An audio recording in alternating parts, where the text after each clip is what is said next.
we lift our eyes to you. As again, this Senate chamber becomes a court and our senators become jurors, guide these lawmakers with your wisdom, mercy, and grace. Lord, infuse them with a spirit of nonpartisan patriotism. Unite them in their efforts to do what is best for America. As they depend on your providence and power, may they make choices that will be for your greater glory. We pray in your sovereign name. Amen. Please join me in the Pledge of Allegiance. I pledge allegiance to the flag of the United States of America and to the republic for which it stands, one nation, under God, indivisible, with liberty and justice for all.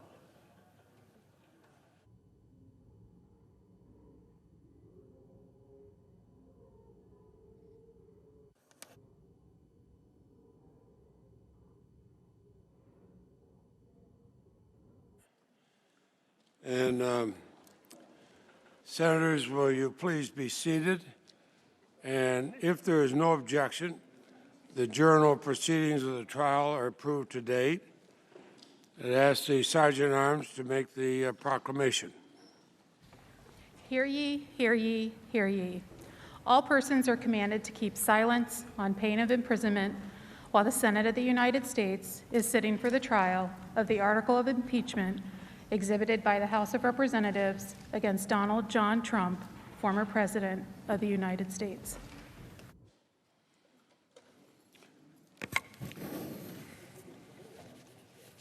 Mr. President, The majority leader is recognized. for the information of all senators, we'll plan to take short breaks approximately every 2 hours and a longer dinner break around 5 p.m. Now, pursuant to the provisions of Senate Resolution 47, the counsel for the former president have 16 hours to make the presentation of their case, and the Senate will hear the counsel now.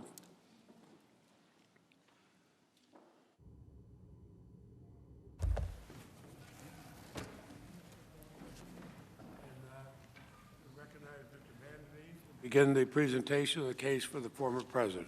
Go ahead.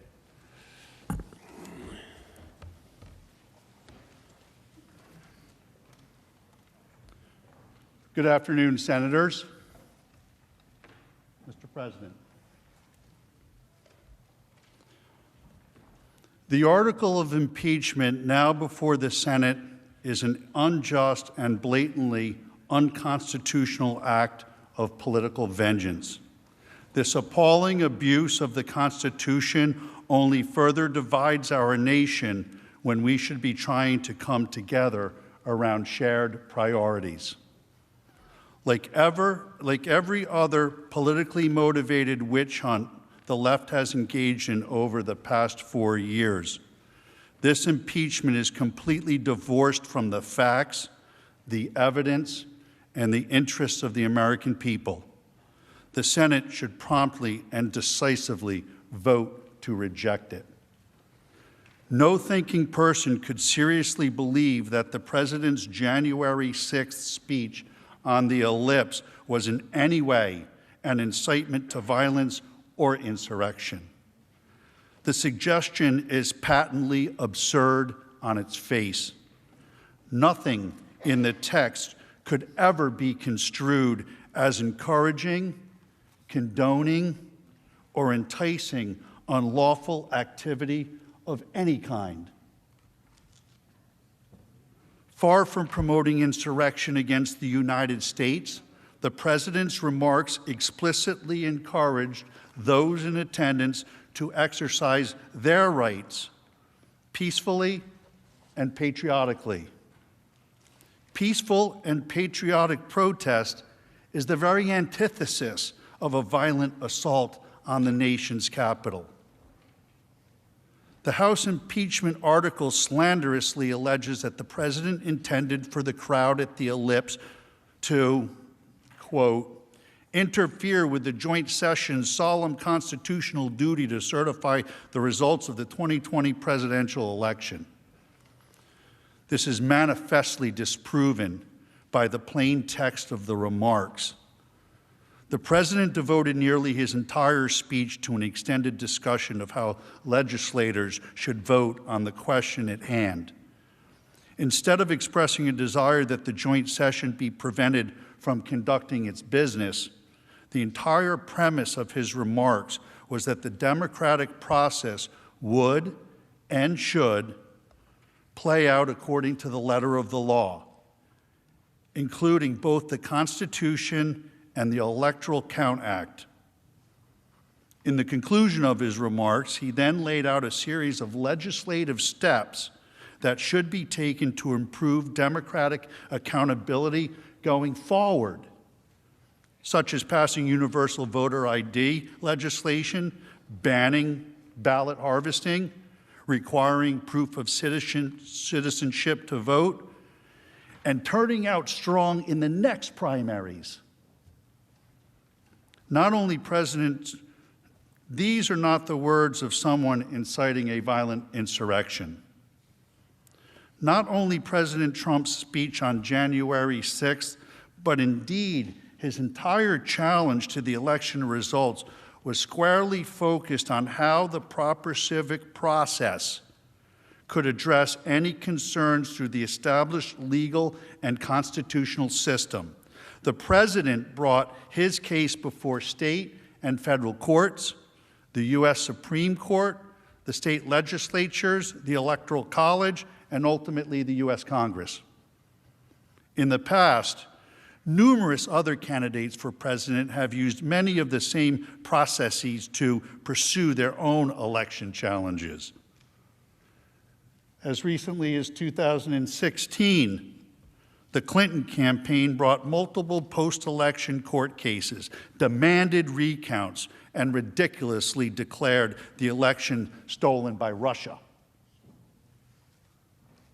Many Democrats even attempted to persuade the Electoral College delegates to overturn the 2016 results. House Manager Raskin objected to the certification of President Trump's victory 4 years ago, along with many of his colleagues. You'll remember it was Joe Biden who had to gavel them down.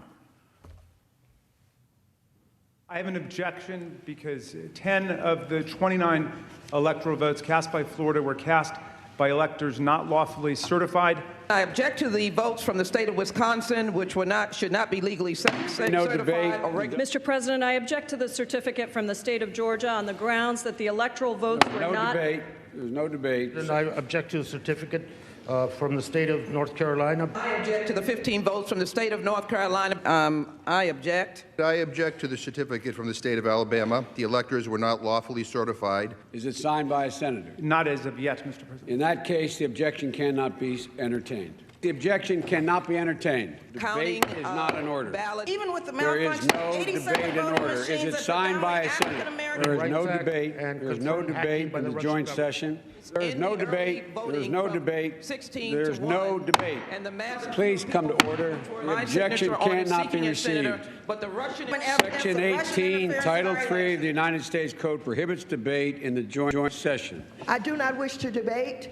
I wish to ask, is there one United States senator who will join me in this letter There of is no objection? debate. There is no debate. The gentlewoman will suspend.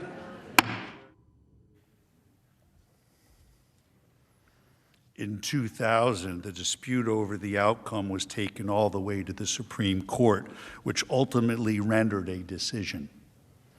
To litigate questions of election integrity within the system is not incitement to resurrection.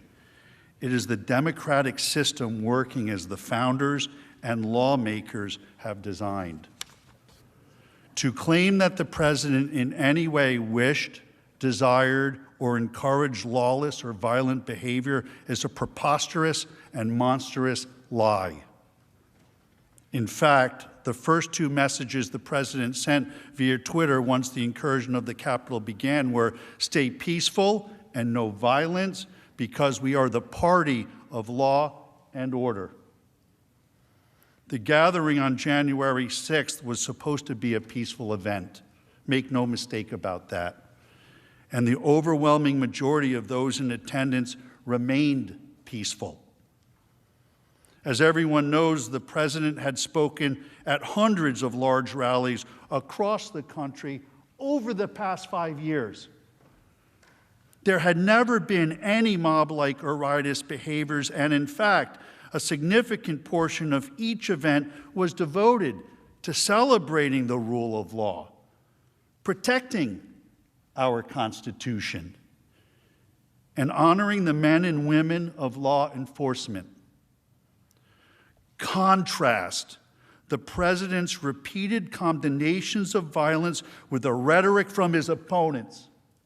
I am your president of law and order and an ally of all peaceful protesters. The vast majority of the protests have been peaceful. Republicans stand for law and order, and we stand for justice. I just don't even know why there aren't uprisings all over the country, and maybe there will be. My administration will always stand against violence, mayhem, and disorder. There needs to be unrest in the streets for as long as there's unrest in our lives. I stand with the heroes of law enforcement. And you push back on them, and you tell them they're not welcome anymore, anywhere. We will never defund our police.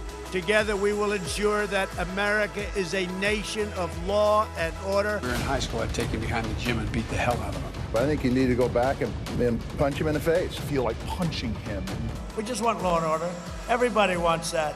I want to tell you, Gorsuch, I want to tell you, Kavanaugh, you have released the whirlwind, and you will pay the price.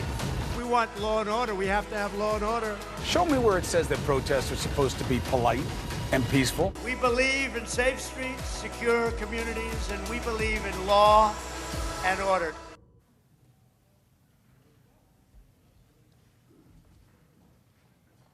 Tragically, as we know now, on January 6th, a small group who came to engage in violent and menacing behavior hijacked the event for their own purposes. According to publicly available reporting, it is apparent that extremists of various different stripes and political persuasions pre-planned and premeditated an attack on the Capitol. One of the first people arrested was the leader of Antifa. Sadly, he was also among the first to be released. From the beginning, the president has been clear. The criminals who infiltrated the Capitol must be punished to the fullest extent of the law. They should be imprisoned for as long as the law allows. The fact that the attacks were apparently premeditated, as alleged by the House managers, demonstrates the ludicrousness of the incitement allegation against the president. You can't incite what was already going to happen. Law enforcement officers at the scene conducted themselves heroically and courageously, and our country owes them an eternal debt. But there must be a discussion of the decision by political leadership regarding force posture and security in advance of the event. As many will recall, last summer, the White House was faced with violent rioters night after night. They repeatedly attacked Secret Service officers and at one point pierced a security wall, culminating in the clearing of Lafayette Square. Since that time, there has been a sustained negative narrative in the media regarding the necessity of those security measures on that night, even though they certainly prevented many calamities from occurring. In the wake of the Capitol attack, it must be investigated whether the proper force posture was not initiated due to the political pressure stemming from the events at Lafayette Square. Consider this. On January 5th, the mayor of the District of Columbia explicitly discouraged the National Guard and federal authorities from doing more to protect the Capitol, saying, and I quote, "The District of Columbia is not requesting other federal law enforcement personnel," and discourages any additional deployment. This sham impeachment also poses a serious threat to freedom of speech for political leaders of both parties at every level of government. The Senate should be extremely careful about the precedent this case will set. Consider the language that the House impeachment article alleges to constitute incitement. If you don't fight like hell, you're not going to have a country anymore. This is ordinary political rhetoric that is virtually indistinguishable from the language that has been used by people across the political spectrum for hundreds of years. Countless politicians have spoken of fighting for our principles. Joe Biden's campaign slogan was "Battle for the Soul of America." No human being seriously believes that the use of such metaphorical terminology is incitement to political violence. While the president did not engage in any language of incitement, there are numerous officials in Washington who have indeed used profoundly reckless, dangerous, and inflammatory rhetoric in recent years. The entire Democratic Party and national news media spent the last 4 years repeating, without any evidence, that the 2016 election had been hacked, and falsely and absurdly claimed the President of the United States was a Russian spy. Speaker Pelosi herself said that the 2016 election was hijacked and that Congress has a duty to protect our democracy. She also called the president an imposter and a traitor, and recently referred to her colleagues in the House as the enemy within. Moreover, many Democrat politicians endorsed and encouraged the riots that destroyed vast swaths of American cities last summer, when violent left-wing anarchists conducted a sustained assault on a federal courthouse in Portland, Oregon.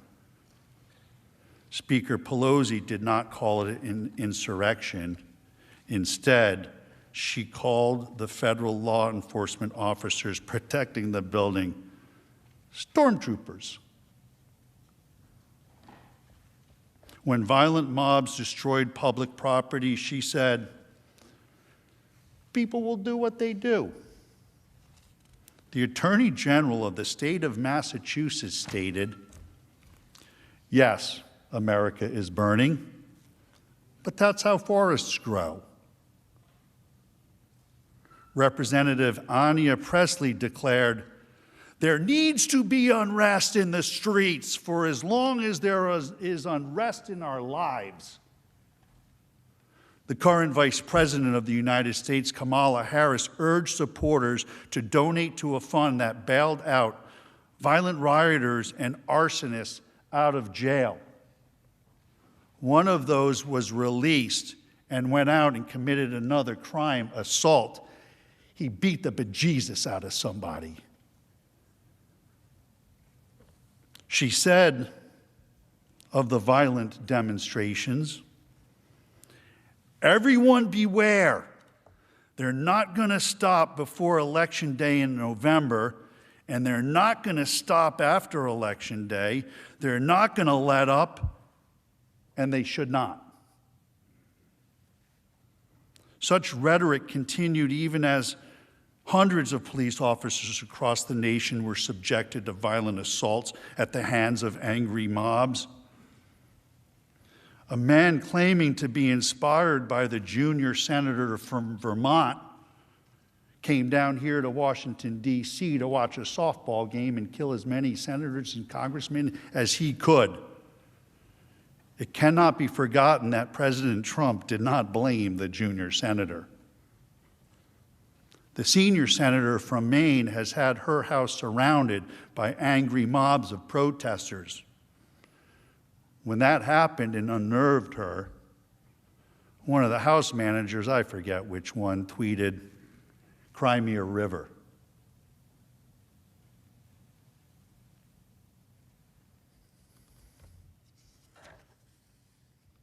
Under the standards of the House impeachment article, each of these individuals should be retroactively censored, expelled, punished, or impeached for inciting violence by their supporters. Unlike the left, President Trump has been entirely consistent in his opposition to mob violence. He opposes it in all forms, in all places. Just as he's been consistent that the National Guard should be deployed to protect American communities wherever protection is needed. For Democrats, they have clearly demonstrated that their opposition to mobs and their view of using the National Guard depends upon the mob's political views. Not only is this impeachment case preposterously wrong on the facts, no matter how much heat and emotion is injected by the political opposition, it is also plainly unconstitutional. In effect, Congress would be claiming that the right to disqualify a private citizen, no longer a government official, from running for public office. This would transform the solemn impeachment process into a mechanism for asserting congressional control over which private citizens are and are not allowed to run for president. In short, this unprecedented effort is not about Democrats opposing political violence. It is about Democrats trying to disqualify their political opposition. It is constitutional cancel culture. History will record this shameful effort as a deliberate attempt by the Democrat Party to smear, censor, and cancel not just President Trump, but the 75 million Americans who voted for him. Now is not the time for such a campaign of retribution. It is the time for unity and healing and focusing on the interests of the nation as a whole. We should all be seeking to cool temperatures, calm passions, rise above partisan lines. The Senate should reject this divisive and unconstitutional effort and allow the nation to move forward. Over the course of the next 3 hours or so, you will hear next from Mr. Schoen, who's going to talk about due process and a couple other points you'll be interested to hear. I'll return with an analysis of why the First Amendment must be properly applied here. And then Mr. Castor will discuss the law as it applies to the speech of January 6th. And then we'll be pleased to answer your questions. Thank you.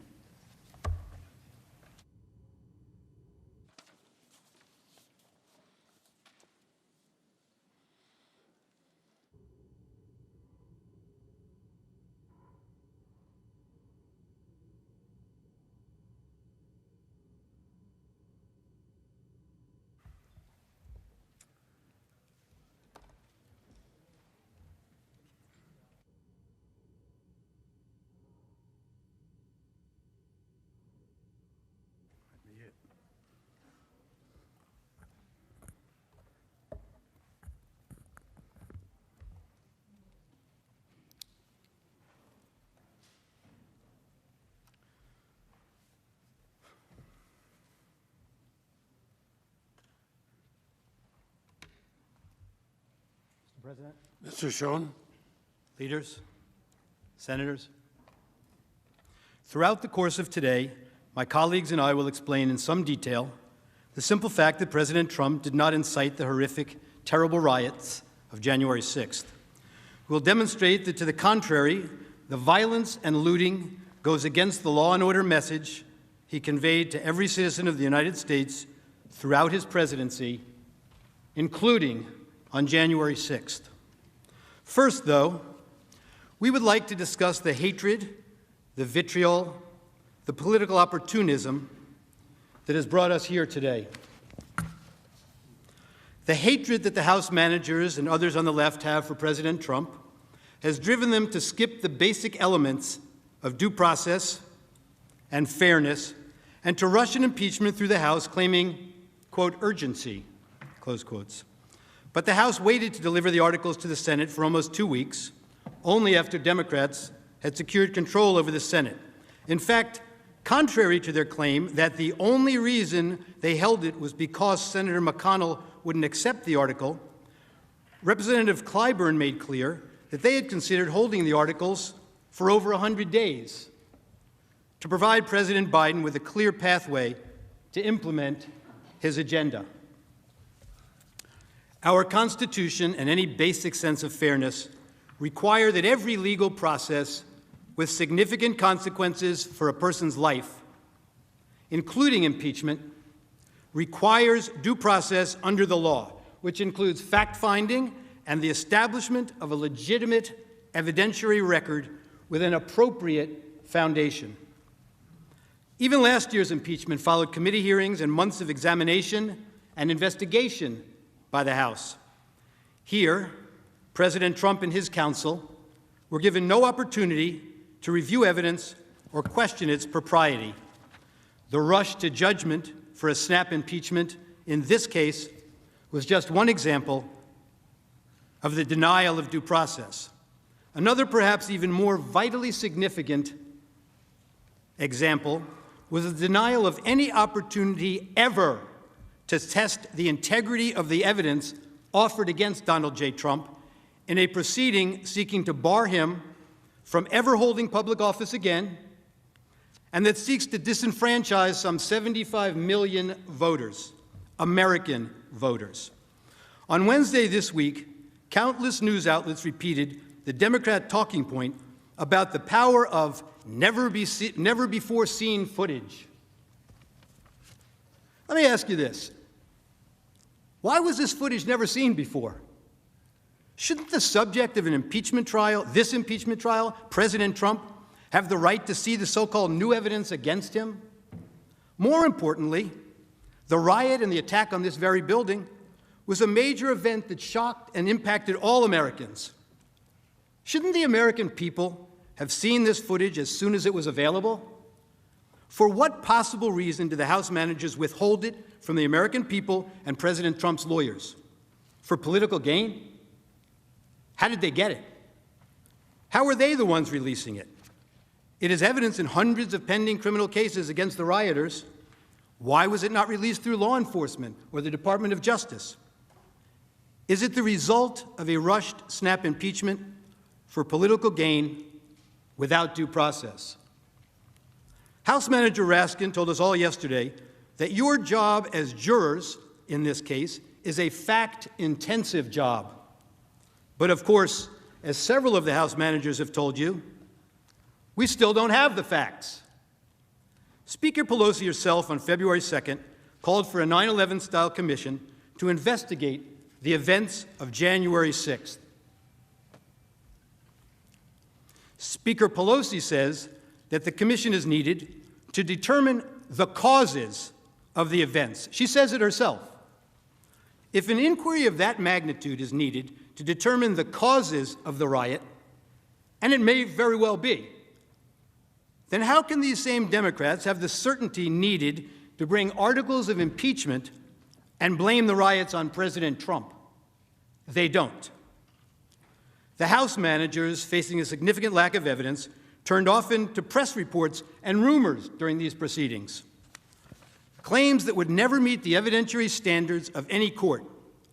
In fact, They even relied on the words of Andrew Feinberg, a reporter who recently worked for Sputnik, the Russian propaganda outlet. You saw it posted. By the way, the report they cited was completely refuted. The frequency with which House managers relied on unproven media reports shocked me as I sat in this chamber and listened to this. And there's a lot that we don't know yet about what happened that day. According to those around him at the time, reportedly responded. Trump reportedly reports across all major media outlets. Major news networks, including Fox News, reportedly summoned. Reportedly not accidental. According to reports, President Trump was reportedly spoke to the guard. And was widely reported. Media reports? According to reports, reportedly. As any trial lawyer will tell you, reportedly is a euphemism for, I have no real evidence. Reportedly is not the standard in any American setting in which any semblance of due process is afforded an accused. Reportedly isn't even, here is some circumstantial evidence. It is exactly as reliable as, I Googled this for you. And if you're worried that you might ever be tried based on this type of evidence, don't be. You get more due process than this when you fight a parking ticket. One reason due process is so important with respect to evidence offered against an accused is that it requires an opportunity to test the integrity, the credibility, the reliability of the evidence. Here, of course, former President Trump was completely denied any such opportunity. And it turns out there is significant reason to doubt the evidence the House managers have put before us. Let me say this clearly. We have reason to believe the House managers manipulated evidence and selectively edited footage. If they did, and this were a court of law, they would face sanctions from the judge. I don't raise this issue lightly. Rather, it is a product of what we have found in just the limited time we have had since we first saw the evidence here with you this week. We have reason to believe that the House managers created false representations of tweets, and the lack of due process means there was no opportunity to review or verify the accuracy. Consider these facts. The House managers, proud of their work on the snap impeachment, staged numerous photo shoots of their preparations. In one of those, Manager Raskin is seen here at his desk reviewing two tweets side by side. The image on his screen claims to show that President Trump had retweeted one of those tweets. Now, members of the Senate, let's look closely at this screen, because obviously Manager Raskin considered it important enough that he invited the New York Times to watch him watching it. Now, what's wrong with this image? Actually, there are three things very wrong with it. Look at the date on the very bottom of the screen on Manager Raskin's computer screen when we zoom into the picture. The date that appears is January 3rd, 2020, not 2021. Why is that date wrong? Because this is not a real screenshot that he's working with. This is a recreation of a tweet, and you got the date wrong when you manufactured this graphic. You did not disclose that this is a manufactured graphic and not a real screenshot of a tweet. Now, to be fair, the House managers caught this error before showing the image on the Senate floor, so you never saw it when it was presented to you. But that's not all. They didn't fix this one. Look at the blue check mark next to the Twitter username of the account retweeted by the president. It indicates that this is a verified account, given the blue check by Twitter to indicate it is run by a public figure. The problem? The user's real account is not verified and has no blue check mark, as you can see. Were you trying to make her account seem more significant, or were you just sloppy? If we had due process of law in this case, we would know the truth. But that's not all that's wrong with this one tweet. House Manager Swalwell showed you this tweet this week And he emphasized that this tweet reflected a call to arms. He told you repeatedly that this was a promise to call in the cavalry for January 6th. He expressly led you to believe that President Trump's supporter believed that the president wanted armed supporters at the January 6th speech, paramilitary groups, the cavalry, ready for physical combat. The problem is, the actual text is exactly the opposite. The tweeter promised to bring the Calvary, a public display of Christ's crucifixion, a central symbol of her Christian faith, with her to the president's speech, a symbol of faith, love, and peace. They just never want to seem to read the text and believe what the text means. You'll see this reported in the media last evening also.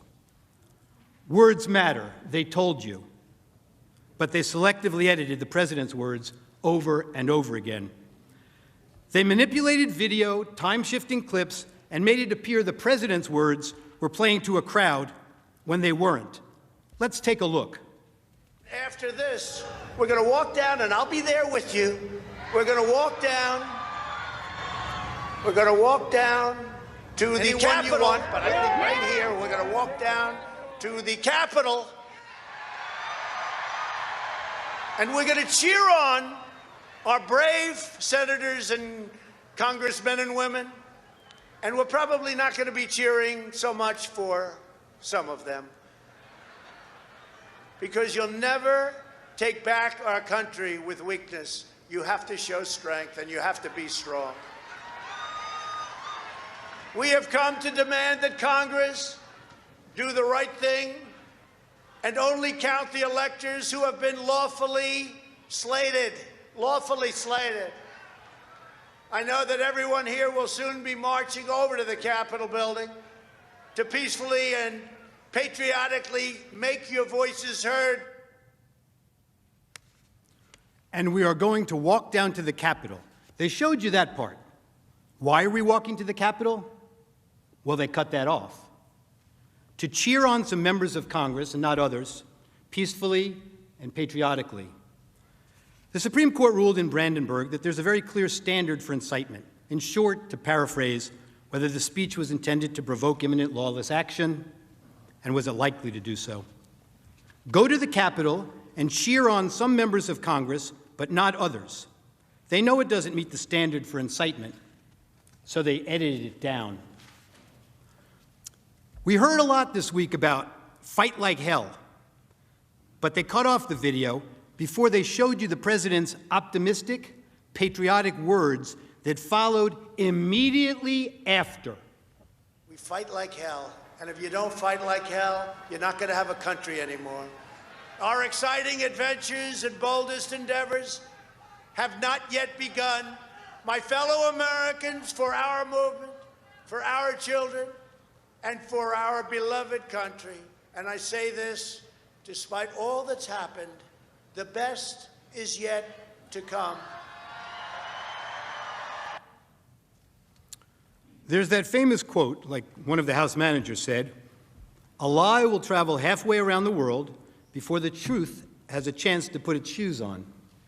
Well, this lie traveled around the world a few times, made its way into the Biden campaign talking points, and ended up on the Senate floor. The Charlottesville lie. Very fine people on both sides, except that isn't all he said. And they knew it then, and they know it now. Watch this. But you also had people that were very fine people on both sides. You had people in that group, excuse me, I saw the same pictures as you did. You had people in that group that were there to protest the taking down of, to them, a very, very important statue and the renaming of a park from Robert E. Lee to another name. Robert E. Lee are not the same. Well, no, George Washington was a slave owner. Was George Washington a slave owner? So will George Washington now lose his status? Are we going to take down, excuse me, are we going to take down statues to George Washington? How about Thomas Jefferson? What do you think of Thomas Jefferson? You like him? Okay, good. Are we going to take down the statue? Because he was a major slave owner. Now, we're going to take down his statue. So you know what? It's fine. you're changing history, you're changing culture, and you had people, and I'm not talking about the neo-Nazis and the white nationalists, because they should be condemned totally. But you had many people in that group other than neo-Nazis and white nationalists, okay? And the press has treated them absolutely unfairly. Now, in the other group also, you had some fine people, but you also had troublemakers, and you see them come with the black outfits and with the helmets and with the baseball bats. You had a lot of bad people in the other group too. The press is treated unfairly, sir. I'm sorry, I just didn't understand what you were saying. You were saying the press has treated white nationalists unfairly? No. I just didn't understand what you were saying. No. There were people in that rally, and I looked the night before. If you look, there were people protesting very quietly the taking down of the statue of Robert E. Lee. I'm sure in that group there were some bad ones. The following day it looked like they had some rough, bad people. Neo-Nazis, white nationalists, whatever you want to call them. But you had a lot of people in that group that were there to innocently protest and very legally protest because, you know, I don't know if you know, they had a permit. The other group didn't have a permit. So I only tell you this. There are two sides to a story. I thought what took place was a horrible moment for our country, a horrible moment. But there are two sides to the country. Does anybody have a final? Does anybody have, you have an infrastructure. What makes you think? This might be today the first time the news networks played those full remarks in their context. And how many times have you heard that President Trump has never denounced white supremacists? Now you in America know the truth. Here's another example. One of the House managers made much of the president's supposedly ominous words of, "You have to get your people to fight." But you knew what the president really meant. He meant that the crowd should demand action from members of Congress and support primary challenges to those who don't do what he considered to be right. Support primary challenges, not violent action. I know what he meant because I watched the full video, and so did the House managers, but they manipulated his words. You will see where they stopped it, and to give it a very different meaning from the meaning it has in full context. Let's watch. You have to get your people to fight. He told them. You have to get your people to fight. And if they don't fight, we have to primary the hell out of the ones that don't fight. You primary them, we're gonna let you know who they are. I could already tell you, frankly. The people who need to fight are members of Congress. Why did we have to skip the necessary due diligence and due process of law and that any legal proceeding should have? It couldn't have been the urgency to get President Trump out of office. House Democrats held the articles until he was no longer president, mooting their case. Hatred, animosity, division, political gain, and let's face it, for House Democrats, President Trump is the best enemy to attack. I want to say this for Donald Trump, who I may well be voting to impeach. Donald Trump has already done a number of things which legitimately raise the question of impeachment. I don't respect this president, and I will fight every day until he is impeached. That is grounds to start impeachment proceedings. Those are grounds to start impeachment. Those are grounds to start impeachment proceedings. Yes, I think that's grounds to start impeachment proceedings. I rise today, Mr. Speaker, to call for the impeachment of the President of the United States of America. I continue to say, impeach him! Impeach 45! Impeach 45! So we're calling upon the House to begin impeachment hearings immediately. On the impeachment of Donald Trump, would you vote yes or no? I would vote yes.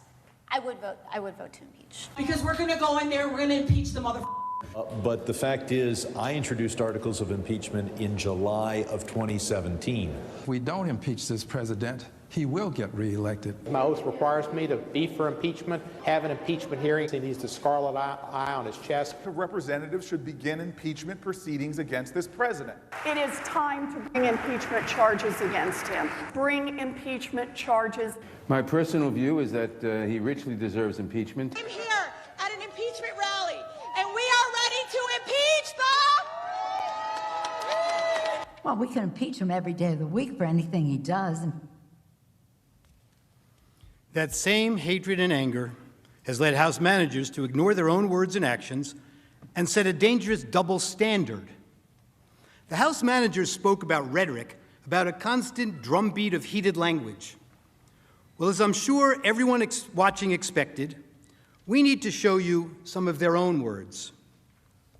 I just don't even know why there aren't uprisings all over the country, and maybe there will be. There needs to be unrest in the streets for as long as there's unrest in our lives. You got to be ready to throw a punch. You have to be ready to throw a punch. Donald Trump, I think you need to go back and punch him in the face. That I thought he should have punched him in the face. Feel like punching him. I'd like to take him behind the gym if I were in high school. If we were in high school, I'd take him behind the gym and beat the hell out of him. No, I wish we were in high school. I could take him behind the gym. I will go and take Trump out tonight. Take him out now. When was the last time an actor assassinated a president? They're still going to have to go out and put a bullet in Donald Trump. Show me where it says that protests are supposed to be polite and peaceful. And you push back on them, and you tell them they're not welcome anymore, anywhere. I have thought an awful lot about blowing up the White House. Please, get up in the face of some Congress people. People will do what they do.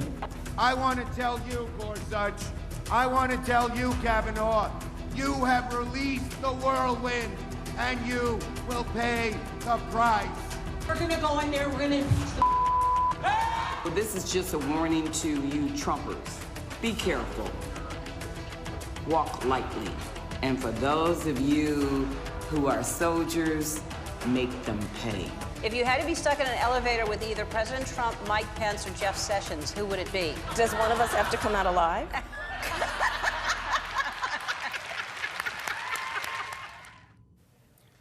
And there's more. I promise to fight every single day.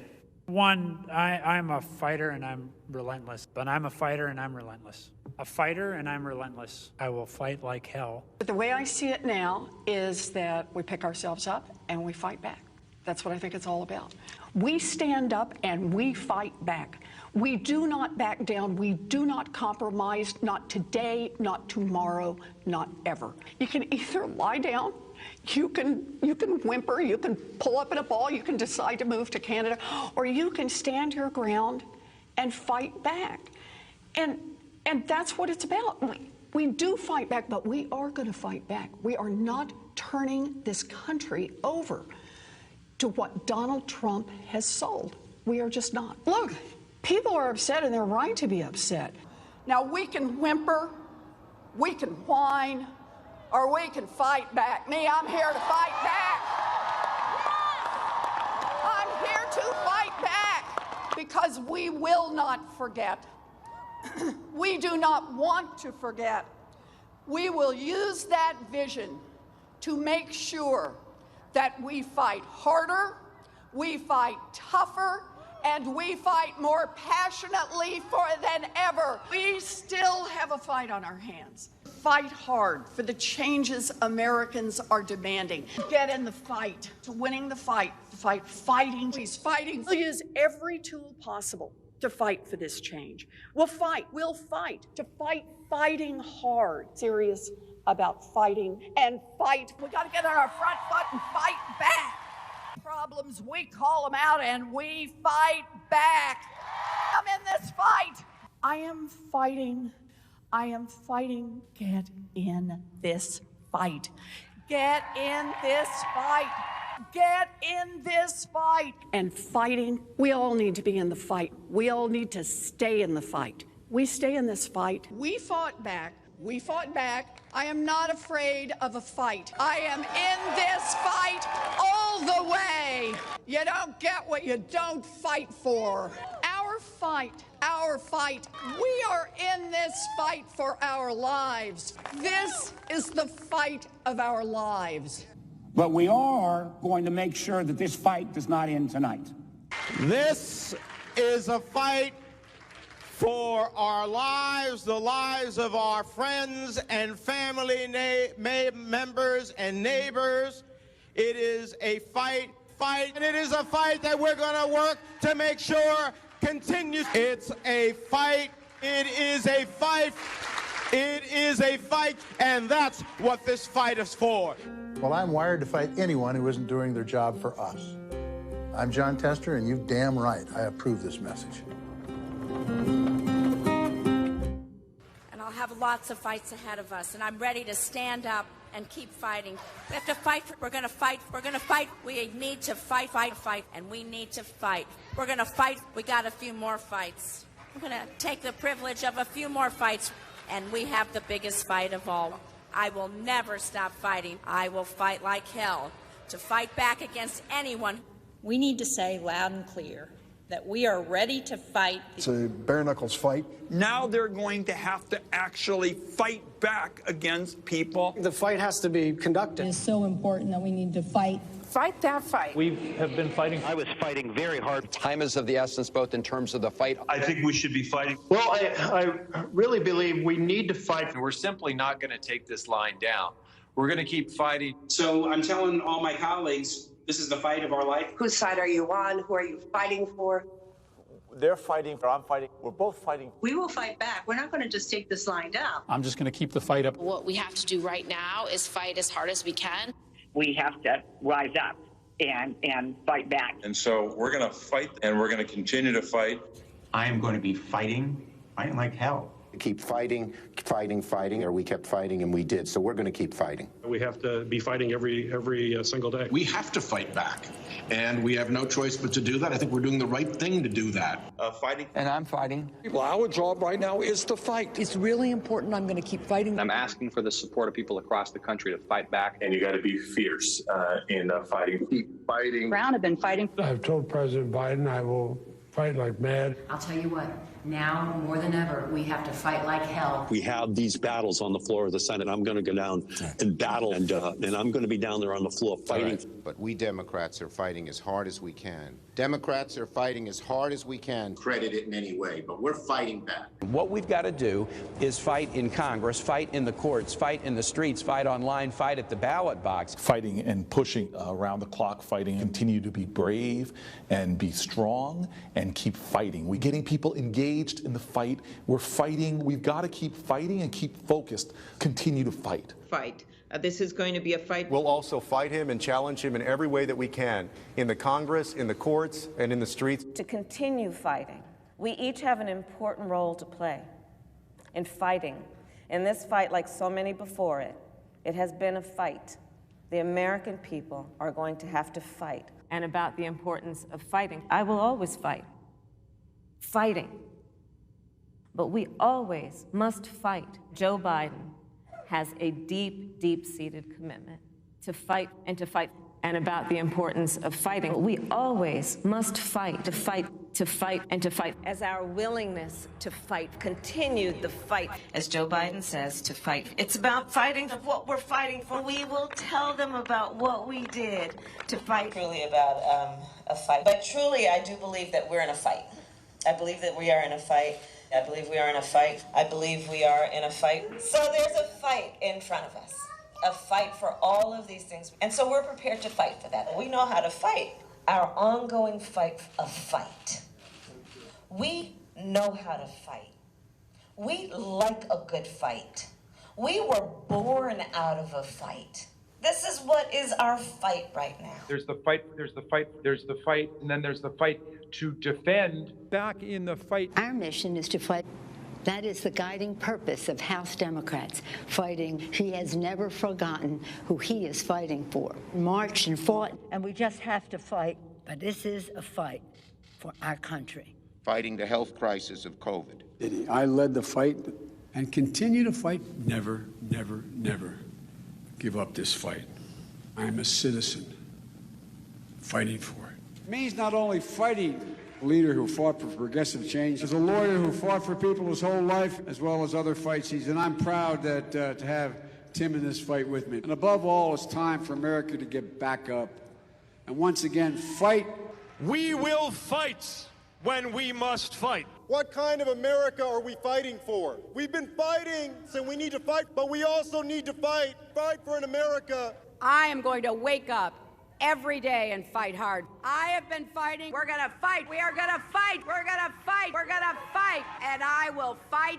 We're in the fight of our lives. right now. We fight like hell To fight. To fight. Fight against the Trump administration. Democrats are standing up to fight. We're in this fight in a serious way. It's your fight. We're eager to take on this fight. Get in this fight, and we'll fight it out. I have taken on the fight. As representatives for the people, as legislators here in the halls of Congress, our job is to fight. Who has led us in this fight. Is to fight for this fight. And every day I'm in the United States Senate, I will fight. And one of the things we do is should fight. Because my constituents send me here each and every day to fight. We have been fighting this fight, and we need to be side by side so we can succeed. And so I hope that you will all join us in our fight. And if we fight, and as the next governor of Georgia, I will never stop fighting. We can show the old guard something new, and we can fight. My fight, those fights need to fight an administration. Requiring us to fight, and fight we will. Their fight, and their fight, and their fight. The fight is a fight, and so when we fight the fight that we are in, when we are fighting this fight, we fight this fight. The strength of who we are is we will fight. And we will fight, we will fight the fight, we will fight. We are in a fight. The fight. It is a fight, and it is a fight born out of patriotism. This is a fight, fighting. I say fight on, fight on, fight on, fight on. I'm here to say one more time publicly, this is not a fight I wanted to take on, but this is the fight in front of us now.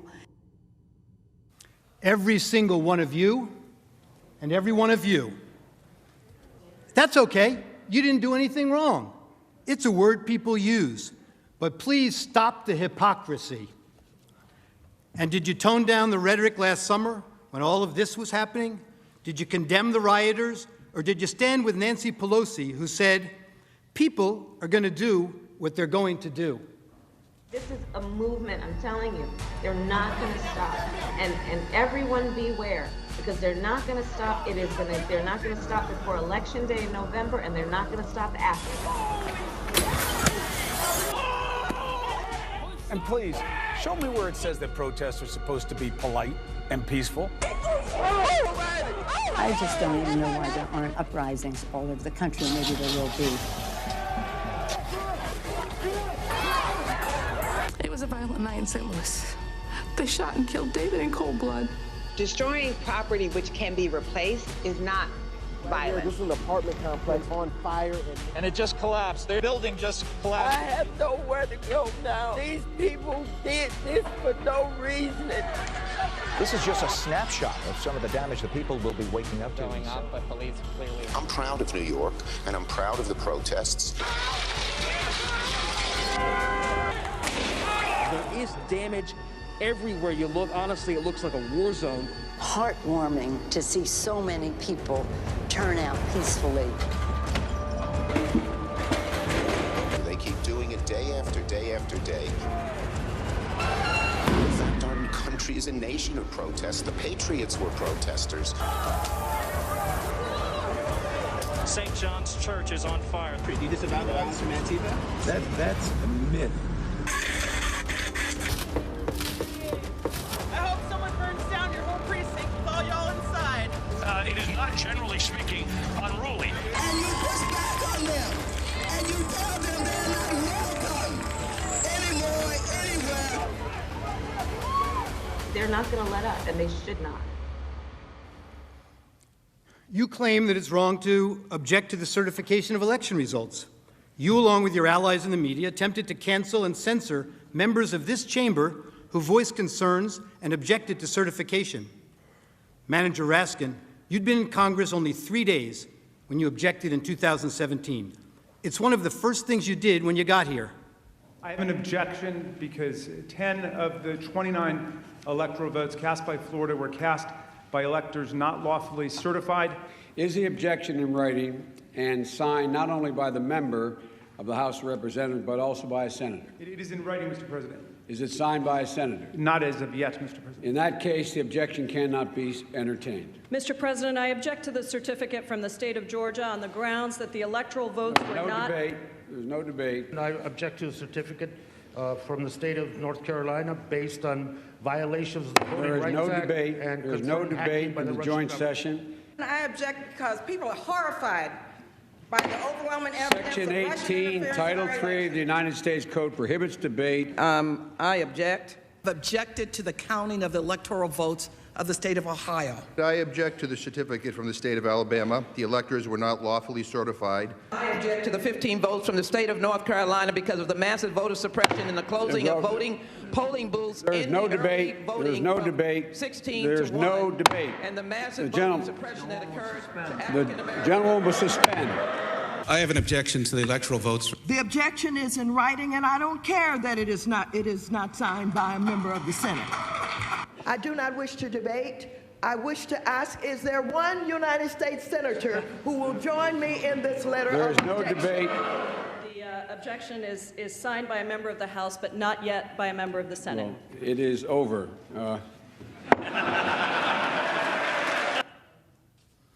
And when the House managers realized that the president's actual words could not have incited the riot, as you alleged in your article of impeachment, you attempted to pivot.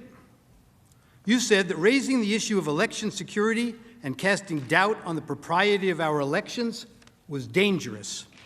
One of the House managers, Mr. Cicilline, told you that this is not about the words Mr. Trump used in isolation.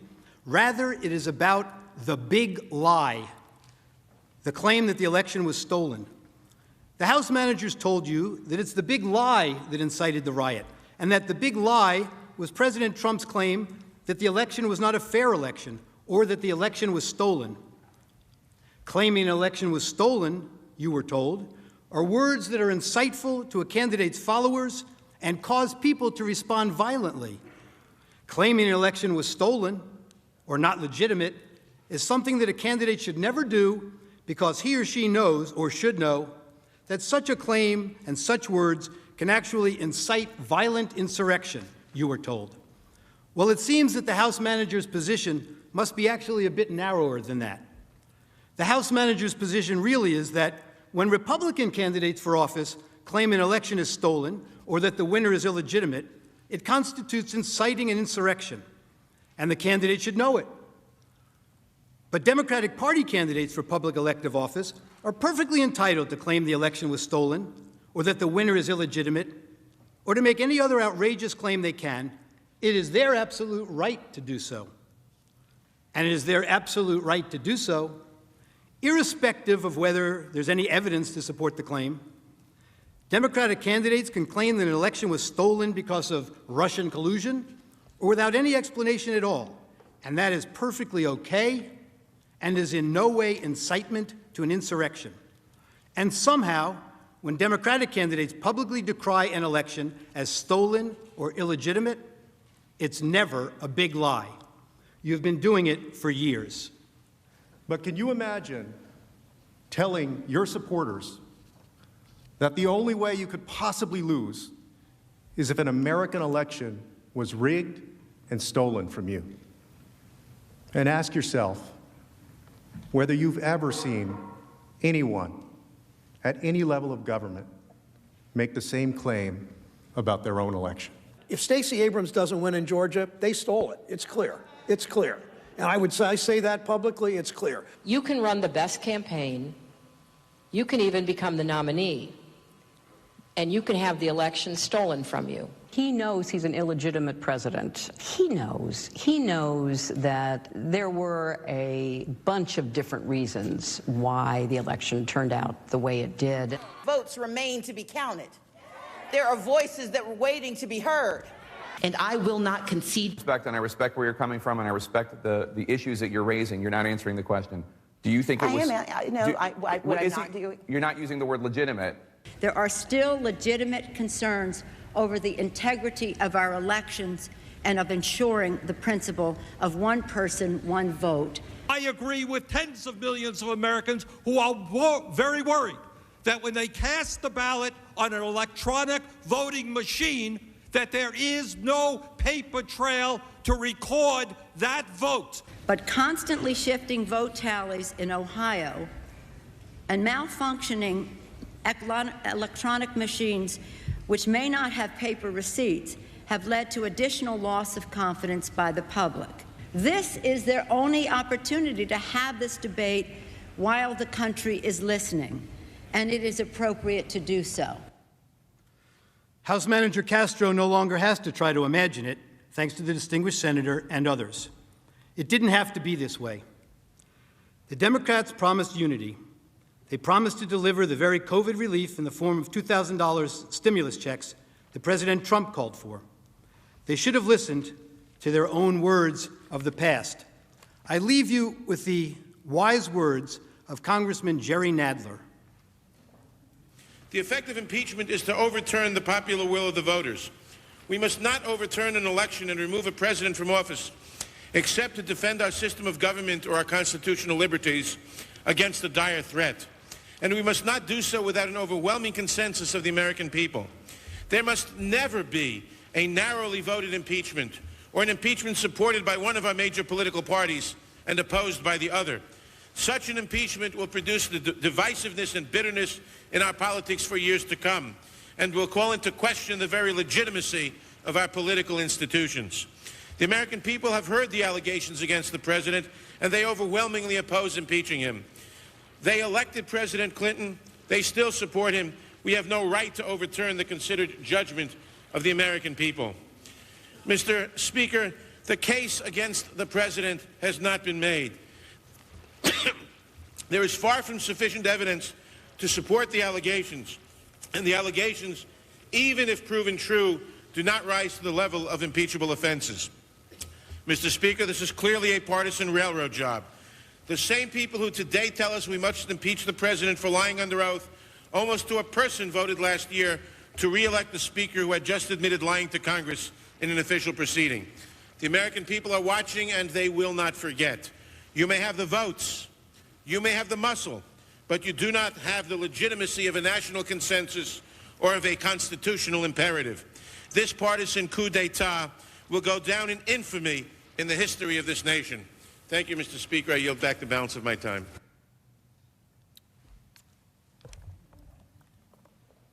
Thank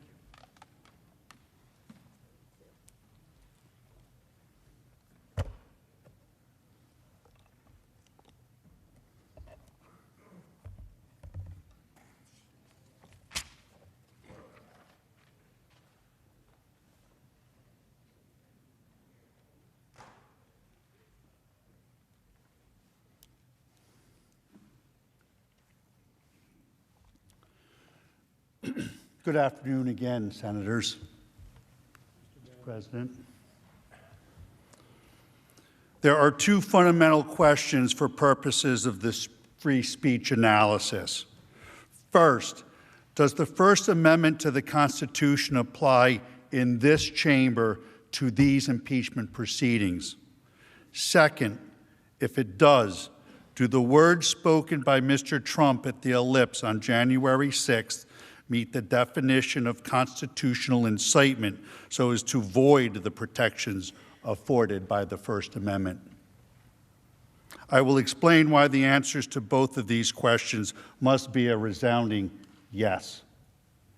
The Constitution and the First Amendment must certainly apply to these impeachment proceedings, and Mr. Trump's speech deserves full protection under the First Amendment. But before getting into the legal analysis, some preliminary observations about the House manager's case should be made. First, this case, unfortunately, is about political hatred. It has become very clear that the House Democrats hate Donald Trump. This type of political hatred has no place in our political institutions, and certainly no place in the law. This hatred has led the House managers to manipulate and selectively edit Mr. Trump's speech to make it falsely appear that he sought to incite the crowd to violently attack the Capitol. He didn't, and we will show you why. The hatred has also led the House managers to make some astounding legal arguments. They astoundingly urge you to disregard your oath by ignoring the First Amendment of the Constitution.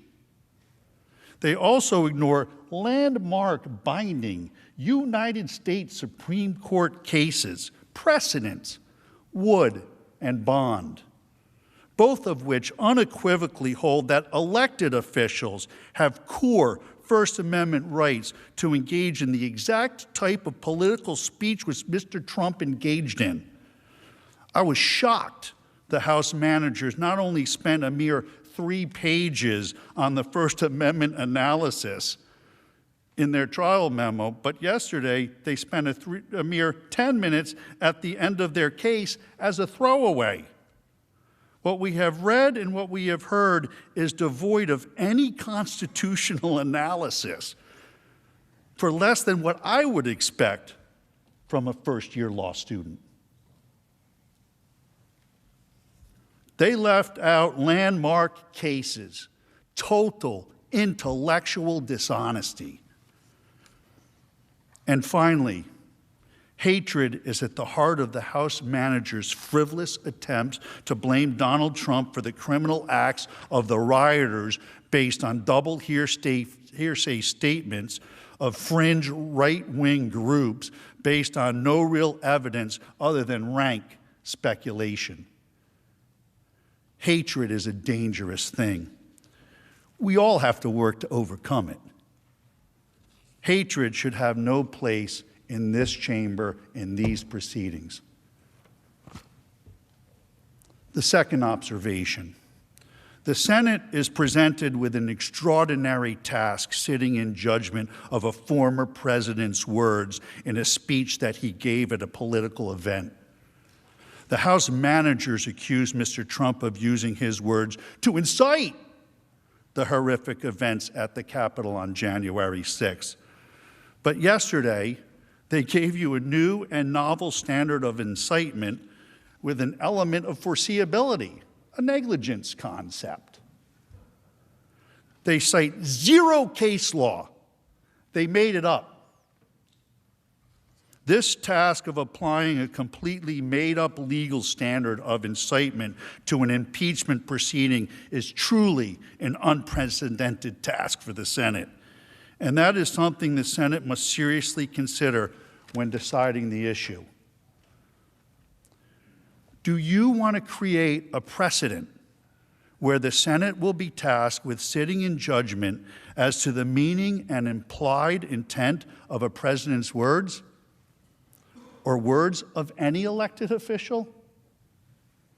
Will that allow and maybe encourage a majority party to weaponize the awesome power of impeachment against the minority to suppress a point of view? Will the Senate then have to deal with constant articles of impeachment by a majority party accusing minority presidents or other elected officials of so-called insightful or false speeches? You can see where this would lead. Sadly, we have all seen the political rhetoric get ratcheted up over the last few years. We've all been witnesses to many incendiary words by our officials at political events, broadcast over the media, internet. In each of those instances, will there now be Senate impeachment hearings? One last observation. We agree with the House managers, context does indeed matter. The inflammatory rhetoric from our elected officials must be considered as part of the larger context of Mr. Trump's speech at the ellipse on January 6th. The inflammatory language from both sides of the aisle has been alarming, frankly. But this political discourse must be considered as part of these proceedings to contextualize Mr. Trump's words. We have some video to play that highlights some of what I'm talking about. I preface this video by noting I am not showing you this video as some excuse for Mr. Trump's speech. This is not whataboutism. I am showing you this to make the point that all political speech must be protected. I just don't even know why there aren't uprisings all over the country, and maybe there will be. There needs to be unrest in the streets for as long as there's unrest in our lives. You got to be ready to throw a punch. You have to be ready to throw a punch. Donald Trump, I think you need to go back and punch him in the face. That I thought he should have punched him in the face. Feel like punching him. I'd like to take him behind the gym if I were in high school. If we were in high school, I'd take him behind the gym and beat the hell out of him. No, I wish we were in high school. I could take him behind the gym. I will go and take Trump out tonight. Take him out now. Okay. When was the last time an actor assassinated a president? They're still going to have to go out and put a bullet in Donald Trump. Show me where it says that protests are supposed to be polite and peaceful. And you push back on them, and you tell them they're not welcome anymore, anywhere. I have thought an awful lot about blowing up the White House. Please, get up in the face of some Congress people. People will do what they do.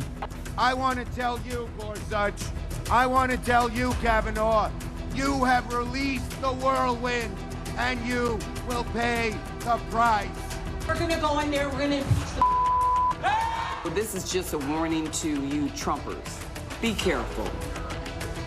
Walk lightly. And for those of you who are soldiers, make them pay. If you had to be stuck in an elevator with either President Trump, Mike Pence, or Jeff Sessions, who would it be? Does one of us have to come out alive?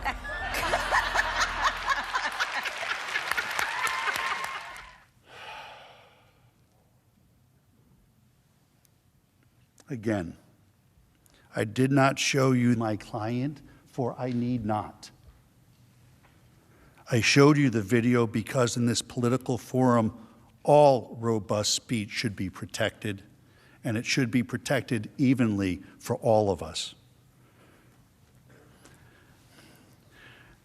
As a brief aside, we should all reflect and acknowledge the rhetoric has gotten to be too much and over the top. It is grating on the collective well-being of the body politic, the citizens. Most would like it to stop. But the point is, when you see speech such as this, you have to apply the First Amendment evenly, blindly. She is blind, Lady Justice. Question 1. Does the First Amendment apply to this chamber in these proceedings? The House manager's position, as stated in their trial brief, is, and I quote, "The First Amendment does not apply at all to an impeachment proceeding." That's their position. This is plainly wrong. The text of the First Amendment expressly restricts Congress from regulating speech. It says, "Congress shall make no law respecting an establishment of religion or prohibiting the free exercise thereof or abridging the freedom of speech or of the press or the right of the people peaceably to assemble and to petition the government for a redress of grievances." To ignore the Constitution would be contrary to the oath of office of a United States Senator. I do solemnly swear or affirm that I will support and defend the Constitution of the United States against all enemies, foreign and domestic, that I will bear true faith and allegiance to the same. Well, you all know the rest. No, the Senate cannot ignore the First Amendment. The Constitution itself limits the ability of the House to impeach to limited items, such as high crimes and misdemeanors. The position advanced by the House managers is essentially an unlimited impeachment standard without constitutional guardrails, unmoored to any specific legal test other than the unbridled discretion of Congress. This is distinctly not the intent of the framers. The framers were aware of the danger of any impeachment process that would make the president the mere creature of the legislature, a quote directly from the framers while debating the impeachment process on the floor of the Constitutional Convention of 1787. The framers were fearful that any impeachment process that gave Congress full discretion on the standard for impeachment would constitute nothing less than a violation, quote, a violation of the fundamental principle of good government. One founding father, James Wilson, wrote extensively on the impeachment process. Mr. Wilson was a renowned legal scholar at the time, a law professor at the University of Pennsylvania in Philadelphia. He was a major force in drafting and adopting the Constitution in 1787. He served as one of the first six Supreme Court justices, 1789 to 1798. He was appointed by President George Washington. In fact, Wilson taught the first course on the new Constitution to President Washington and his cabinet, the first in the nation's history, in Philadelphia, at the University of Pennsylvania in 1789.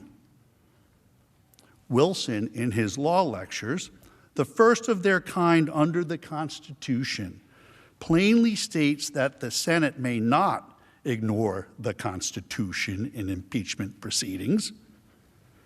He states that lawful and constitutional conduct may not be used as an impeachable offense. Let me say that again. He states that lawful and constitutional conduct may not be used as an impeachable offense. Read along with me. The doctrine of impeachments is of high import in the constitutions of free states. On one hand, the most powerful magistrate should be amenable to the law. On the other hand, elevated characters should not be sacrificed merely on account of their elevation. No one should be secure while he violates the Constitution and the laws. Everyone should be secure while he observes them. To be clear, James Wilson is saying that the Constitution does indeed apply when judging whether to convict an official by impeachment. If the complaint of conduct is constitutional, it cannot be impeachable. Are we to ignore the words and teachings of James Wilson? The House managers surely want you to. The House managers have made several references to this letter, signed by 140 partisan law professors, calling Mr. Trump's First Amendment defense legally frivolous. This is really an outrageous attempt to intimidate Mr. Trump's lawyers. Whenever a lawyer advances a truly frivolous argument, they may violate professional ethical rules and could be subject to discipline. This letter is a direct threat to my law license, my career, and my family's financial well-being. These law professors should be ashamed of themselves, and so should the House managers. How dare you? Do you really hate Donald Trump so much that you're willing to destroy good, hard-working people's lives, people that are only doing their jobs, and frankly, as counsel for an accused fulfilling a constitutional role? It's astounding, really. I'm a citizen, not a politician. I know these First Amendment arguments are not anywhere close to frivolous. They are completely meritorious. Interestingly, the law professor's letter was issued on February 5th, 3 days before we even filed our legal brief in this matter, and they ignored landmark, bedrock Supreme Court cases directly addressing this issue. In our brief, we have a direct quote from James Wilson, the founding father supporting our position. The direct quote was documented in the founding fathers' original legal papers. Do I have those with me? On the subject. He was the primary draftsman of the Constitution who taught the new Constitution to President Washington. He says so long as acts of elected officials like Mr. Trump are constitutionally protected, he should not be impeached. We have landmark U.S. Supreme Court decisions, Wood and Bonds, which I'll explain in detail, supporting our position. All of this the House managers and the partisan law professors completely and misleadingly ignore. Frivolous? Hardly. The letter is a bully tactic, and I think evidence is the House managers know they have a problem with the First Amendment defense on the merits, so they're resorting to such tactics. The House manager's suggestion that the First Amendment does not apply to this impeachment process is completely untenable. Ignoring the First Amendment would conflict with the senator's oath of office. It would also conflict with well-settled Supreme Court precedent and ignore the intent of the framers of the Constitution, such as James Wilson. Above all else, ignoring the Constitution would adopt the new Raskin common sense doctrine we heard yesterday, eroding hundreds of years of First Amendment protections. We are here under the Constitution. It is illogical what the House managers say. The Constitution does apply to this constitutional impeachment process. It's double talk, nonsense, illogical. If the House managers had their way, they would ignore all of the Constitution. Does that include the Sixth Amendment? The right to counsel? They would have Mr. Trump sitting here without lawyers. And who would be next? It could be anyone. One of you. Or one of you. You must reject this invitation to ignore the First Amendment. It is anti-American and would set dangerous precedent forever. The law has developed over the years to clearly establish elected officials have the right to engage in protected speech.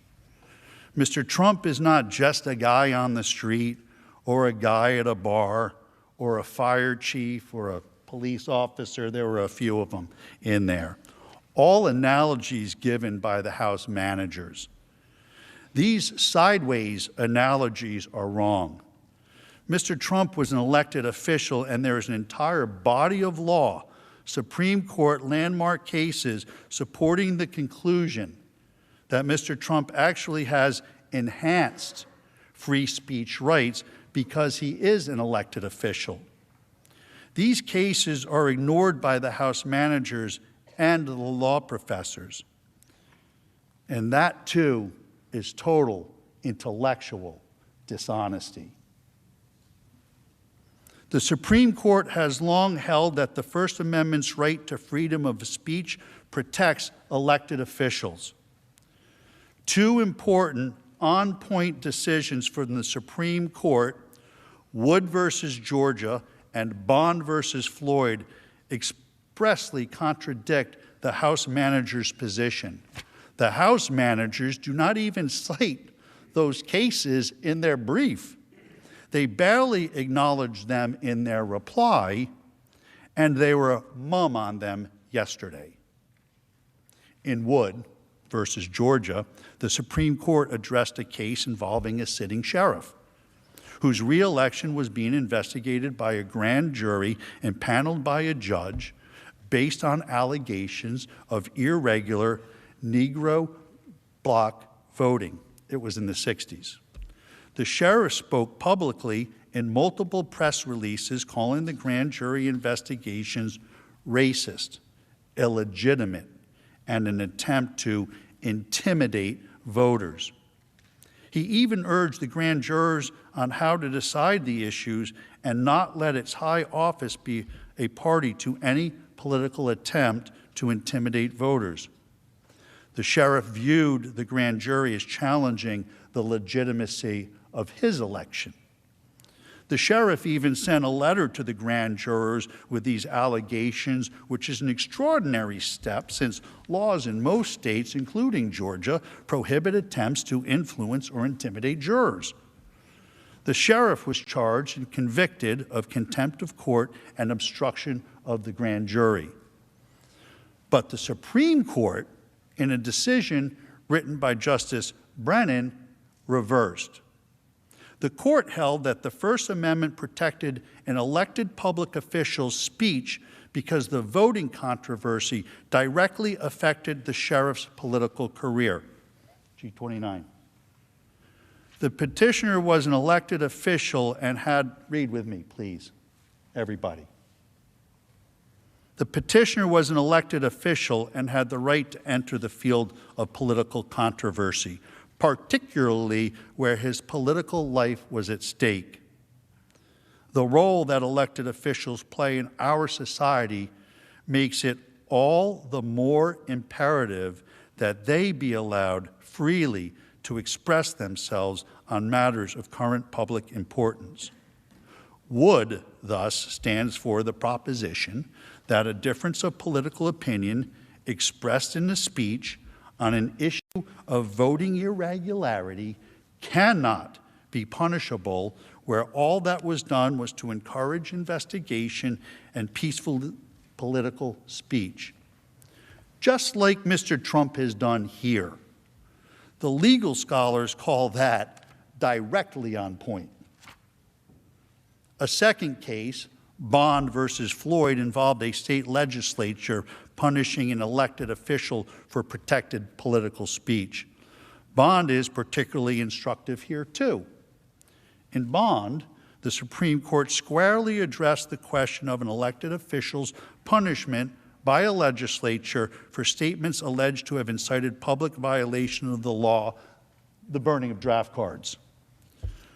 The court unequivocally rejected the idea, advanced here by the House managers, that an elected official is entitled to no protection under the First Amendment. The Supreme Court held that the Georgia House of Representatives was, in fact, forbidden by the First Amendment from punishing Bond, by not seating him, for advocating against the policy of the United States. There are three fundamental holdings in Bond.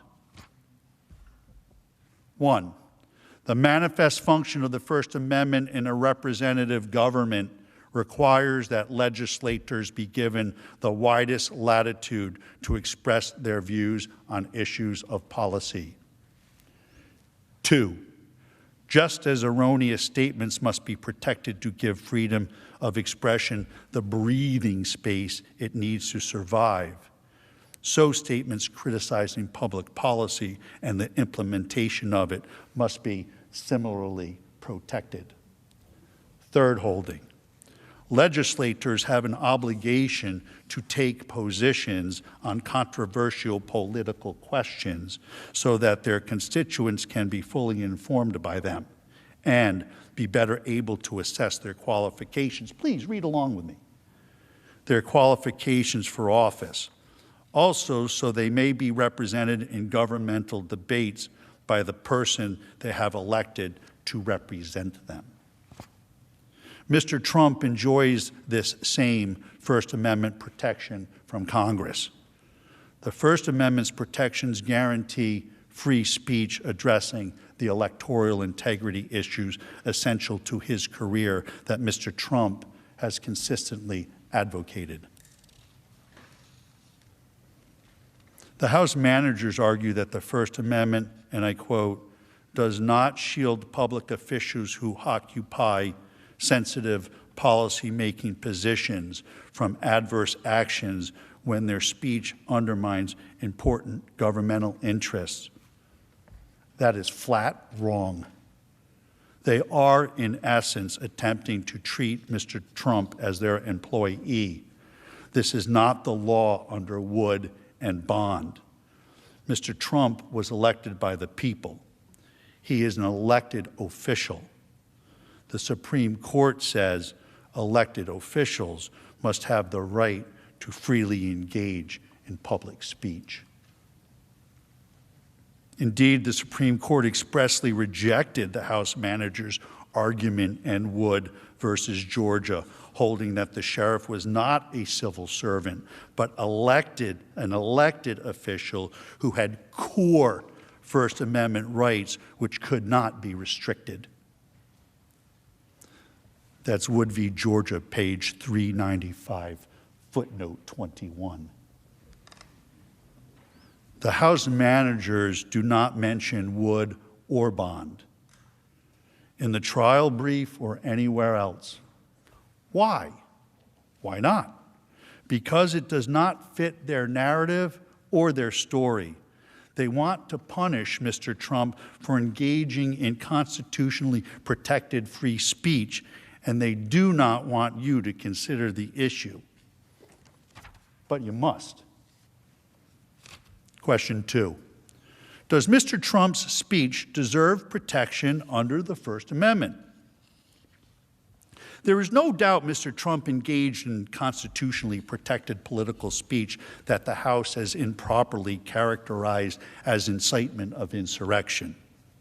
The fatal flaw of the House's argument is that it seeks to mete out governmental punishment, impeachment, based on First Amendment political speech. Speech for political purposes is the kind of activity to which the First Amendment offers its strongest protection. These are bedrock principles recognized by our Supreme Court for decades. The court has stated in no uncertain terms the importance of these principles to our democratic principles. The general proposition that freedom of expression upon public questions is secured by the First Amendment has long been settled by our decisions. The constitutional safeguard, we have said, was fashioned to assure unfettered interchange of ideas for the bringing about of political and social changes desired by the people. New York Times v. Sullivan. Our First Amendment decisions have created a rough hierarchy in the constitutional protection of speech. Core political speeches occupy the highest, most protected position. Even political speech that may incite unlawful conduct is protected from the reach of government punishment. The court has said every idea is an incitement, and if speech may be suppressed when it might inspire someone to act unlawfully, then there is no limit to the state's censorial power. The government may not prohibit speech because it increases the chances of an unlawful act will be committed at some indefinite time in the future. The House managers showed you a series of tweets going all the way back to 2015 in an effort to prove incitement.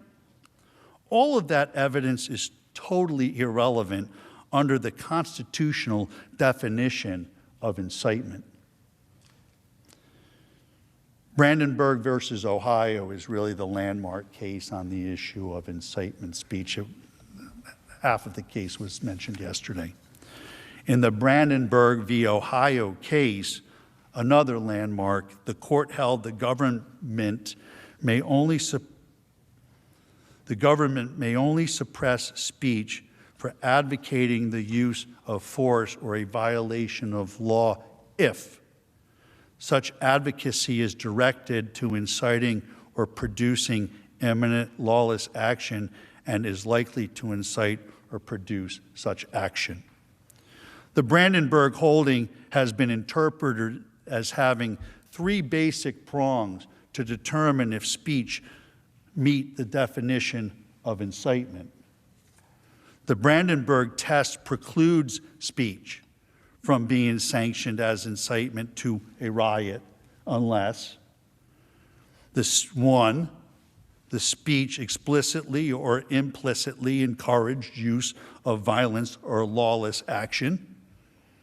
2, the speaker intends that his speech will result in use of violence or lawless action.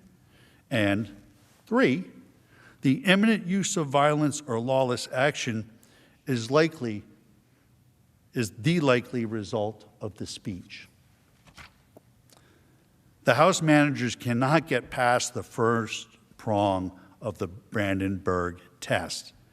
They have not and cannot prove Mr. Trump explicitly or implicitly encouraged use of violence or lawless action, period.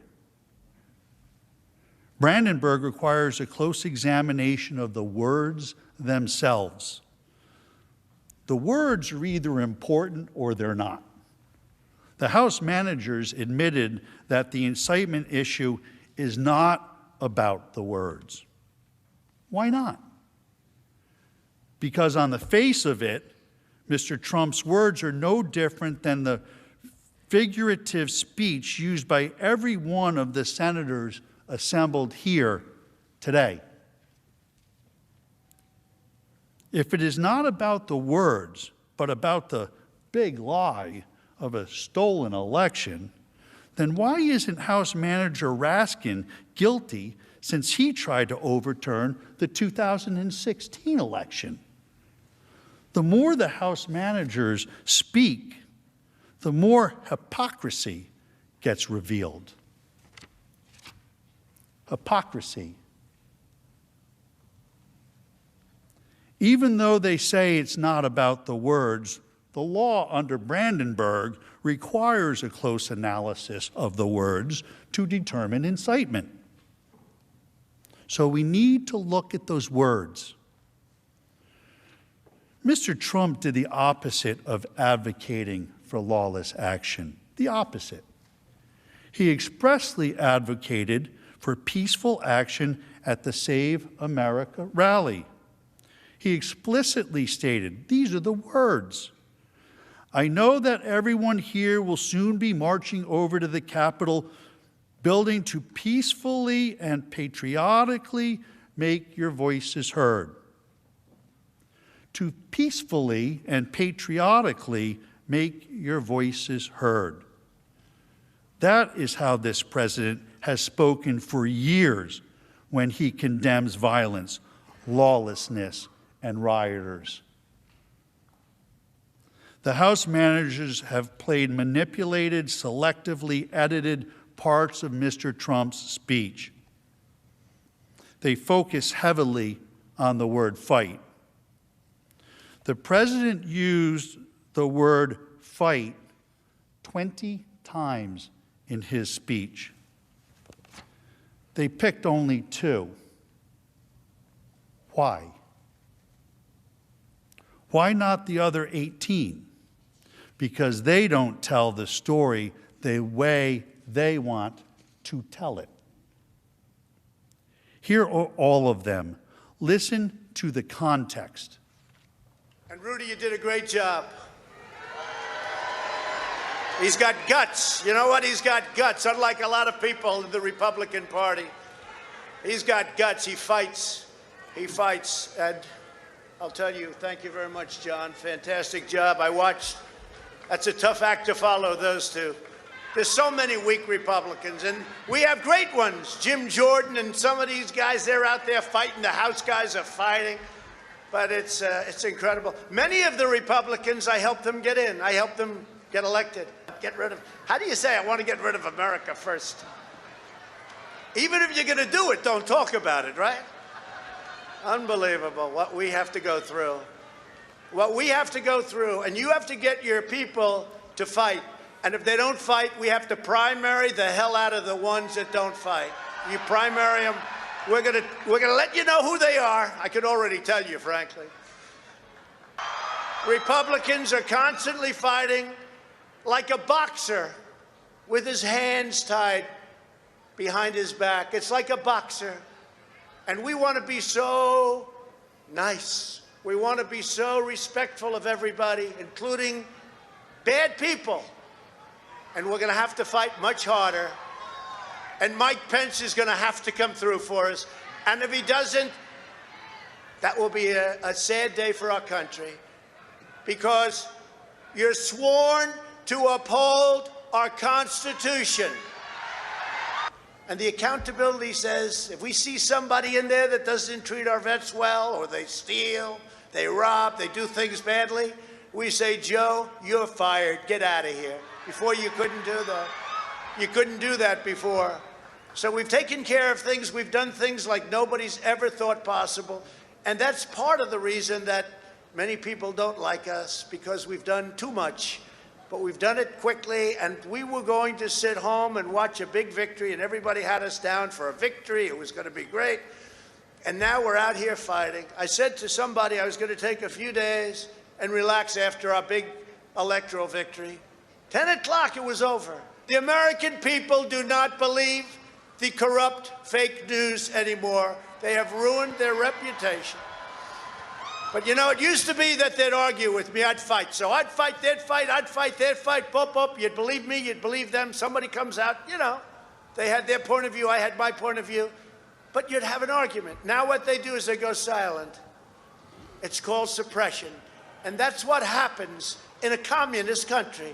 That's what they do. They suppress. You don't fight with them anymore unless it's a bad story. If they have a little bad story about me, they make it 10 times worse and it's a major headline. But Hunter Biden, they don't talk about him. What happened to Hunter? Where's Hunter? With your help over the last 4 years, we built the greatest political movement in the history of our country, and nobody even challenges that. I say that over and over, and I never get challenged by the fake news, and they challenge almost everything we say. But our fight against the big donors, big media, big tech, and others is just getting started. This is the greatest in history. There's never been a movement like that. Our brightest days are before us. Our greatest achievements still wait. I think one of our great achievements will be election security, because nobody until I came along had any idea how corrupt our elections were. And again, most people would stand there at 9 o'clock in the evening and say, I want to thank you very much. And they go off to some other life. But I said, something's wrong here. Something's really wrong. Can't have happened. And we fight. We fight like hell. And if you don't fight like hell, you're not going to have a country anymore. Our exciting adventures and boldest endeavors have not yet begun. My fellow Americans, for our movement, for our children, and for our beloved country. And I say this, despite all that's happened, the best is yet to come.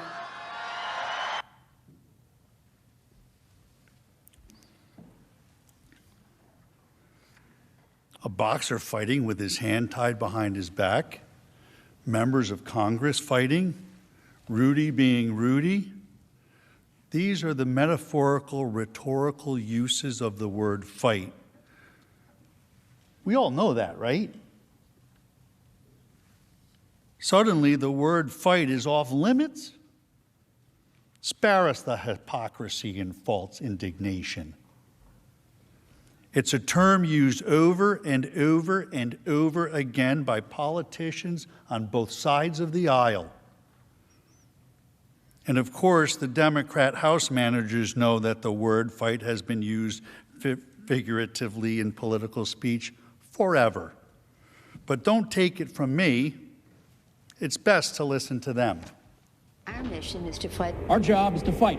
We are in a fight. We are in a fight. We are in a fight. Democrats are fighting as hard as we can. Democrats are standing up to fight. We know how to fight. We like a good fight. Democrats are going to fight like hell. We fight like hell. I'm going to fight like hell. I will fight like hell. We're going to fight like hell. I'm going to fight like hell. Fight like hell. I will fight like hell. We have to fight like hell. I know many other senators and members of the House will fight like hell. We are going to fight like hell. We're going to fight like hell. We'll fight like hell.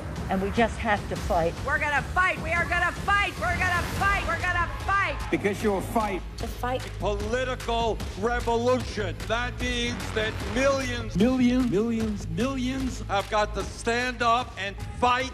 And fight and fight. Stand up and fight back. To fight. And continue to fight. And once again, fight back in the fight. We're fighting back. My fight. To fight an administration. You don't get what you don't fight for. We'll also fight him and challenge him in every way that we can. Fight in Congress, fight in the courts, fight in the streets. In the Congress, in the courts, and in the streets. There's the fight, and then there's the fight to defend. We're eager to take on this fight. The American people are going to have to fight. Get in this fight. Get in this fight. Around the clock fighting. We've got to keep fighting and keep focused. We will fight when we must fight. We've been fighting, and we need to fight, but we also need to fight. It's always going to be an uphill fight. This is going to be a fight. We always must fight. We're in the fight of our lives. And we're going to be in for the fight of our lives. This is the fight of our life. The fight of their lives.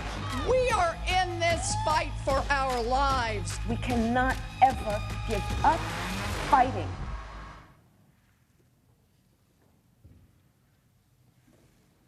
Hypocrisy.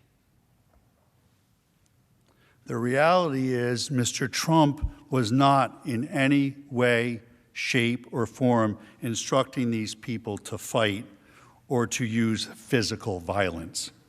What he was instructing them to do was to challenge their opponents in primary elections, to push for sweeping election reforms, to hold big tech responsible, all customary and legal ways to petition your government for redress of grievances, which of course is also protected constitutional speech.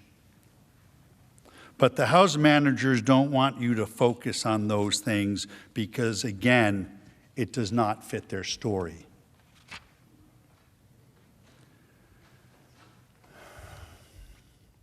In the end, I leave you with this quote from Benjamin Franklin. Freedom of speech is a principal pillar of a free government. When this support is taken away, the constitution of a free society is dissolved and tyranny is erected on its ruins. Thank you.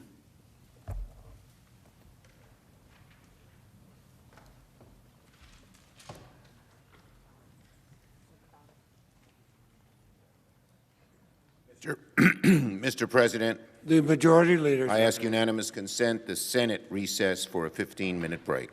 Without objection.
The Senate will be in order. Senators will take their seats.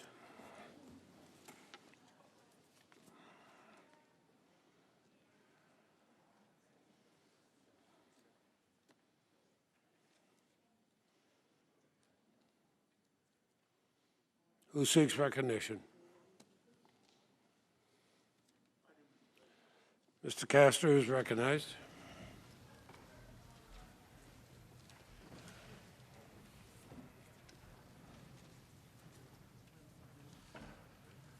Mr. President, Mr. members Castro. of the Senate, good afternoon. It has been my great privilege over the past couple of weeks to lead this outstanding team of lawyers and dedicated professionals in the defense of the 45th President of the United States. One of the most difficult things in leading such a talented group is deciding who's responsible for what and the strategy and the order in which we will present our evidence. And you have heard from Mr. Van der Veen and Mr. Schoen on the importance of the First Amendment and the importance of due process of law. And because I had the opportunity to set out the schedule, I decided that I would take the last substantive part of the case for myself. You can take that two ways. The first, perhaps, is the best, and that would be that it's almost over. The second is that perhaps you have to wait another hour for it to be over. The reason why I chose this section, and believe me, it was a very difficult decision to make because I thought that the other arguments presented by Mr. Schoen and Mr. Van der Veen were outstandingly researched, thoroughly vetted, and wonderfully and articulately presented by them.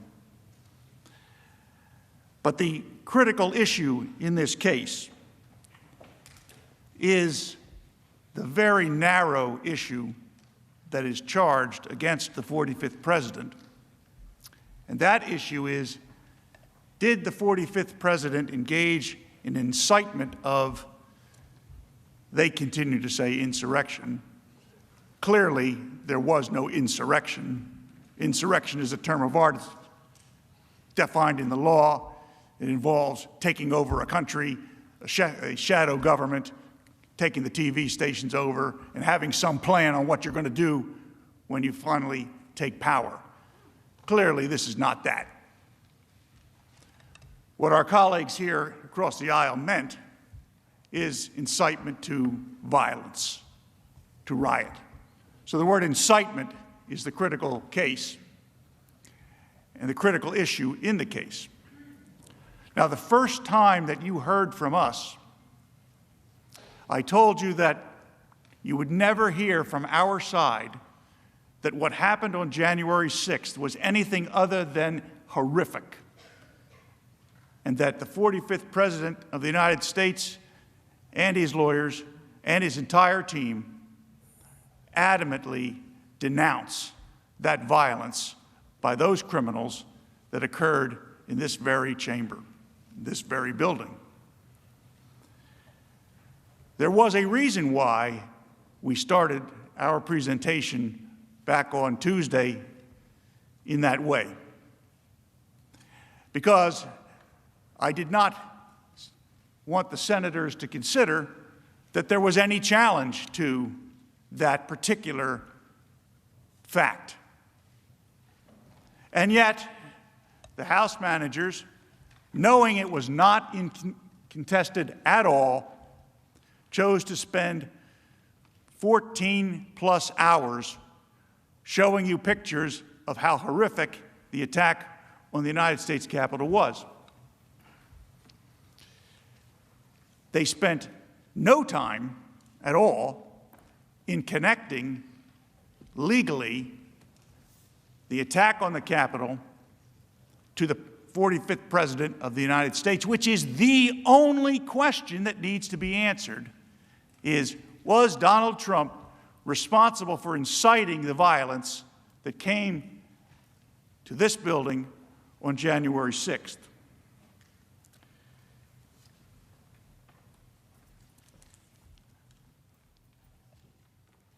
Now, by any measure, President Trump is the most pro-police, anti-mob rule president this country has ever seen. His real supporters know this. He made it clear throughout his presidency. He made it clear during the violence this past summer. He made it clear on January 6th. But politics changes things. Politics has created and interposed an element that should not be here. It has interposed the element of hatred. And the political world changes when hatred becomes part of the dynamic. As we wrote in our answer to the original charging document, and I hope that this is a phrase that lives on long after we are all departed, and that I hope someday this becomes the mantra by which all of us operate who work for the benefit of the public. That political hatred has no place in the American justice system, and most certainly no place in the Congress of the United States.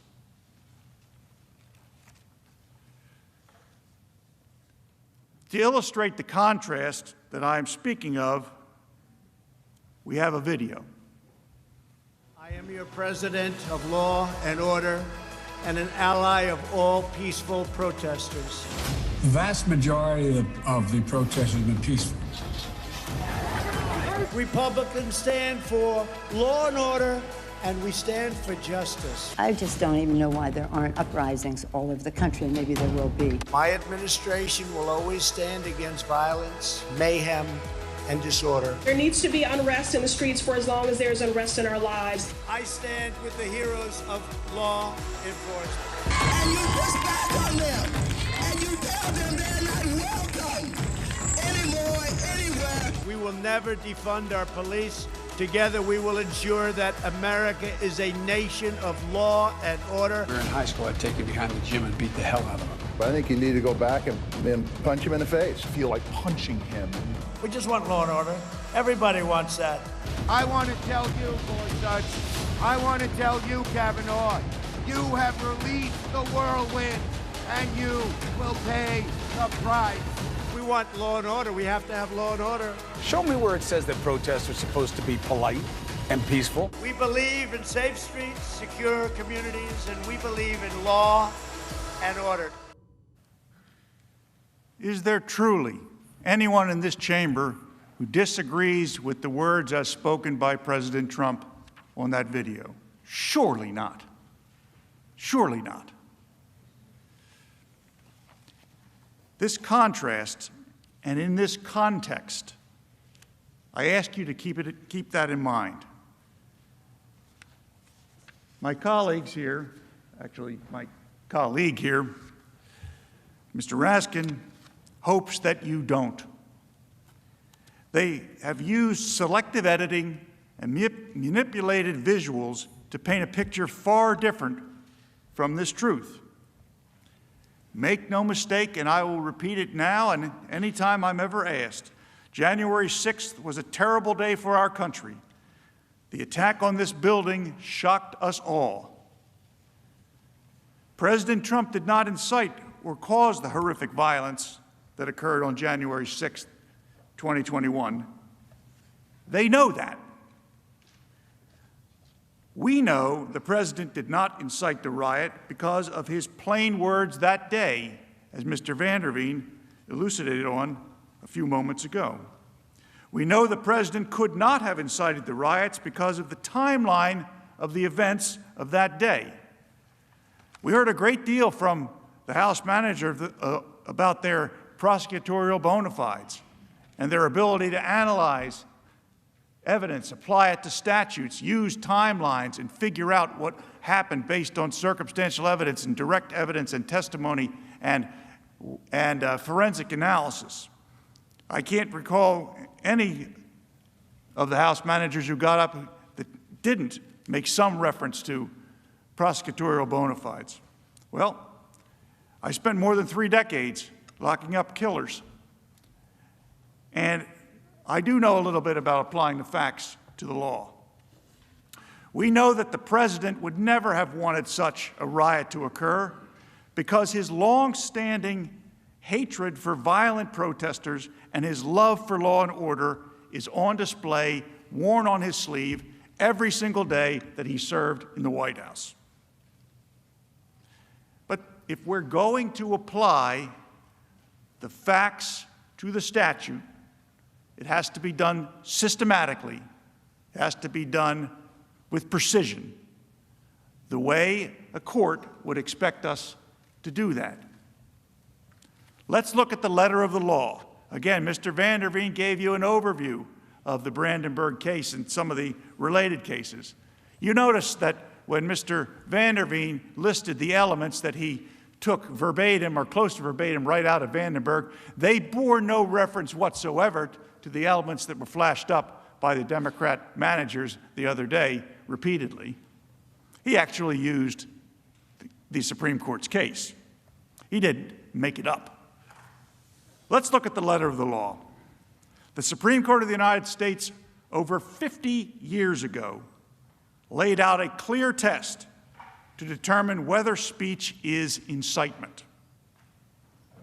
Under that test, the Brandenburg versus Ohio test, there are 3 elements that must be proven beyond a reasonable doubt by a preponderance of the evidence, whatever the Senate considers, I suggest, beyond a reasonable doubt.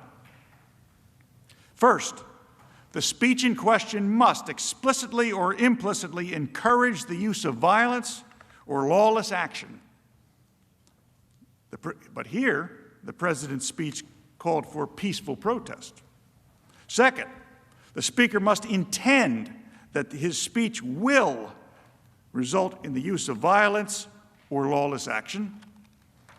And again, as Mr. Van der Veen pointed out, the president clearly deplores rioters and political violence and did so throughout his term as president and never hesitated to express his admiration for the men and women that protect this country. Finally, the third element under the Brandenburg test is the imminent use of violence. Imminent use of violence. In other words, right then, the imminent use of violence or lawless action must be the likely result of the speech. The likely result of the speech. Well, that argument is completely eviscerated by the fact that the violence was pre-planned, as confirmed by the FBI, Department of Justice, and even the House managers, not the result of the speech at all. Several of my colleagues at the House managers got up and spoke about the proceeding in the House being like a grand jury proceeding. Well, I've been in grand jury proceedings. I have run grand juries. In grand jury proceedings, you call witnesses. You hear evidence. You make transcripts. You take affidavits. You develop physical evidence. You hear reports from police officers. You hear forensic analysis from scientists. In fact, you invite the target of the grand jury to come in and testify if he or she pleases to be heard by the grand jury. Which one of those things happened in the House prior to the impeachment article? I don't believe any of them happened. So the suggestion that what happened in the House was anything at all like a grand jury investigating a case and preferring it for prosecution is complete nonsense. And if the House managers are trying to fool you about that, you must ask yourself, What else are they trying to fool you about?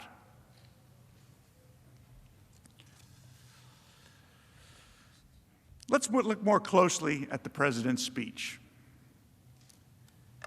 We have mentioned this line before, but it is so critical we need to talk about it again. The president asked that the attendees at his rally peacefully make their voices heard. I know that everyone here will soon be marching over to the Capitol building to peacefully and patriotically make your voices heard.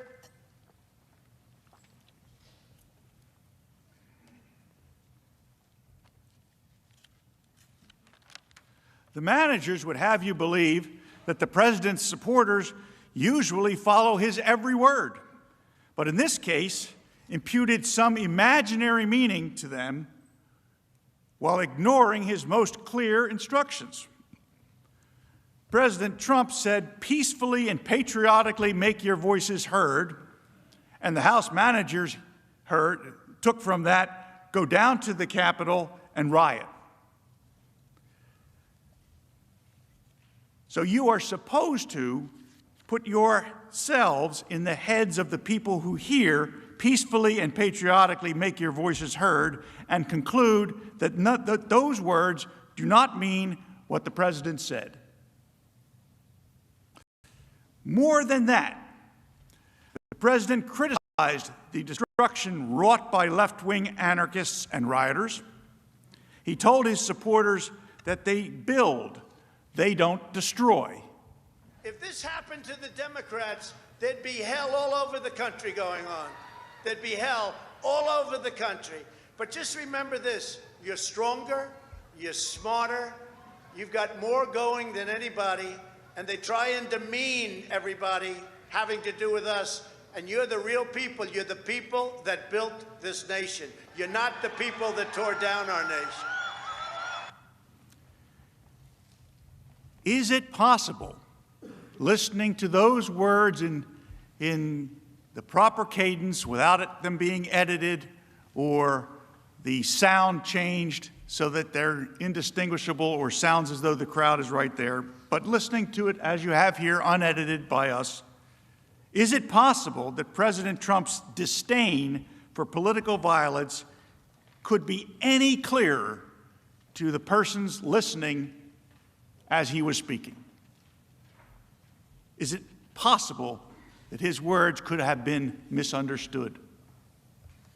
I suggest to you that is impossible. Now, the House manager said the president told the crowd, quote, "You have to get out your people to fight." The House manager's claim is that the President of the United States was telling the audience to get each other to physically fight. But that is not what the President said. The people who should fight, he said, were members of Congress. If they don't fight, what the President said is, what should the rally attendees do? If members of Congress wouldn't fight for the principles they held dear, what was it that the President specifically told his supporters at that rally he wanted them to do? He wanted them to support primary challenges. Now, nobody in this chamber is anxious to have a primary challenge. That is one truism I think I can say with some certainty. But that's the way we operate in this country. When the people of a state want to change their representatives and their senators, they use the electoral process. President Trump told his listeners that if their members of Congress won't fight for their views, then go back home and find others that will. That's what President Trump said. The people who should fight were the members of Congress. You have to get your people to fight. He told them. You have to get your people to fight.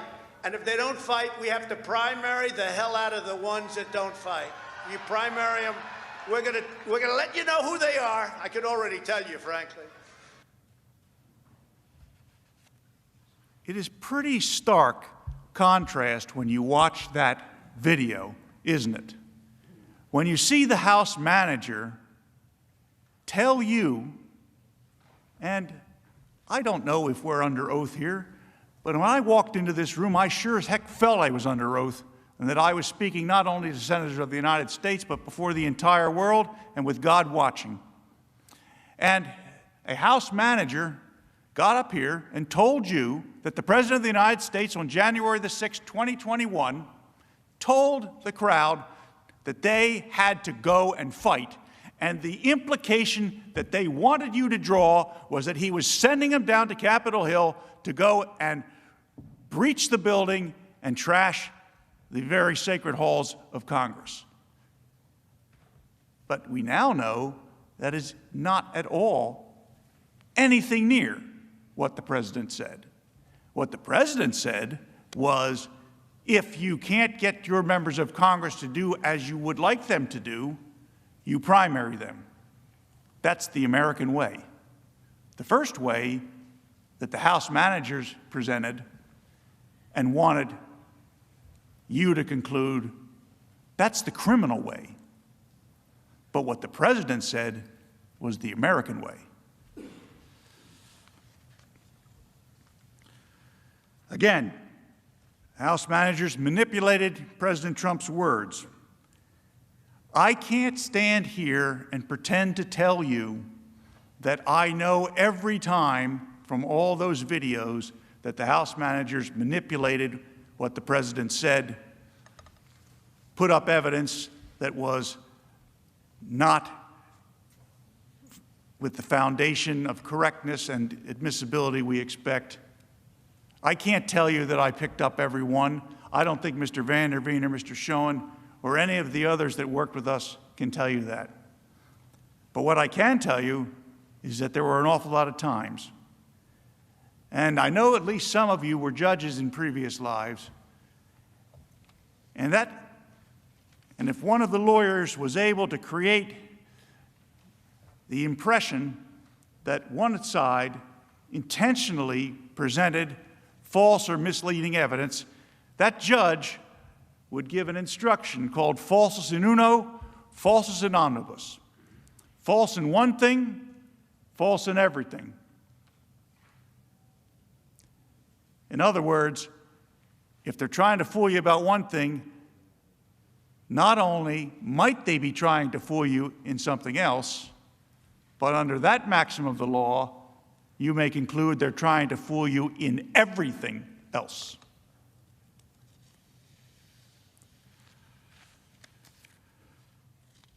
President Trump was immediate in his calls for calm and respect for law enforcement. The House managers emphasized President Trump's tweet in the 6 p.m. hour where he told crowds to, quote, go home in love and peace and remember this day. What is it that they left out? Well, the House starts their recitation of what President Trump said as far as the aftermath of when the Capitol was breached at roughly 6 p.m. What they don't tell you and didn't tell you, and which you probably don't know because I think I'm the first one to say it in this forum, is at 2:38, President Trump urged protesters at the U.S. Capitol to, quote, stay peaceful, please support our Capitol Police and law enforcement. They are truly on the side of our country. Stay peaceful. And before we run the graphic, I just want to point out to you, President Trump's speech ended at 1:11 p.m. So at 2:38 p.m., by the time word reaches the President that there's a problem down here, he's out urging people to support the police, stay peaceful, support our Capitol Police and law enforcement. They are on the side of the country. Stay peaceful.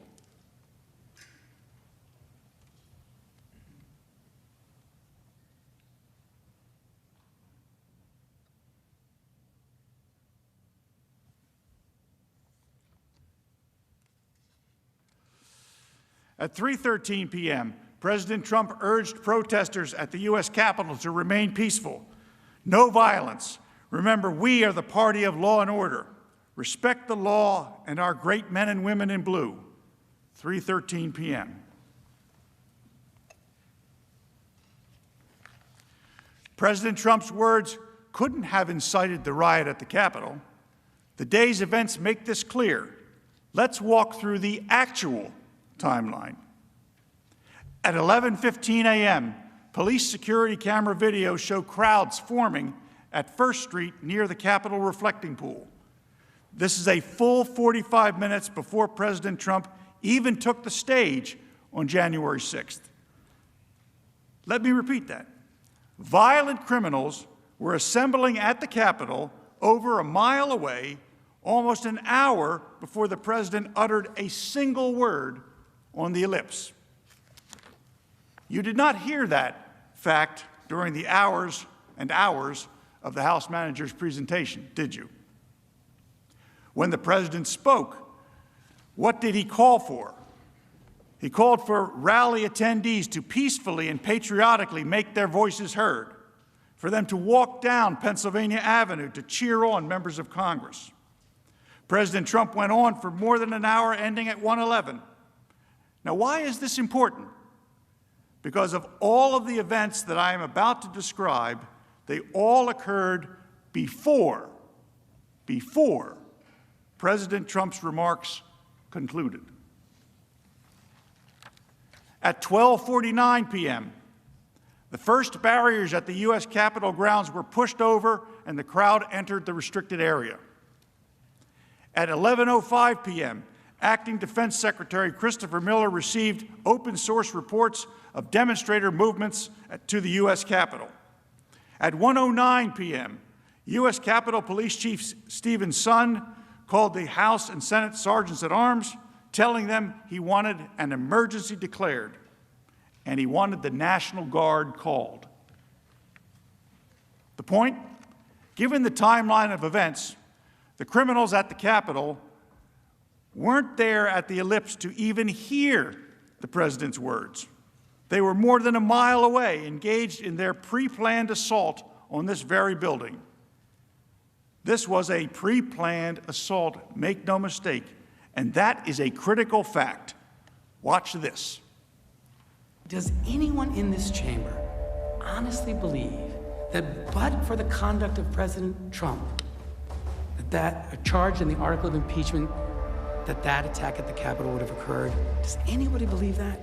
It was not some sort of spontaneous decision by a bunch of, quote, protesters to go up to Capitol Hill and storm Capitol Hill. This was all planned out. How much of it was planned? How much of this was strategized ahead of time? They are getting indications, some evidence that they've seen that indicates that there was some level of planning. There appears to be premeditation. FBI internal report the day before the siege, warning of a violent war at the Capitol. The FBI issued a warning of a, quote, war at the Capitol. The FBI warned law enforcement agencies about this specific attack. Be ready to fight.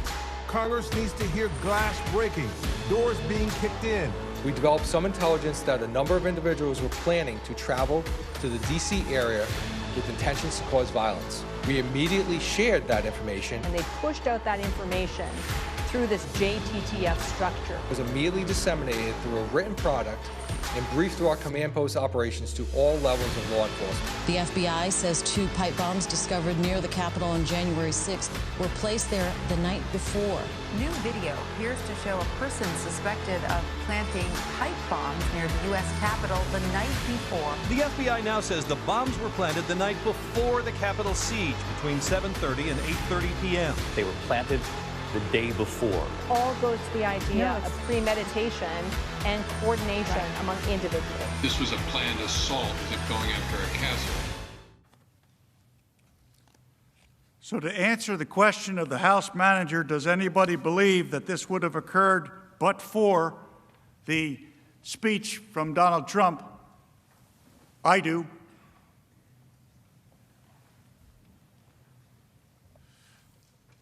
All of these facts make clear the January 6th speech did not cause the riots. The president did not cause the riots. He neither explicitly or implicitly encouraged the use of violence or lawless action, but in fact called for peaceful exercise of every American's First Amendment rights to peacefully assemble and petition their government for redress of grievances. In other words, the Brandenburg Standard is not made out. The House managers admitted many facts are unknown. Even Speaker Pelosi admitted not knowing the real cause of the violence when she called for a 9/11-style commission to examine the facts and causes that led to the violence.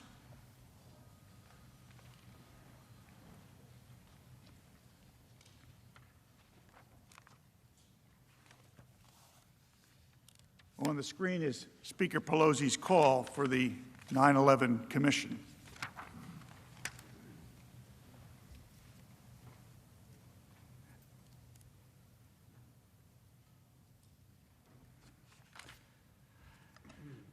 Let's touch now on the second absurd and conflated allegation in the House manager's single article. President Trump's phone call to Georgia Secretary of State Ben Roethlisberger, surreptitiously recorded, by the way, included multiple attorneys and others on the call. Let me point out the very obvious fact that the House managers ignored. The private call that was made public by others cannot really be the basis to claim that the president intended to incite a riot, because he did not publicly disclose the contents of the call. How could he have hoped to use this call to invite his followers if he had no intent to make the conversation public and indeed had nothing to do with it being secretly recorded? The House managers told you that the president demanded that the Georgia Secretary of State, quote, find just over 11,000 votes. The word find, like so many others the House managers highlighted, is taken completely out of context. And the word find did not come out of thin air. Based on an analysis of publicly available voter data that the ballot rejection rate in Georgia in 2016 was approximately 6.42%. And even though a tremendous amount of new first-time mail-in ballots were included in the 2020 count, the Georgia rejection rate in 2020 was a mere 0.4%, a drop-off from 6.42% to 0.4%. President Trump wanted the signature verification to be done in public.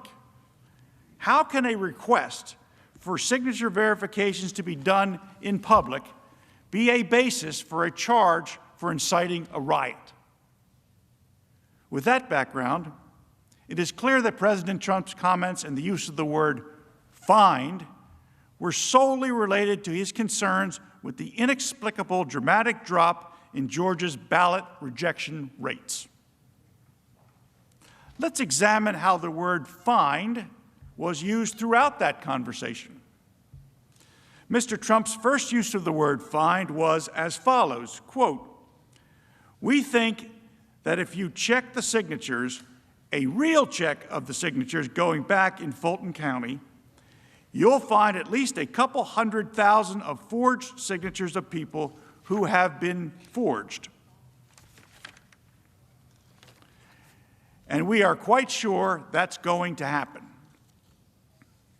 President Trump also used find as follows, quote, now why aren't we doing signature and why can't it be open to the public? And why can't we have professionals do it instead of rank amateurs who will never find anything and don't want to find anything? They don't want to find, they don't want to find anything. Someday you'll tell me the reason why, because I don't understand your reasoning. But someday you'll tell me the reason why. But why don't you want to find? President Trump echoed his previous sentiments, again in the context of pursuing a legitimate and robust investigation into the lack of signature verification for mail-in and absentee ballots. Quote, And why can't we have professionals do it instead of rank amateurs who will never find anything and don't want to find anything? They don't want to find anything, you know, they don't want to find anything. They don't want to find, you know, they don't want to find anything. Someday you'll tell me why, because I don't understand your reasoning, but someday you'll tell me why. But why don't you want to find? We can go through signature verification and we'll find hundreds of thousands of signatures, and you can let us do it. And the only way you can do it, as you know, is to go to the past. But you didn't do that in Cobb County. You just looked at one page compared to another. The only way you could do a signature verification is to go from one that signed it on November whatever, recently, and compare it to 2 years ago, 4 years ago, 6 years ago, you know, or even one. And you'll find that you have many different signatures. But in Fulton, where they dumped ballots, you will find that you have many that aren't even signed and that you have many forgeries. End quote. Mr. Trump continued to use the word find throughout the conversation. Each and every other time in the context of his request that Mr. Raffensperger undertake a review of signature verifications and his concerns generally with ballot integrity and his reported electoral deficit, here are a few examples. Quote, but why wouldn't you want to find the right answer, Brad? Instead of keep saying that the numbers are right, because those numbers are so wrong. Another example, quote, we think that if you check the signatures, a real check of the signatures, going back in Fulton County, you'll find at least a couple 100,000 of forged signatures of people who have been forged, and we are quite sure that's going to happen, end quote. Moreover, there was nothing untoward with President Trump, or any other candidate for that matter, speaking with the lead elections officer of a state. That's why the Georgia Secretary of State took a call along with members of his team, one of whom decided to record it and release it to the press. The only reason this conversation is being discussed in this chamber is because, once again, the media and their Democratic allies distorted the true conversation to mislead you and the American public. So we have a complete lack of evidence for the article of impeachment presented by the House managers. So why are we here? Politics. Their goal is to eliminate a political opponent, to substitute their judgment for the will of the voters. Why bother with a Senate trial of Donald Trump? He's no longer president. He'll be out of office anyway. Is it to keep him from ever running again? Make sure he can never run for office again. Keep him from running for office again. Donald Trump would not be able to run for office again. Barring him from running for office again. Disqualified from running for office. Disqualify him from ever running from office again. Disqualified from running for office again. It's about focusing that he can never run again. Remove him from ever running for office again. Never be able to run for office again. To ban former President Trump from running again. If we don't impeach this president, he will get reelected.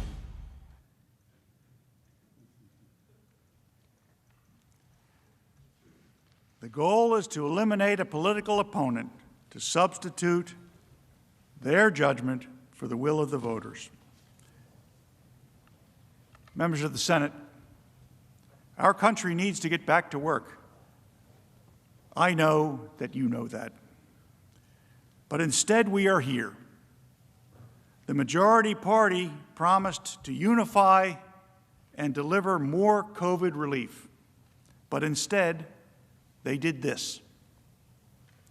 We will not take most of our time today, us of the defense, in the hopes that you will take back these hours and use them to get delivery of COVID relief to the American people.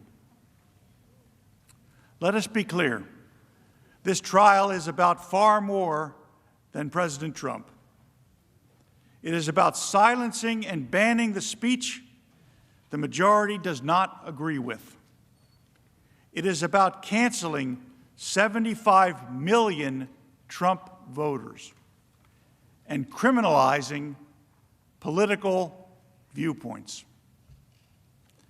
That is what this trial is really about. It's the only existential issue before us. It asks for constitutional cancel culture to take over in the United States Senate. Are we going to allow canceling and banning and silencing to be sanctioned in this body? To the Democrats who view this as a moment of opportunity, I urge you instead to look to the principles of free expression and free speech. I hope truly that the next time you are in the minority, you don't find yourself in this position.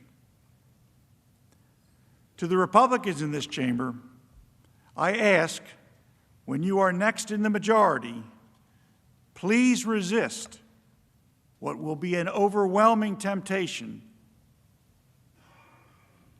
to do this very same thing to the opposing party.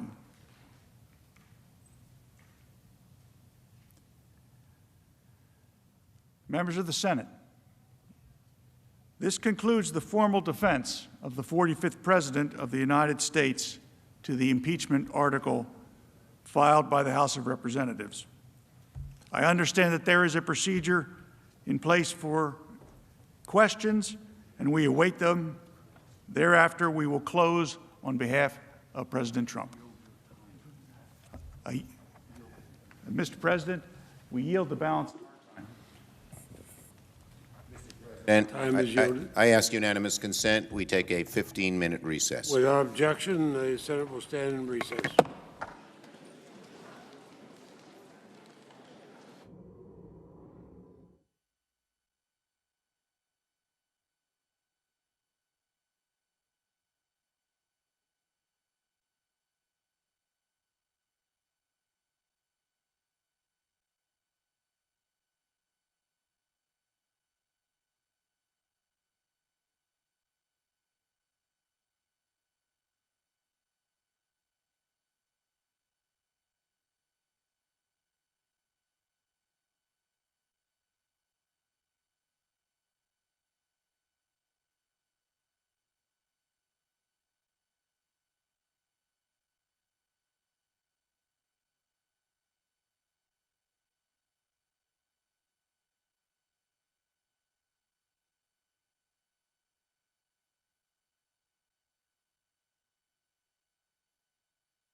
Senators will take their seats. Senate will be in order. Senators will take their seats. Senate will be in order. And pursuant to the provisions of Senate Resolution 47, the senators provide up to 4 hours during which senators may submit questions in writing directed either to the managers on the part of the House of Representatives or counsel for the former president. Majority Leader. President, I ask unanimous consent that the answers within the 4-hour question period be limited to 5 minutes each, and if the questions are directed to both parties, the times be equally divided. Furthermore, that questions alternate sides for posing questions for as long as both sides have questions. Without objection, so ordered. Mr. President, I have a question at the desk, for the desk. The senator will submit it.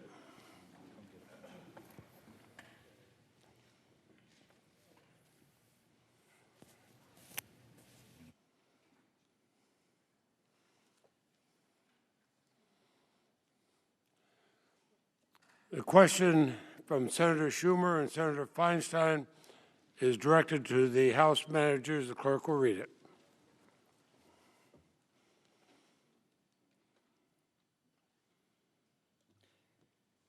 Isn't it the case that the violent attack and siege on the Capitol on January 6th would not have happened if not for the conduct of President Trump?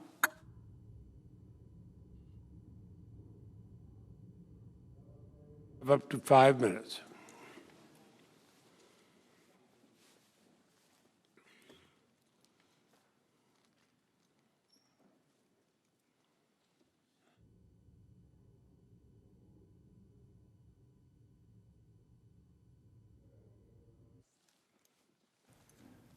To answer your question very directly, Donald Trump summoned the mob. He assembled a mob and he lit the flame. Everything that followed was because of his doing. And although he could have immediately and forcefully intervened to stop the violence, he never did. In other words, this violent, bloody insurrection that occurred on January 6th would not have occurred but for President Trump. The evidence we presented at trial makes this absolutely clear. And this attack, as we said, didn't come from one random speech, and it didn't happen by accident, and that mob didn't come out of thin air. Before the election, Donald Trump spread lie after lie about potential fraud. An election, remember, that hadn't even happened yet. Months before the election took place, he was saying it was rigged, that it was going to be stolen, all to make his supporters believe that the only way he was going to lose is if the election was stolen, if the election was rigged. And when he did lose, he spent week after week inciting his supporters to believe that their votes had been stolen and that the election was fraudulent and that it was their patriotic duty to fight like hell to stop the steal and take their country back. And remember, this is in the United States where our vote is our voice.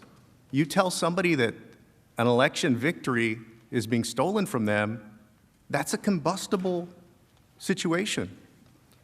And he gave them clear direction on how to deal with that. For example, on December 19th, 18 days prior to January 6th, President Trump told them how and where to fight for it. He first issued his call to action for January 6th. This was a save the date sent 18 days before the event on January 6th. And it wasn't just a casual one-off reference or a singular invitation. For the next 18 days, he directed all of the rage he had incited to January 6th. And that was, for him, what he saw as his last chance to stop the transfer of power, to stop from losing the presidency. And he said things like, quote, fight to the death, and January 6th will be a, quote, wild and, quote, historic day. And this was working.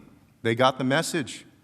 In the days leading to the attack, report after report, social media post after social media post confirmed that these insurgents were planning armed violence. But they were planning it because he had been priming them, because he had been amping them up. That's why they were planning it. And these posts, confirmed by reports from the FBI and Capitol Police, made clear that these insurgents were planning to carry weapons, including guns, to target the Capitol itself. And yet, Donald Trump, from January 5th to the morning of his speech, tweeted 34 times, urging his supporters to get ready to stop the steal. He even, on the eve of the attack, warned us that it was coming. He warned us that thousands were descending into D.C. and would not take it anymore. And when they got here at the Save America March, he told them again in that speech exactly what to do. His lawyer opened with, quote, "Let's have trial by combat." That was Rudy Giuliani. And Donald Trump brought that message home. In fact, he praised Rudy Giuliani as a fighter. And President Trump used the words fight or fighting 20 times in that speech. Remember, you've just told these people, these thousands of people, that somebody has stolen your election, your victory. You're not going to get the president that you love. Senators, that is an incredibly combustible situation when people are armed and they've been saying that they're mad as hell and they're not going to take it anymore. He looked out to a sea of thousands, some wearing body armor, helmets, holding sticks and flagpoles, some of which they would later use to beat Capitol Police, and told them that they could play by different rules. Play by different rules. He even at one point quite literally pointed to the Capitol as he told them to fight like hell. After the attack, we've shown clearly, that once the attack began, insurgent after insurgent made clear they were following the president's orders. You saw us present that evidence of the insurgents who were there that day, who said, "I came because the president asked me to come.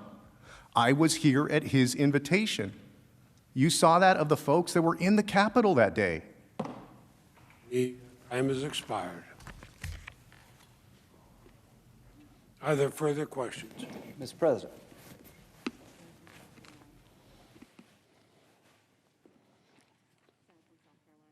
Senator from South Carolina, have a question? Thank you very much, Mr. President. Submit it. I send a question to the desk on behalf of myself, Senator Cruz, Marshall, and Kramer to council.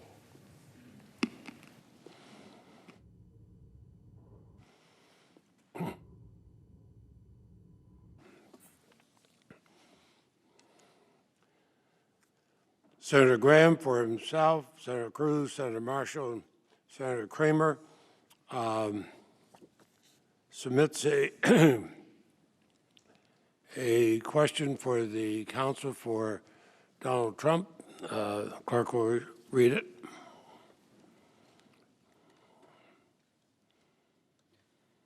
Does a politician raising bail for rioters encourage more rioting? Council has 5 minutes. Yes. Does council yield back the rest of their time? Council's time is yielded back. Are there other questions? Mr. President. The senator from Georgia. I have a question for the desk. Send it to the desk.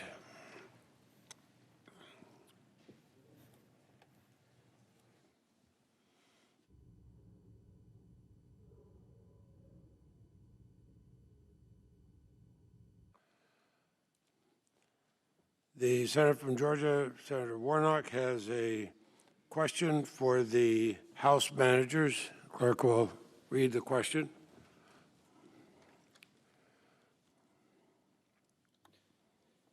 Is it true or false that in the months leading up to January 6th, dozens of courts, including state and federal courts in Georgia, rejected President Trump's campaign's efforts to overturn his loss to Joe Biden?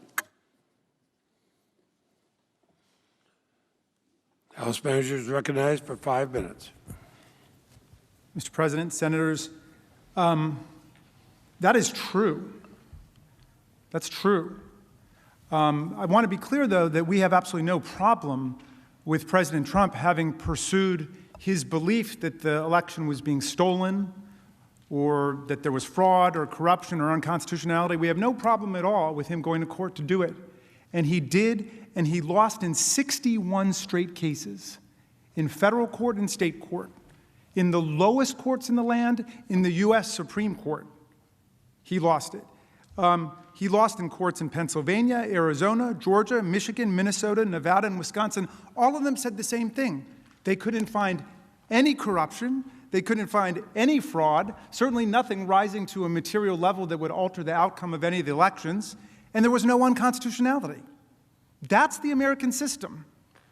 And so, I mean, it's hard to imagine him having gotten more due process than that in pursuing what has come to be known popularly as the big lie, the idea that somehow the election was being stolen from him. And we have no problem with the fact that he went to court to do all those things. But notice, number one, the big lie was refuted, devastated, and demolished in federal and state courts across the land, including by 8 judges appointed by President Donald Trump himself. We quoted earlier in the case what happened in Pennsylvania, where U.S. District Court Judge Matthew Brand said, in the United States, the court has been presented with strained legal arguments without merit and speculative accusations. In the U.S., this cannot justify the disenfranchisement of a single voter, let alone all the voters of its 6th most populous state. Our people, laws, and institutions demand more. Then it went up to Judge Stefanos Bibas, who's a Trump appointee, who was a part of the appeals court panel. He said, the campaign's claims have no merit. The number of ballots it specifically challenges is far smaller than the 81,000 vote margin of victory, and it never claims fraud or that any votes were cast by illegal voters. Plus, tossing out millions of mail-in ballots would be drastic and unprecedented, disenfranchising a huge swath of the electorate and upsetting all of the down-ballot races, too, which incidentally weren't being challenged, even though it was the exact same ballot that had been brought. So the problem was when the president went from his judicial combat, which was fine, to intimidating and bullying state election officials and state legislators, and then finally, as Representative Cheney said, summoning a mob, assembling a mob, and then lighting the match for an insurrection against the Union. When he crossed over from nonviolent means, no matter how ridiculous or absurd, that's fine, he's exercising his rights, to inciting violence. That's what this trial is about. And we heard very little of that from the presentation of the president's lawyers. They really didn't address the facts of the case at all. There were a couple propaganda reels about Democratic politicians that would be excluded in any court in the land. They talked about the rules of evidence. All of that was totally irrelevant to the case before us. Whatever you think about it, it's irrelevant. And we'll be happy, of course, to address the First Amendment arguments, too. Mr. President. The Senator from Maine. Mr. President, I send a question to the desk.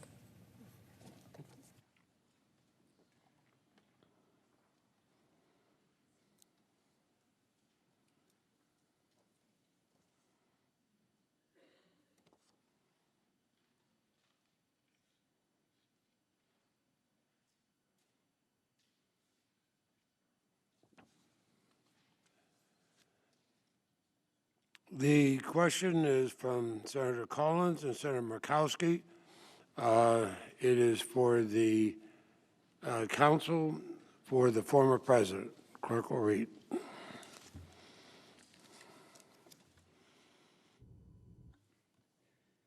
Exactly when did President Trump learn of the breach of the Capitol? What specific actions did he take to bring the rioting to an end? And when did he take them? Please be as detailed as possible.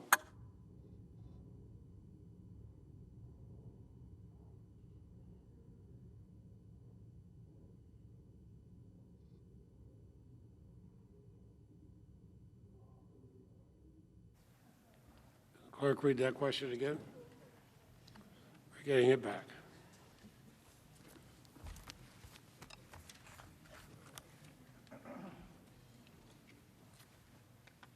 Exactly when did President Trump learn of the breach of the Capitol? And what specific actions did he take to bring the rioting to an end? And when did he take them? Please be as detailed as possible. Mr. Van Veen. The House managers have given us absolutely no evidence the other onto that question.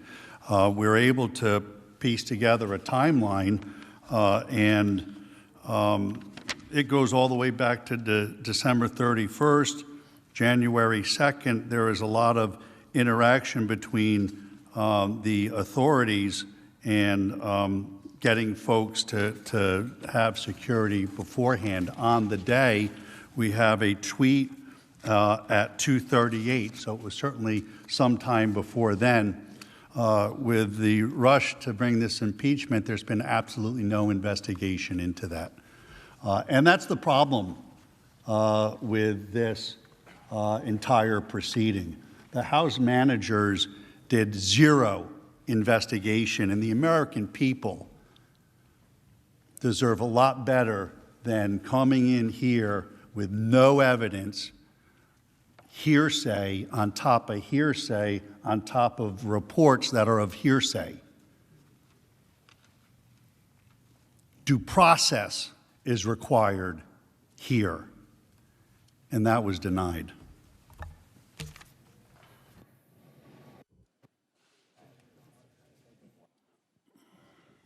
Mr. President. The Senator from Nevada. Mr. President, I send a question to the desk.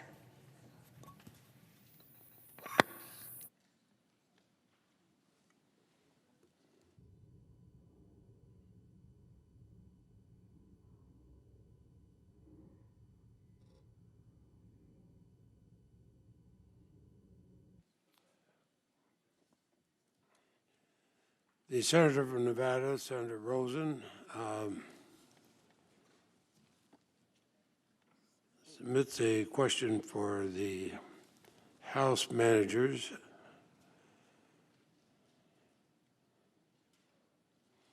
And the clerk will read it.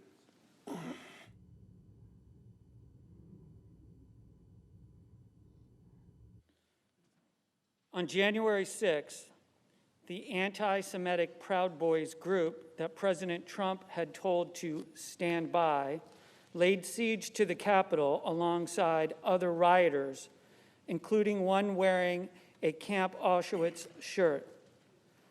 Is there evidence that President Trump knew or should have known that his tolerance of anti-Semitic speech, hate speech, combined with his own rhetoric, could incite the kind of violence we saw on January 6th?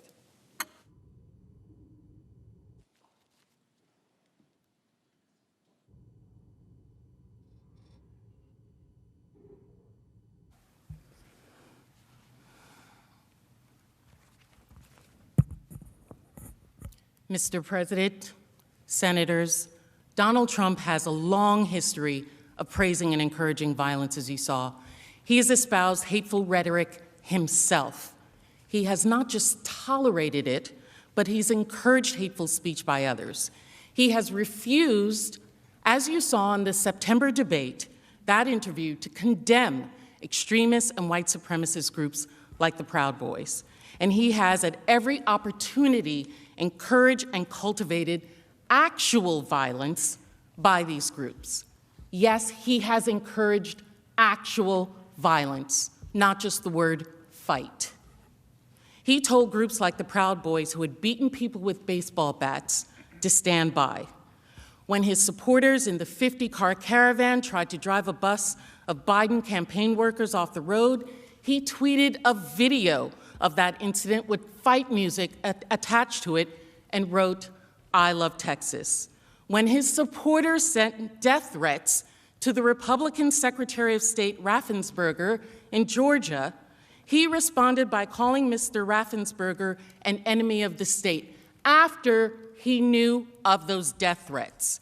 And in the morning of the 2nd Million MAGA March, when it erupted in violence and burned churches, he began that day with the tweet, "We have just begun to fight." I want to be clear that Donald Trump is not on trial for those prior statements, however that hateful and violent and inappropriate they may be.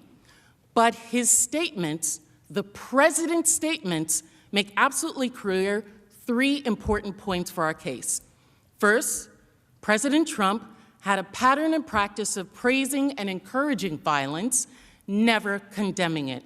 It is not a coincidence that those very same people, Proud Boys, organizers of the Trump Caravan, supporters and speakers of the 2nd Million MAGA March, all showed up on January 6th to an event that he had organized with those same individuals who had organized that violent attack.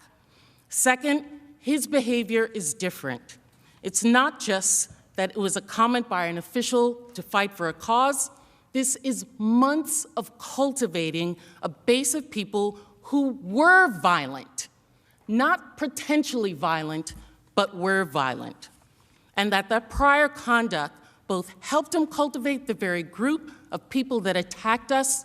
It also shows clearly that he had that group assembled, inflamed, and all the public reports ready to attack. He deliberately encouraged them to engage in violence on January 6th. President Trump had spent months calling his supporters to a march on a specific day, at a specific time, for a specific purpose. What else were they going to do to stop the certification of the election on that day but to stop you? But to stop you physically. There was no other way, particularly after his vice president said that he would refuse to do what the president asked. The point is this, that by the time he called the cavalry, not Calvary, but cavalry of his thousands of supporters on January 6th, an event he had invited them to, he had every reason to know that they were armed, violent, and ready to actually fight. He knew who he was calling and the violence they were capable of. And he still gave his marching orders to go to the Capitol and, quote, fight like hell to stop the steal. How else was that going to happen?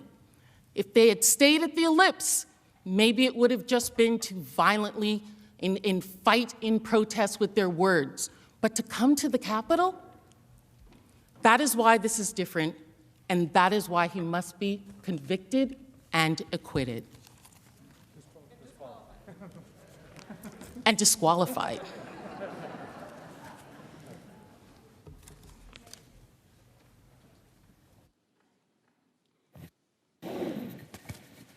Mr. President, on behalf of Senator Scott of South Carolina and myself, I'd like to submit a question to the desk. Senator from Tennessee shall submit it. Thank you.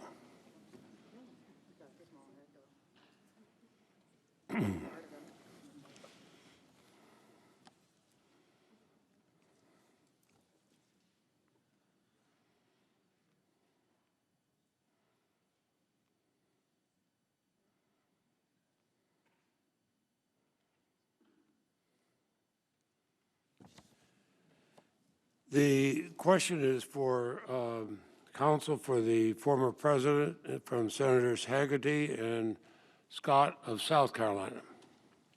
Clerk will read the question.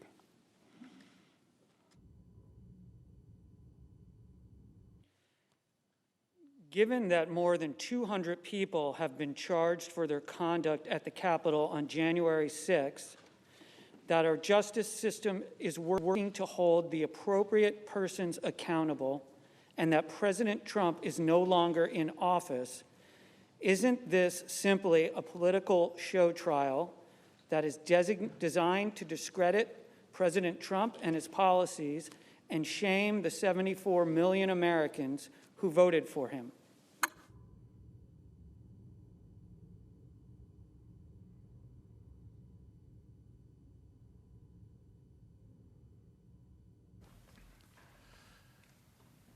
Thank you, Senators, for that question. That's precisely what the 45th President believes this gathering is about. We believe in law and order and trust that the federal authorities that are conducting investigations and prosecutions against the criminals that invaded this building will continue their work and be as aggressive and thorough as we know them to always be, and that they will continue to identify those that entered the inner sanctum of our government and desecrated it. The 45th President no longer holds office. There is no sanction available under the Constitution, in our view, for him to be removed from office that he no longer holds. The only logical conclusion is that the purpose of this gathering is to embarrass the 45th President of the United States and in some way try to create an opportunity for senators to suggest that he should not be permitted to hold office in the future, or at the very least, publicize this throughout the land to try to damage his ability to run for office when and if he is acquitted, and at the same time, tell the 74 million people who voted for them that their choice was the wrong choice. I believe that this is a divisive way of going about handling impeachment, and it denigrates the great solemnity that should attach to such proceedings. I yield the remainder of my time, Mr. President.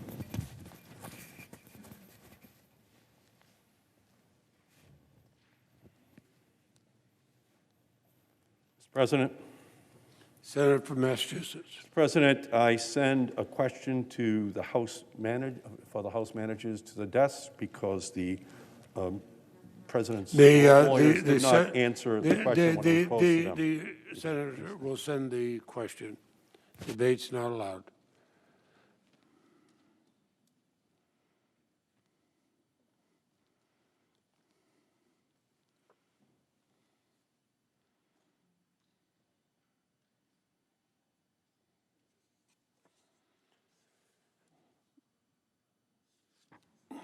The question is from Senator Markey with Senator Duckworth to the manager on the part of the House Representatives. The clerk will read the question.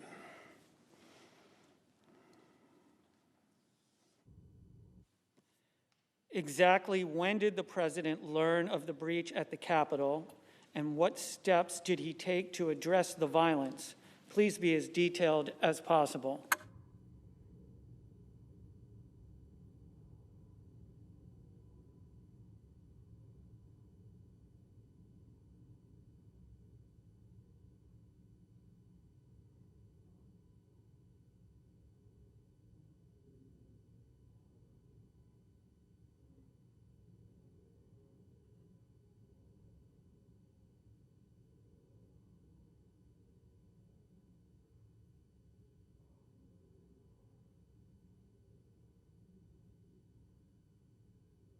Just wish to respond.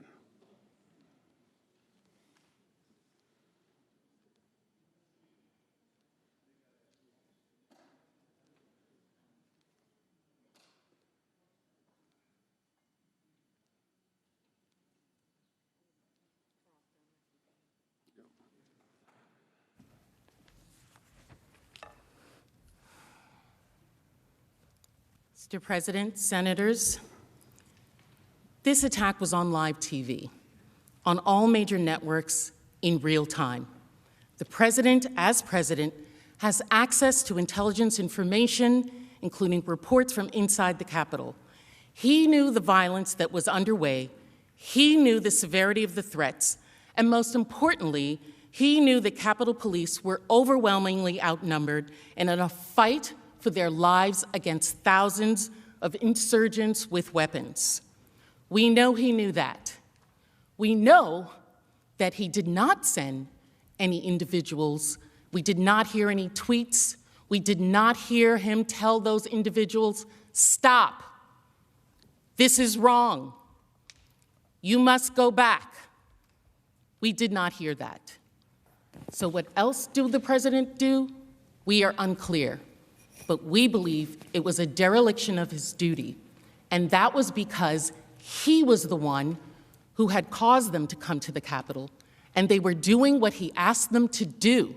So there was no need for him to stop them from what they were engaged in.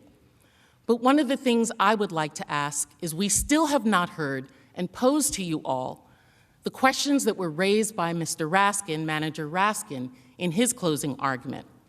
Why did the President Trump not tell the protesters to stop as soon as he learned about it?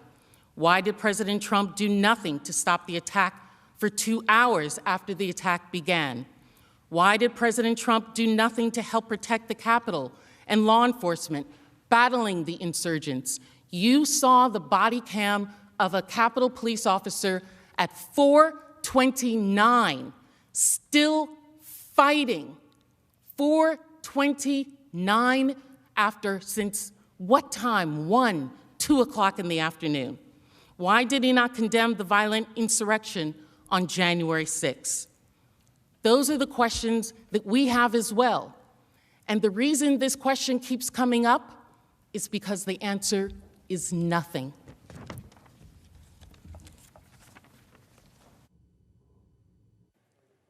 Mr. President. The Senator from Utah. I send a question to the desk.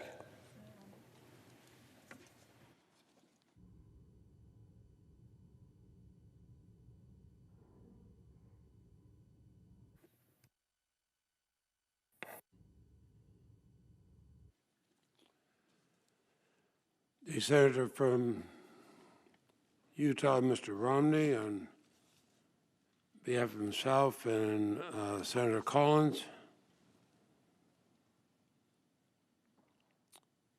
Submits a question, and the clerk will read it.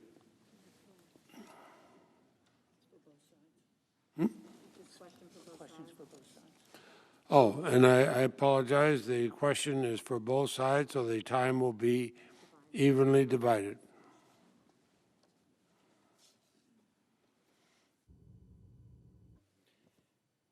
When President Trump sent the disparaging tweet at 2:24 p.m. regarding Vice President Pence, was he aware that Vice President had been removed from the Senate by the Secret Service for his safety?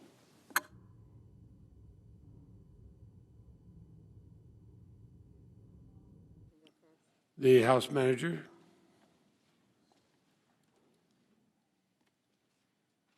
And time will be evenly divided between. Of course. Would the clerk read the question again? When President Trump sent the disparaging tweet at 2:24 p.m. regarding Vice President Pence, was he aware that the Vice President had been removed from the Senate by the Secret Service for his safety?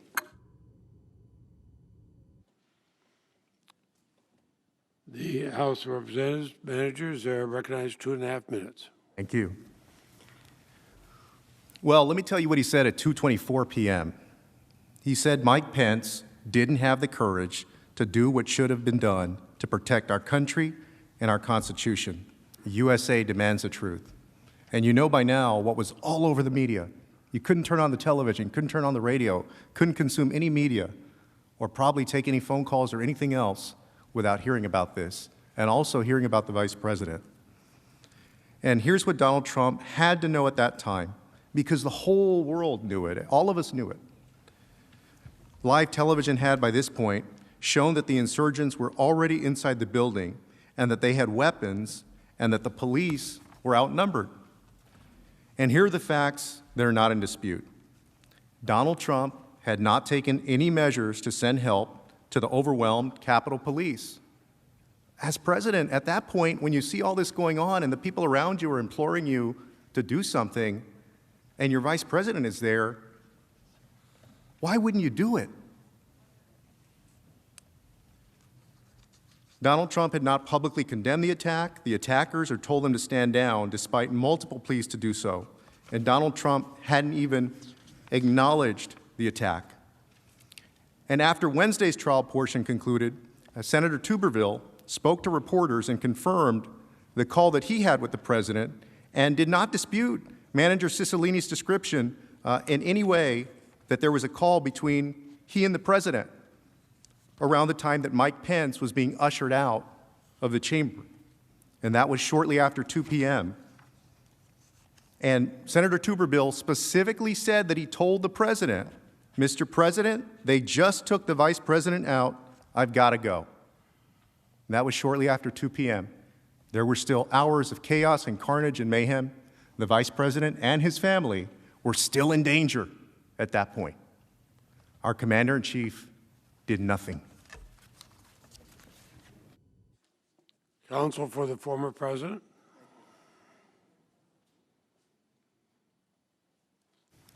The answer is no.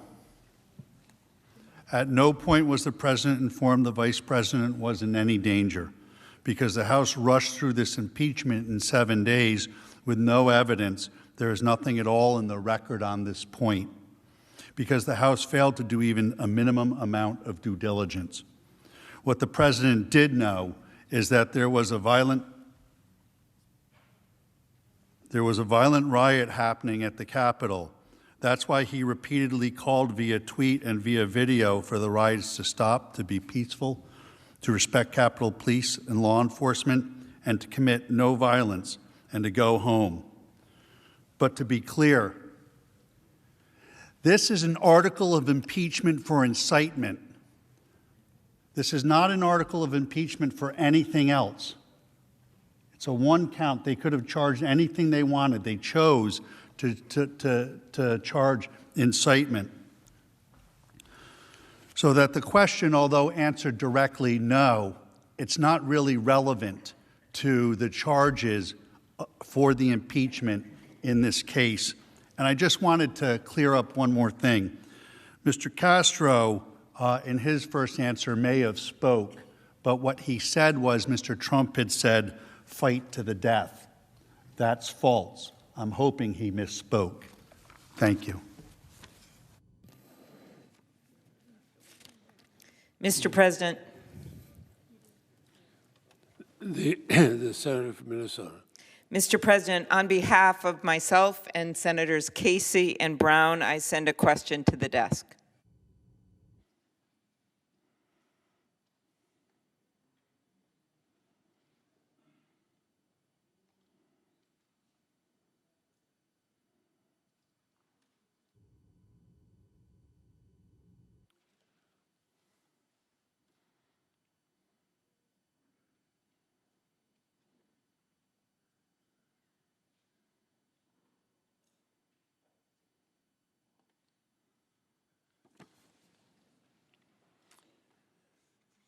It's a question from Senator Klobuchar, Senator Casey, Senator Brown to the House managers. The clerk will report.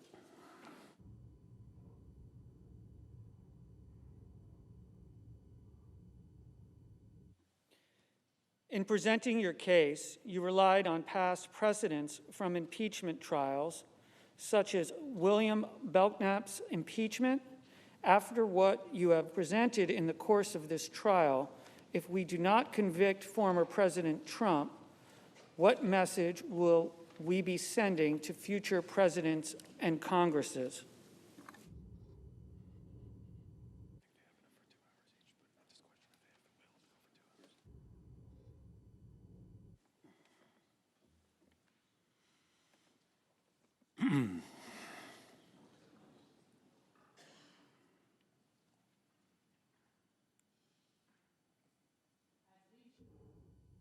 President Trump engaged in a course of conduct that incited an armed attack on the Capitol.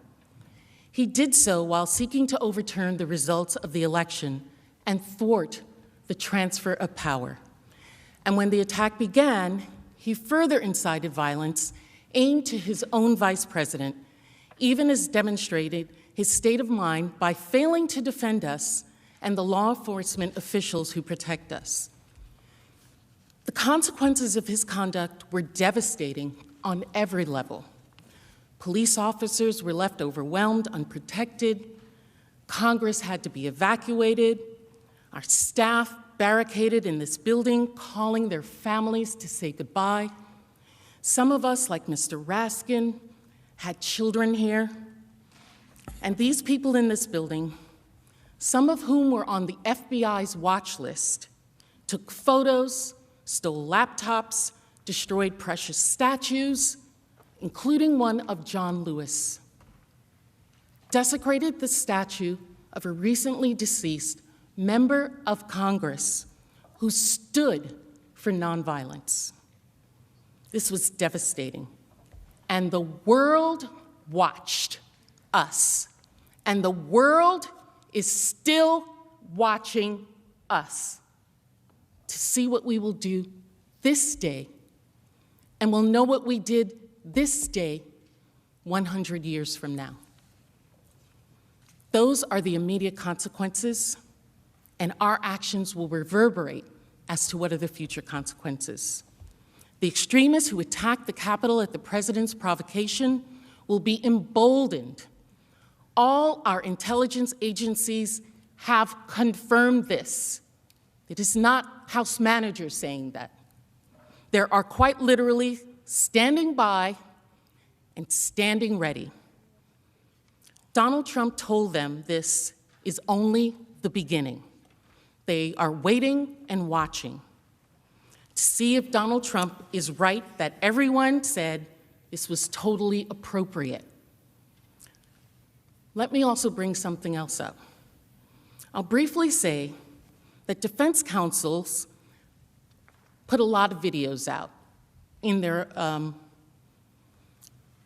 defense, playing clip after clip of Black women talking about fighting for a cause or an issue or a policy. It was not lost on me as so many of them were people of color and women, and Black women like myself, who are sick and tired of being sick and tired for our children,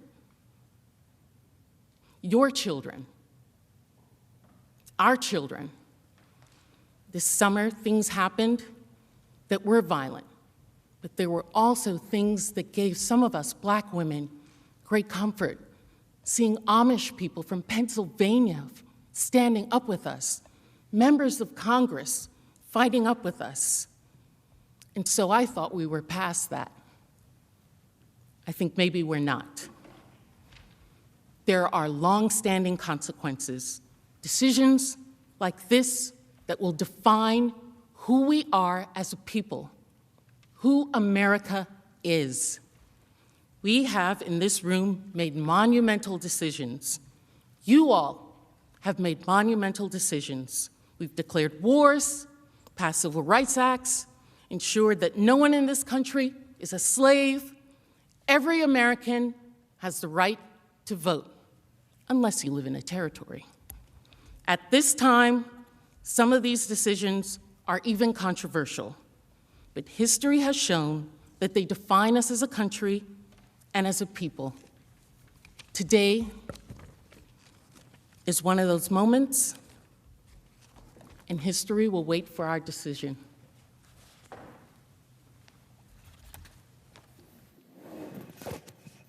Mr. President? The Senator from Utah. I send a question to the desk.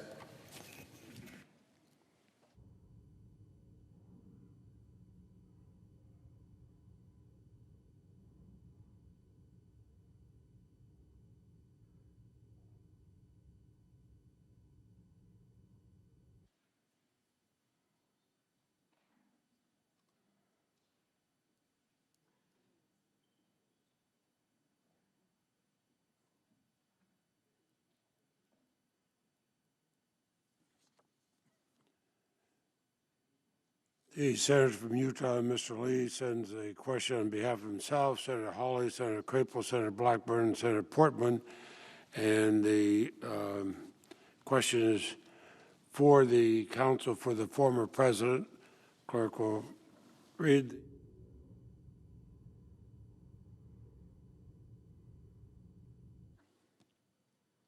Multiple state constitutions enacted prior to 1787, namely the constitutions of Delaware, Virginia, Pennsylvania, and Vermont, specifically provided for the impeachment of a former officer. Given that the framers of the U.S. Constitution would have been aware of these provisions, does their decision to omit language specifically authorizing the impeachment of former officials indicate that they did not intend for our Constitution to allow for the impeachment of former officials?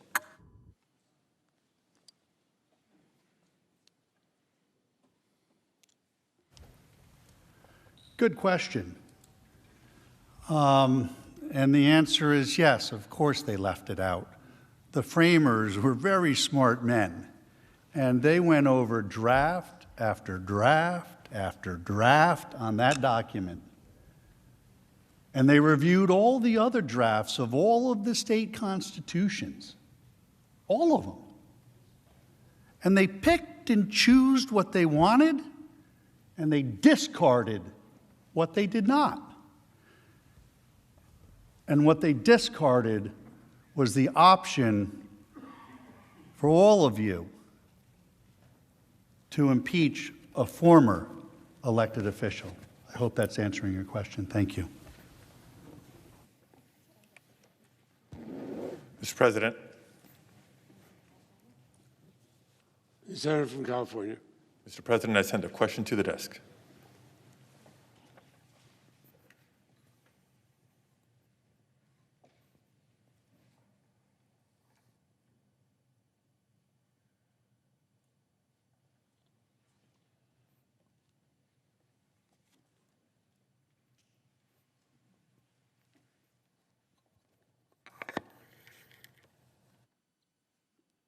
The Senator from California submits a question for the House managers. The clerk will report.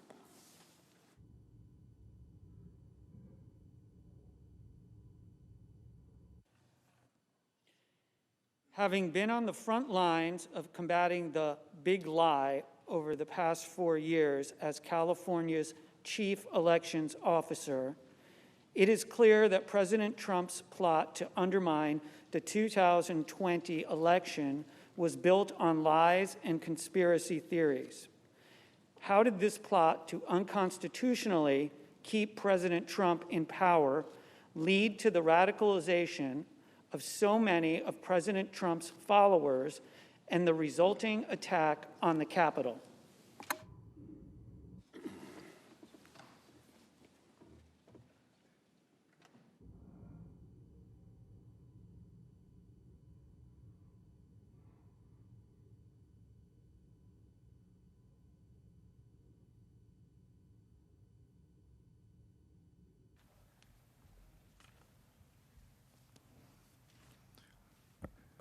Senators, Donald Trump spent months inciting his base to believe that their election was stolen. And that was the point, that was the thing that would get people so angry. Think about that.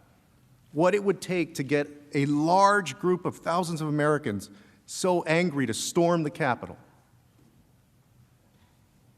That was the purpose behind Donald Trump saying that the election had been rigged and that the election had been stolen. And to be clear, when he says the election is stolen, what he's saying is that the victory, and he even says one time, the election victory is being stolen from them. Think about how significant that is to Americans. Again, you're right, over 70 million, I think 74 million people voted for Donald Trump. And this wasn't a one-off comment. It wasn't one time. It was over and over and over and over and over again with a purpose.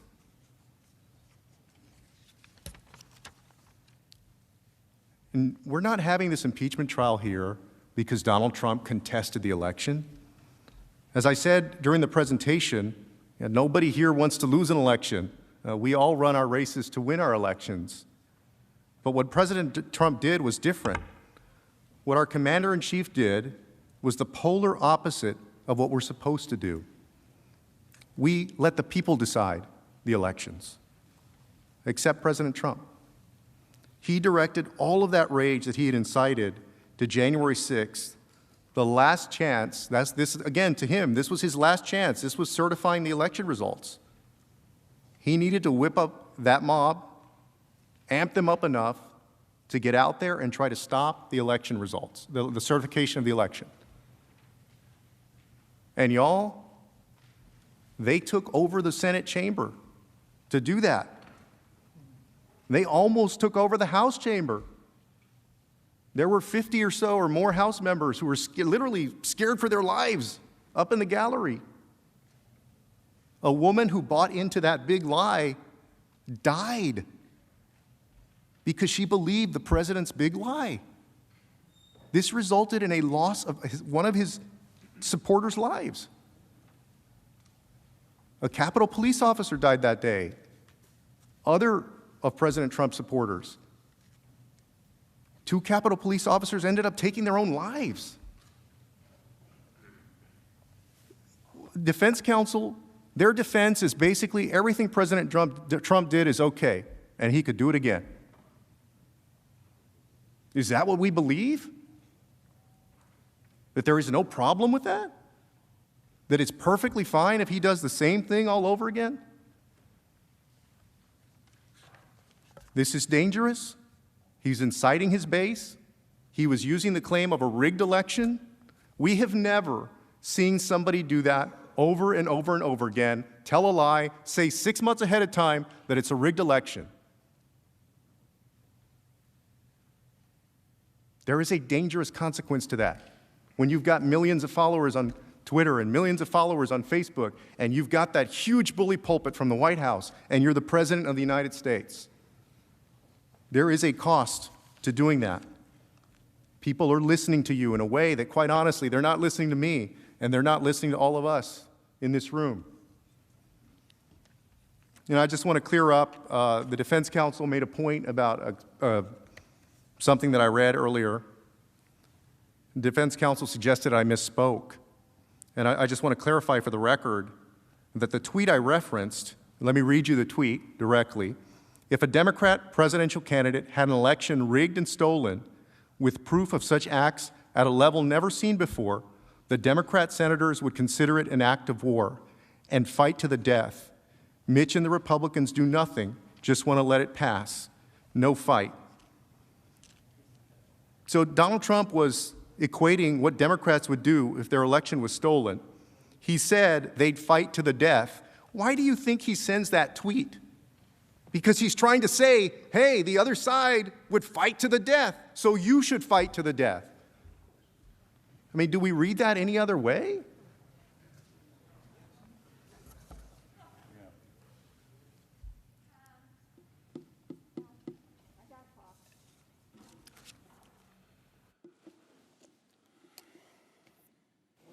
Mr. President.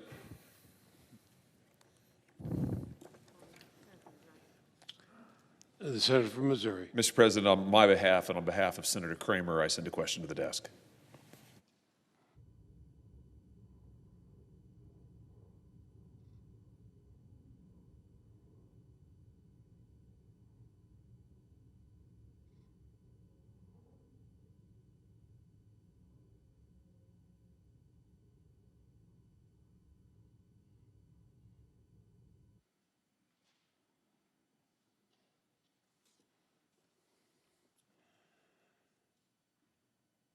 Senator Hawley, on behalf of himself and Senator Kramer, send a question for the council and House managers. And following our procedure, the first one to respond will be, after it's read, will be the counsel for the former president.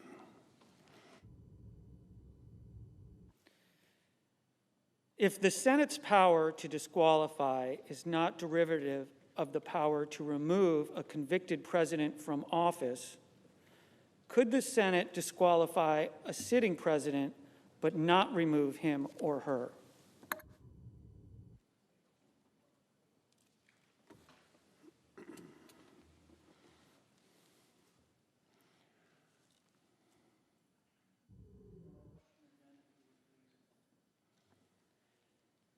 If the Senate's power to disqualify is not derivative of the power to remove a convicted president from office, could the Senate disqualify a sitting president but not remove him or her?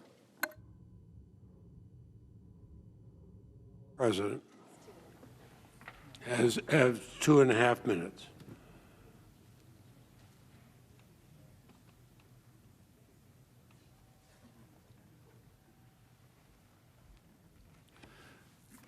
No. But I can't let this rest. Mr. Castro attributed a statement the time before last that he was up here that Donald Trump had told his people to fight to the death. I'm not from here. I'm not like you guys. I was being very polite and given an opportunity to correct the record, and I thought that's exactly what he would do. But instead, what he did is he came up and illustrated the problem with the presentation of the House case. It's been smoke and mirrors, and worse, it's been dishonest. He came up and tried to cover when he got caught, as they were caught earlier today with all of the evidence, checking tweets, switching dates, everything they did. And bear in mind, I had 2 days to look at their evidence. And when I say 2 days, I mean they started putting in their evidence, so I started to be able to get looking at it. That is not the way this should be done. But what we discovered was he knew what he was doing. He knew that the president didn't say that to his people. What he said was if it happened to the Dems, this is what they would do. In his speech that day, you know what he said? He said, if this happened to the Democrats, if the election was stolen from the Democrats, all hell would break loose. But, he said to his supporters, we are smarter, we are stronger, and we're going to do what they did all summer long. So what he did was he misrepresented a tweet to you to put forth the narrative that is wrong. It's wrong, it's dishonest, and the American people don't deserve this any longer. You must acquit.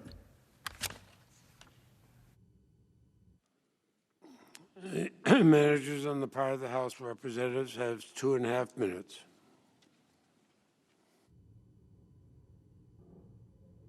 And that was profoundly inaccurate and irrelevant to what the question is. So I'm going to get back to the question.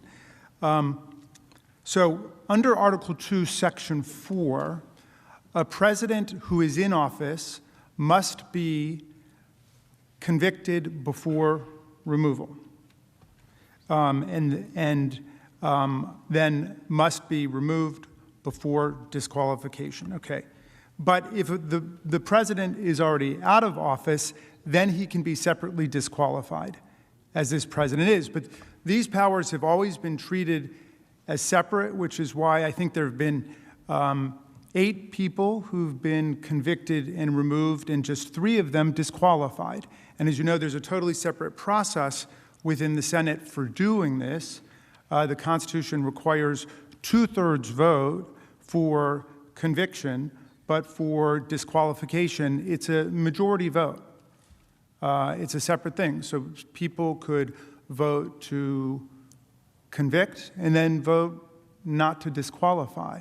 If they felt that the evidence demonstrated that the president was guilty of incitement to insurrection, they could vote to convict. But if they felt that they didn't want to exercise the further power established by the Constitution to disqualify, they wouldn't have to do that, and that could be something that's taken up separately by the Senate by majority vote.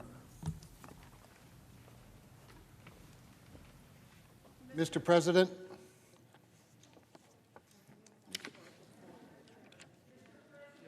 The Senator from Massachusetts. I send a question to the desk.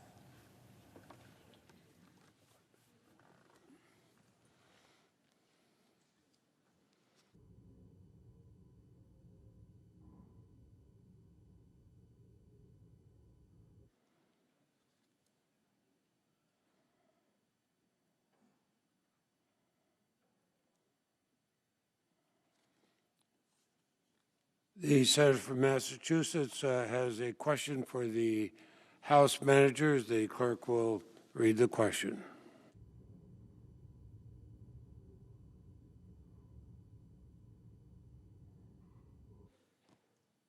The defense's presentation highlighted the fact that Democratic members of Congress raised objections to counting of electoral votes in past joint sessions of Congress.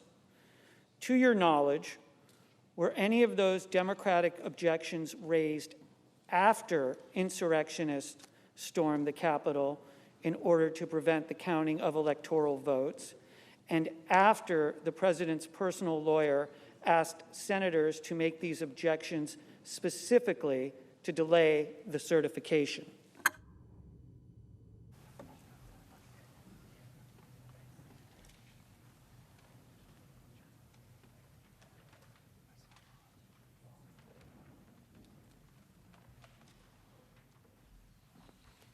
So thank you very much, Mr. President, for the opportunity to respond to that. The answer is no, we are not aware that any other objections raised in the counting of electoral college votes, either by Democrats or Republicans, and this has actually been a kind of proud bipartisan tradition under the Electoral College, just because the Electoral College is so arcane and has so many rules to it. I think that my co-counsel on the other side had some fun, because I was one of the people who took, I think, about 30 seconds in 2016 to point out that the electors from Florida were not actually conforming to the letter of the law, because they have a rule in Florida that you can't be a dual office holder. In other words, you can't be like a state legislator and also be an elector. And so that was improper form. But I think that then Vice President Biden properly gavelled me down and said, look, we're going to try to make the Electoral College work, and we're going to vindicate the will of the people. And that's pretty much what's happened. And nobody has stormed the Capitol before, or as Representative Cheney, the Secretary of the Republican Conference, said, gone out and summoned a mob, assembled a mob, incited a mob, and lit a match. As Representative Cheney said, that all of this goes to the doorstep of the president. None of it would have happened without him, and everything is due to his actions. This would not happen. That is the chair of the House Republican Conference, who was the target of an effort to remove her, which was rejected on a vote by more than 2-1 in the House Republican Conference, when there was an attempt to remove her for voting for impeachment and becoming a leader for vindicating our constitutional values. So please don't mix up what Republicans and Democrats have done, I think, in every election for a long time, to say there are improprieties going on in terms of conforming with state election laws, with the idea of mobilizing a mob insurrection against the government that got 5 people killed, 140 Capitol officers wounded, and threatened the actual peaceful succession of power and transfer of power in America. Now, if we want to talk about reforming the Electoral College, we can talk about reforming the Electoral College. You don't do it with violence. Mr. President, thank you. My apologies to the senator from Massachusetts for butting in. I send a question to the desk for the former president's attorneys.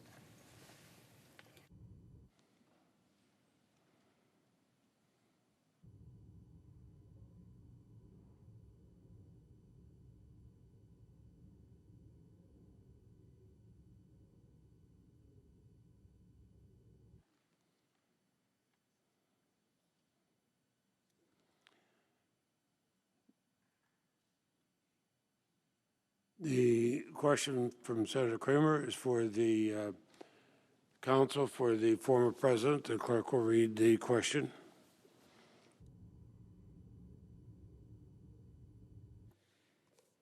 Given the allegations of the House manager that President Trump has tolerated anti-Semitic rhetoric, has there been a more pro-Israel president than President Trump?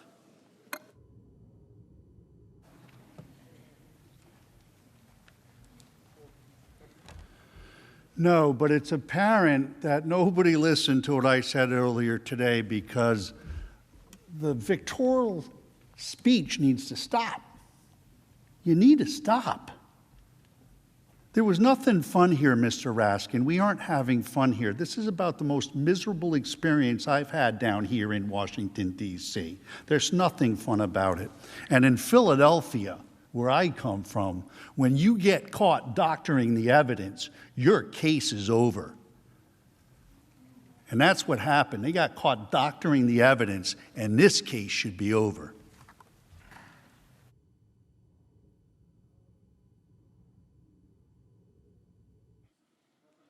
The senator from Vermont.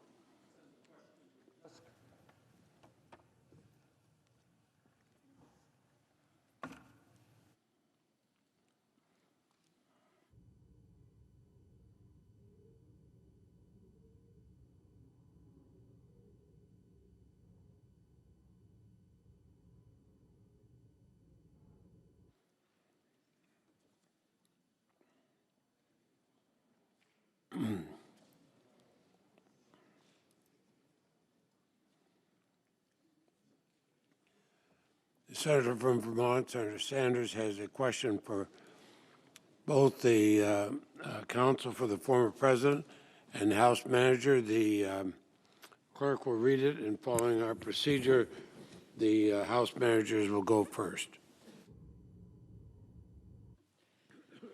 The House prosecutors have stated over and over again that President Trump was perpetrating a big lie when he repeatedly claimed that the election was stolen from him and that he actually won the election by a landslide. Are the prosecutors right when they claim that Trump was telling a big lie, or in your judgment, did Trump actually win the election? Managers have up to 2.5 minutes.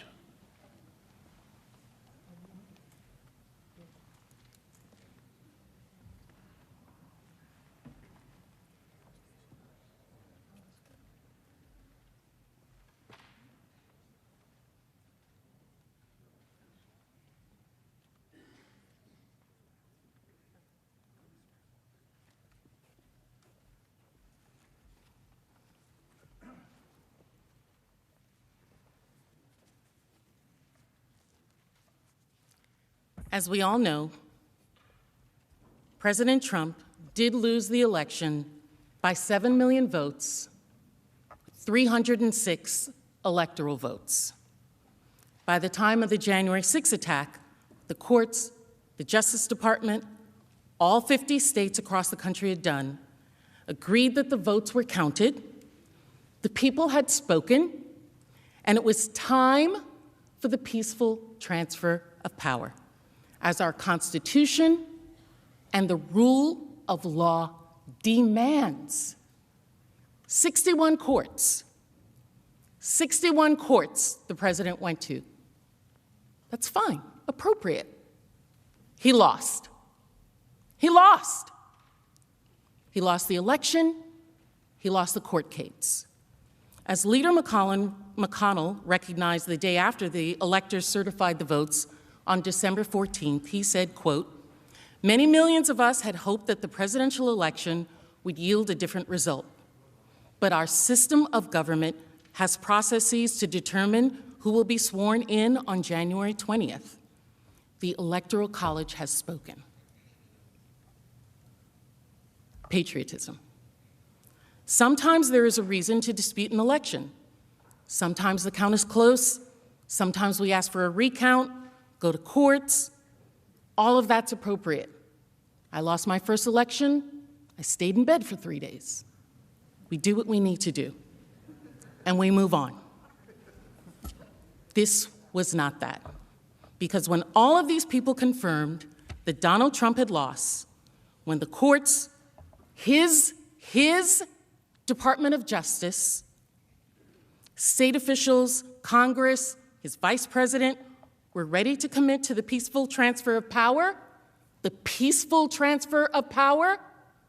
Donald Trump was not ready.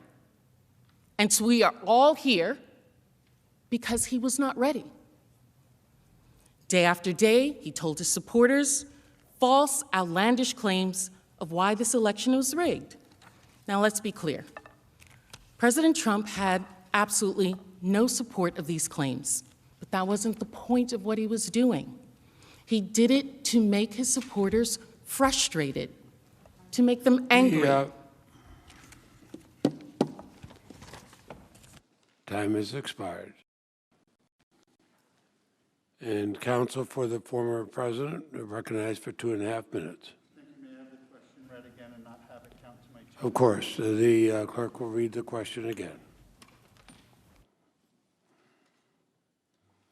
The House prosecutors have stated over and over again that President Trump was perpetrating a big lie when he repeatedly claimed that the election was stolen from him and that he actually won the election by a landslide. Are the prosecutors right when they claim that Trump was telling a big lie, or in your judgment, did Trump actually win the election? The counsel for the former president have 2.5 minutes. My judgment? Who asked that? I did. My judgment's irrelevant in this proceeding. It absolutely is. What's supposed to happen here is the article of impeachment is supposed to be... The Senate will be in order. The senators, under the rules, cannot challenge the content of the response. The counsel will continue. May I have the question read again, please? The House prosecutors have stated over and over again that President Trump was perpetrating a big lie when he repeatedly claimed that the election was stolen from him and that he actually won the election by a landslide. Are the prosecutors right when they claim that Trump was telling a big lie, or in your judgment, did Trump actually win the election? In my judgment, it's irrelevant to the question before this body. What's relevant in this impeachment article is, were Mr. Trump's words insightful to the point of violence and riot? That's the charge, that's the question. And the answer is no. He did not have speech that was insightful to violence or riot. Now, what's important to understand here is the House managers have completely, from the beginning of this case to right now, done everything except answer that question. The question they brought before you, the question they want my client to be punished by. That's the questions that should be getting asked. And the answer is, he advocated for peaceful, patriotic protests. They're his words. The House managers have showed zero evidence that his words did anything else. Remember, all of the evidence is this was premeditated. The attack on the Capitol was pre-planned. It didn't have anything to do with Mr. Trump in any way, what he said on that day on January 6th at that ellipse. And that's the issue before this Senate. Now, on the issue of contesting elections and the results, the Democrats have a long history of just doing that. I hope everybody was able to see the video earlier today. Over and over again, it's been contested. When Mr. Trump was elected president, we were told that he was hijacked. Council's 2.5 minutes has expired.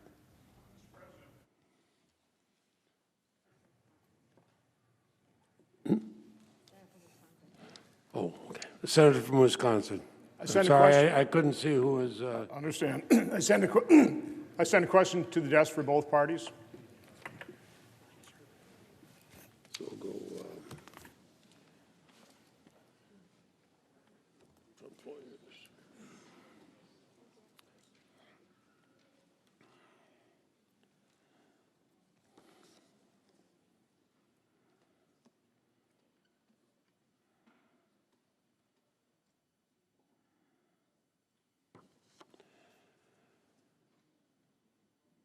Senator from Wisconsin sends a question for both counsel for the former president and the House managers. Clerk will read it, and the counsel for the former president will have the first 2.5 minutes. The House managers assert that the January 6th attack was predictable and it was foreseeable. If so, why did it appear that law enforcement at the Capitol were caught off guard and unable to prevent the breach? Why did the House Sergeant-at-Arms reportedly turn down a request to activate the National Guard, stating that he was not comfortable with the optics?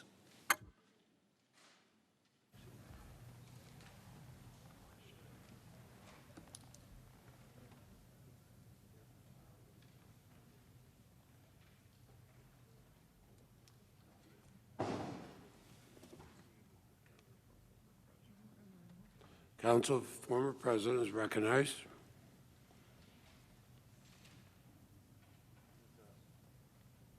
Could you read the question again, please? Clerk will read the question again. The House managers assert that the January 6th attack was predictable and it was foreseeable. If so, why did it appear that law enforcement at the Capitol were caught off guard and unable to prevent the breach? Why did the House Sergeant-at-Arms reportedly turn down a request to activate the National Guard, stating that he was not comfortable with the optics? Holy cow. That is a really good question. And had the House managers done their investigation, maybe somebody would have an answer to that. But they didn't. They did zero investigation. They did nothing. They looked into nothing. They read newspaper articles. They talked to their friends who know a TV reporter or something or another. But Jiminy Crickets, there is no due process in this proceeding at all. And that question highlights the problem when you have no due process. You have no clear-cut answers. But we do know that there was, I think, a certain level of foreseeability. It looks like from the information they were presenting, some law enforcement knew that something could be happening. In my presentation, we knew that the mayor 2 days before had been offered to have federal troops or National Guard deployed, beef up security here in Capitol Police. That was offered. So somebody had to have an inkling of something. And my question is, who ignored it and why?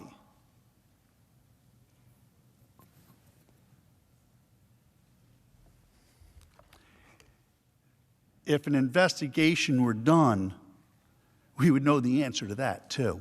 Thank you. The House managers have 2.5 minutes. First, if defense counsel has exculpatory evidence, you're welcome to give it to us. We would love to see it. You've had an opportunity to give us evidence that would exculpate the president. Haven't seen it yet. The defense counsel wants to blame everyone else except the person who was most responsible for what happened on January 6th, and that's President Trump, Donald Trump. And he is the person who foresees this the most because he had the reports, he had access to the information, he as well had, we all know how he is an avid cable news watcher. He knew what was going to happen. He cultivated these individuals. These are the undisputed facts. The National Guard was not deployed until over 2 hours after the attack. I heard reference to Mayor Bowser in Defense's presentation. Mayor Bowser does not have authority over the Capitol or federal buildings. She could not deploy National Guards to the Capitol. that is outside of the jurisdiction of the mayor of the District of Columbia. At no point in that entire day did the President of the United States, our commander-in-chief, tell anyone, law enforcement struggling for their lives, insurgents who felt empowered by the sheer quantity of them, any of us in this building, or the American people, that he was sending help. He did not defend the Capitol. The President of the United States did not defend the Capitol of this country. It's indefensible. Mr. President.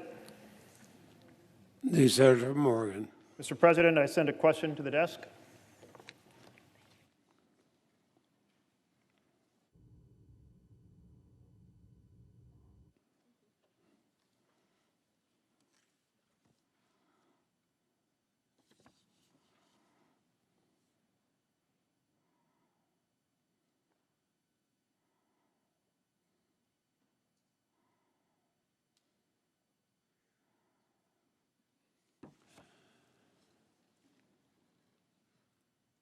Senator Merkley submits a question for the House managers. The clerk will read the question.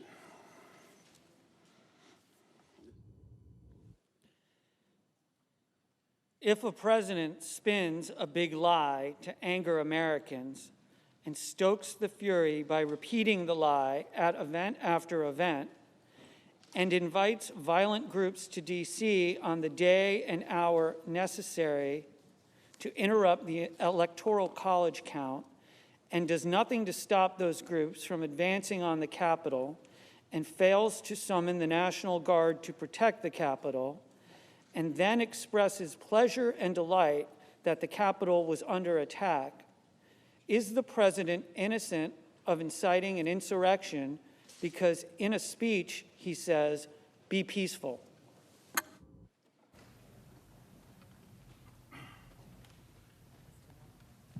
The House managers have 5 minutes.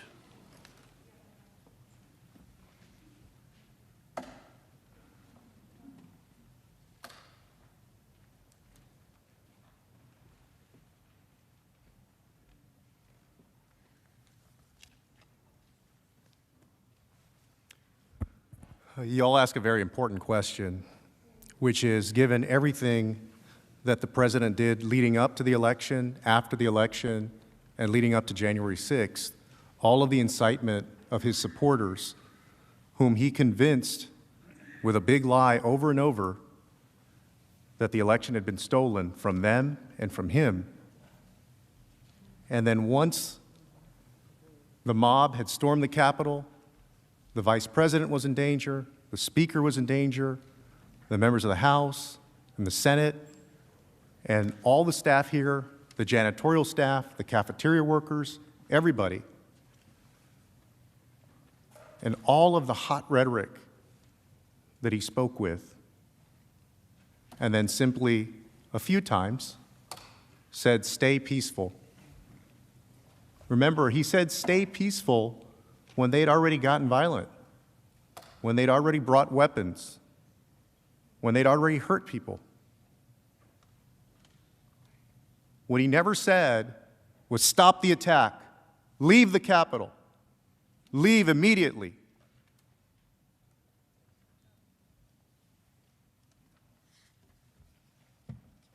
And let me be clear, the President's message in that January 6th speech was incendiary. So in the entire speech, which was roughly 1,100 words, he used the word peaceful once. And using the word peaceful was the only suggestion of nonviolence. And President Trump used the word fight or fighting 20 times. Now again, consider the context. He'd been telling them a big lie over and over, getting them amped up, getting them angry because an election had been stolen from them. There's thousands of people in front of him. Some of them are carrying weapons and arms. They're angry. He's telling them to fight. And President Trump's words in that speech, just like the mob's actions, were carefully chosen. his words incited their actions. Now, how do we know this? For months, the president had told his supporters his big lie, that the election was rigged, and he used the lie to urge his supporters not to concede and to stop the steal.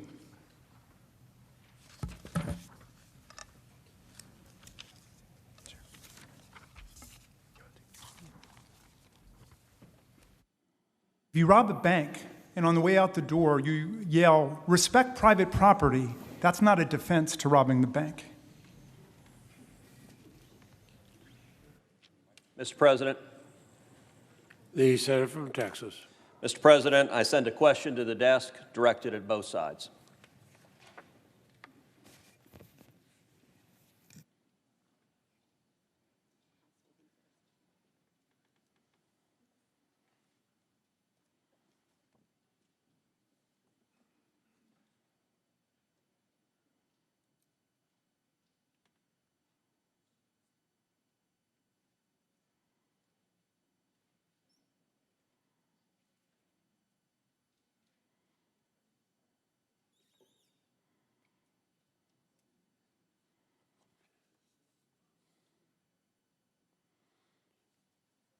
The senator from Texas has a question for both sides. The clerk will read it, and the House managers will go first for 2.5 minutes.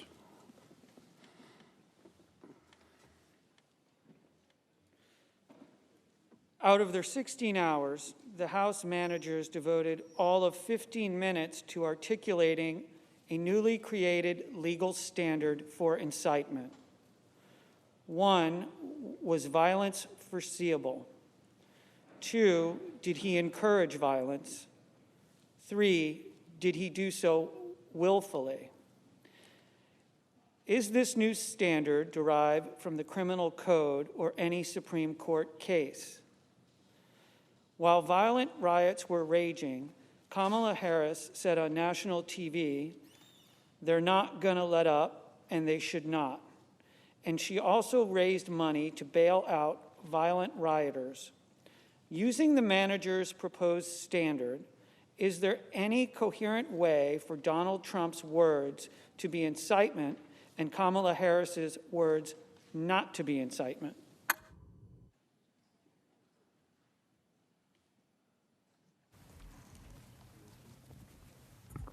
Thank you, Mr. President, Senators.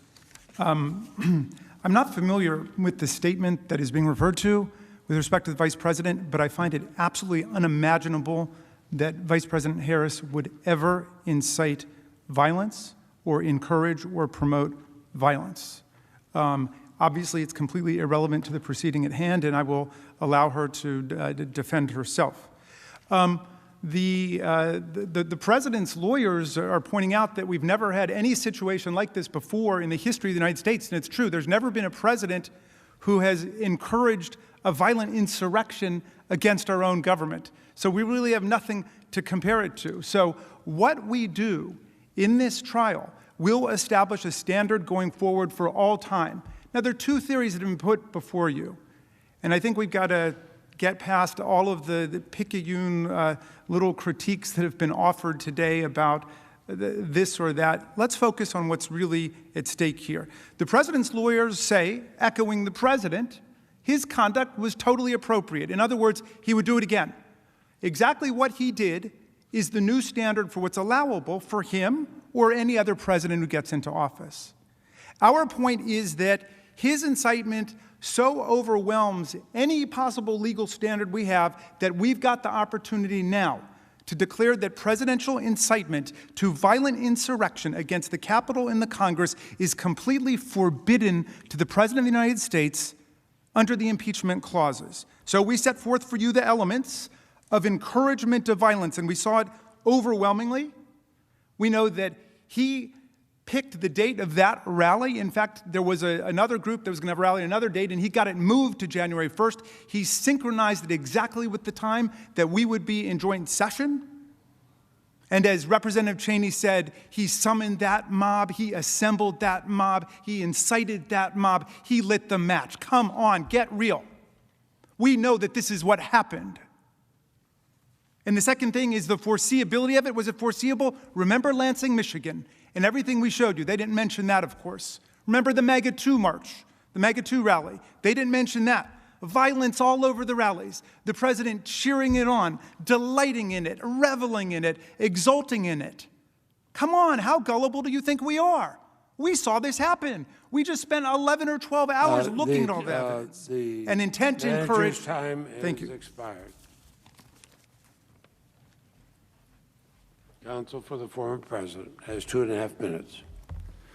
Senator Cruz, I believe the first part of your question refers to the newly created Raskin Doctrine on First Amendment. He just in his answer actually gave you a new one, appropriateness.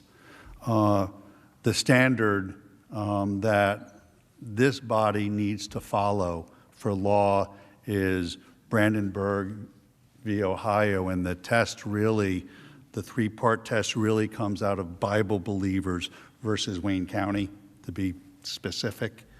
The speech has to be explicitly or implicitly encouraged, the use of violence. In other words, it has to be in the words itself, which is clearly it's not in the words itself. That's step one. They don't get past it. 2, the speaker intends that his speech will result in use of violence or lawless action. There's no evidence of that, and it's ludicrous to believe that that would be true. 3rd, the imminent use of violence or lawless action is likely to result in speech. Also, they fail on all 3 points of the law as we know it and needs to be applied here. I don't know why he said he never heard Kamala Harris say about the riots and the people rioting and ruining our businesses and our streets that they're not going to let up, and they should not, because we played it 3 times today. We gave it to you in audio, I read it to you, and you got it in video. That's what she said. But it's protected speech. Her speech is protected also, Senator. That's the point. You all have protections as elected officials, the highest protections under the First Amendment. And that First Amendment applies here in this chamber to this proceeding. And that's what you need to keep focused on. You need to keep focused on what is the law and how do we apply it to this set of facts. It's your duty. You can't get caught up in all of the rhetoric and the facts that are irrelevant. You need to keep focused on what is the issue before you, decide it based on the law, Brandenburg and Bible believers, and apply it to the facts. And that requires you to look at the words. And there were no words of incitement of any kind. The Council's time has expired. Thank you. Mr. President. The Senator from Washington State. President, I send a question to the desk.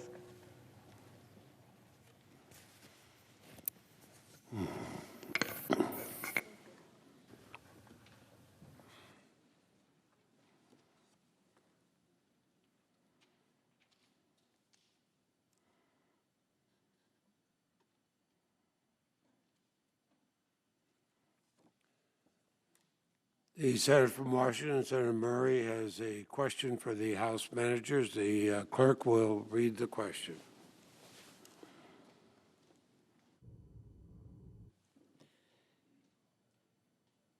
At 6:01 p.m. Eastern Time on January 6th, President Trump tweeted, "These are the things that happen when a sacred landslide election victory is so unceremoniously and viciously stripped away from great patriots who have been badly and unfairly treated for so long."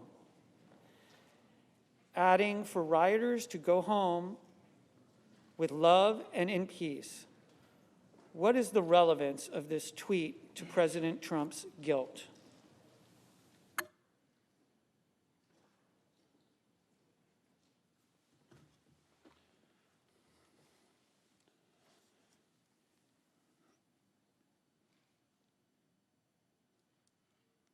The House managers are recognized for up to 5 minutes.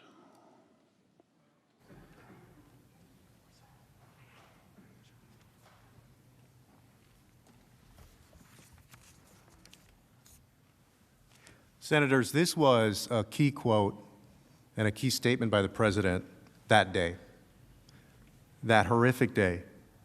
Remember, the Capitol had been stormed, it had been attacked, people had yelled, "Hang Mike Pence," people had gone after Speaker Pelosi, people brought baseball bats and other weapons. Many members of Congress and the Senate and the House were fearful for their own lives. The President didn't call the National Guard. His own administration didn't list him as somebody that they had spoken with to activate the Guard. And he said, "Remember this day forever." So if he was not guilty of inciting this insurrection, if this is not what he wanted, if it wasn't what he desired, by that time the carnage had been on television for hours. He saw what was going on. Everybody saw what was going on. If it wasn't what he wanted, why would he have said, "Remember this day forever"? Why commemorate a day like that, an attack on the U.S. Capitol, for God's sake? Why would you do that? Unless you agreed that it was something to praise, not condemn, something to hold up and commemorate. No consoling the nation, no reassuring that the government was secure, not a single word that entire day condemning the attack or the attackers or the violent insurrection against Congress. And this tweet is important because it shows two key points about Donald Trump's state of mind. First, this was entirely and completely foreseeable, and he foresaw it. And he helped incite it over many months. He's saying, "I told you this was going to happen if you certified the election for anyone else besides me, and you got what you deserved for trying to take it away from me." And we know this because that statement was entirely consistent with everything he said leading up to the attack. Second, this shows that Donald Trump intended and reveled in this. Senators, he reveled in this. He delighted in it. This is what he wanted. "Remember this day forever," he said, not as a day of disgrace as it is to all of us, but as a day of celebration and commemoration. And if we let it, if we don't hold him accountable and set a strong precedent, possibly a continuation later on.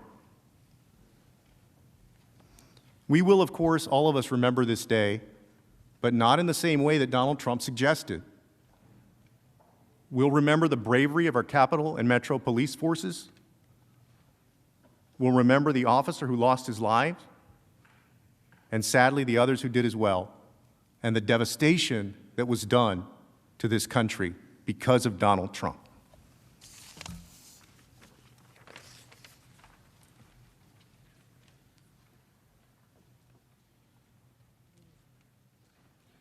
The senator from Louisiana. Mr. President, I send a question to the desk.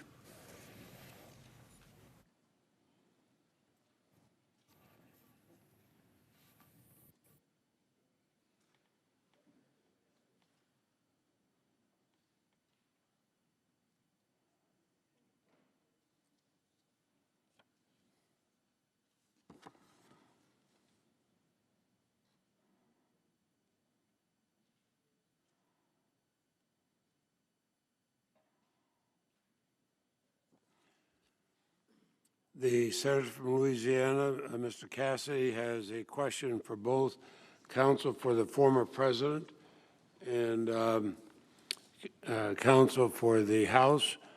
The clerk will read it, and counsel for the former president will go first for 2.5 minutes. Then the House representatives will have 2.5 minutes.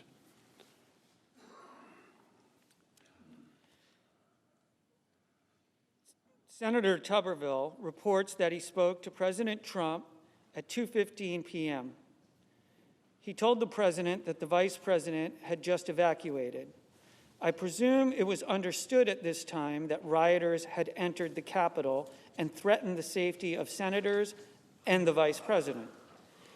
Even after hearing of this at 2:24 p.m., President Trump tweeted that Mike Pence lacked courage. He did not call for law enforcement backup until then.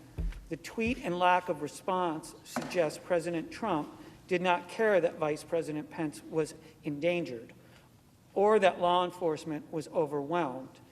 Does this show that President Trump was tolerant of the intimidation of Vice President Pence?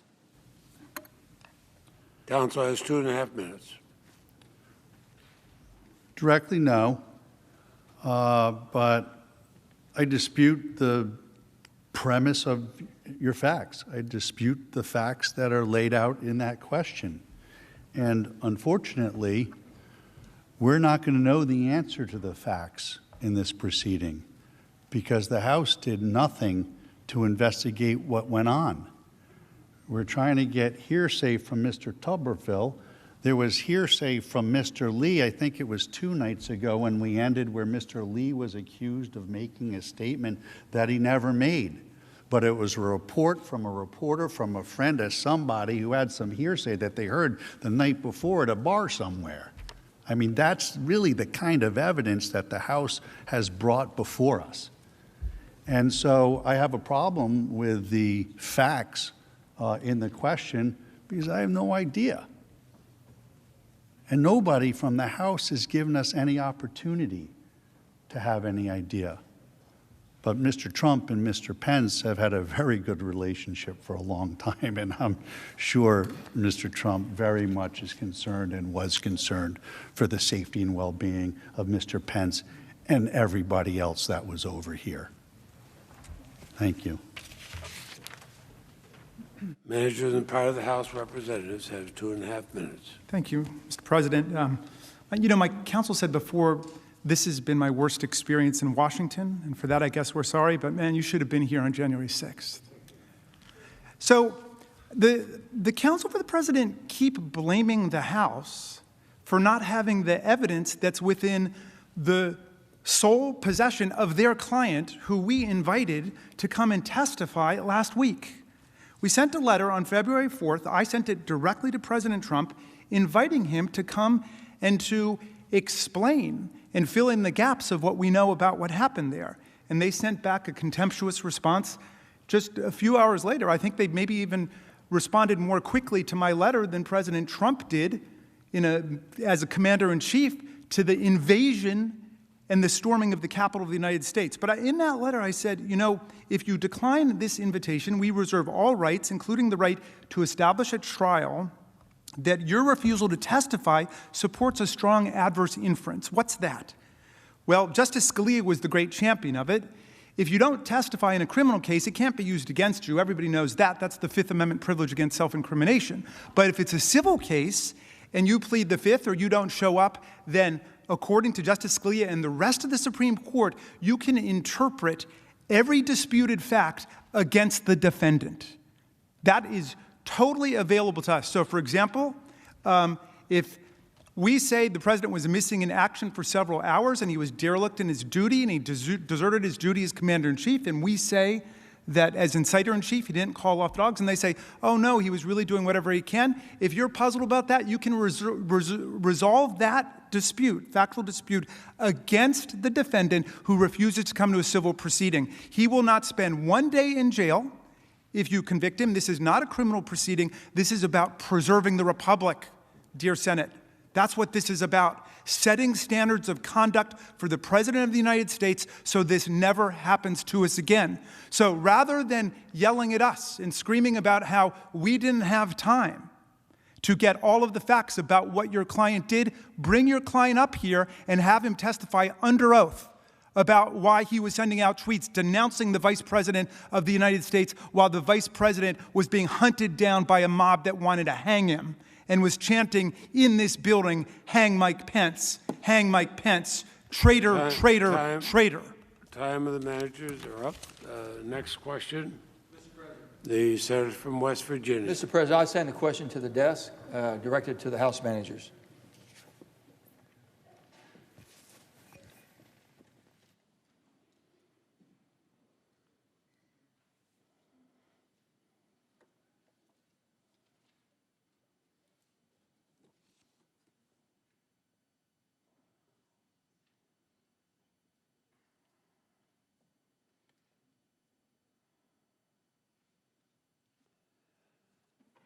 The senator from West Virginia has a question for the House managers. The clerk will report.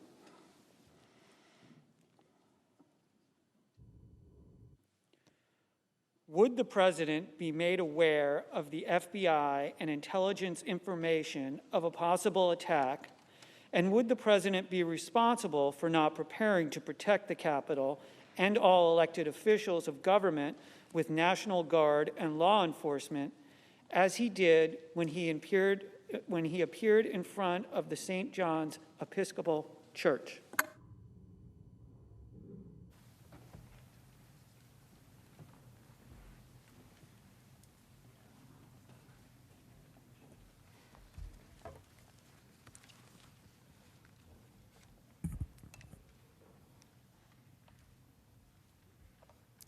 It's the responsibility of the president to know.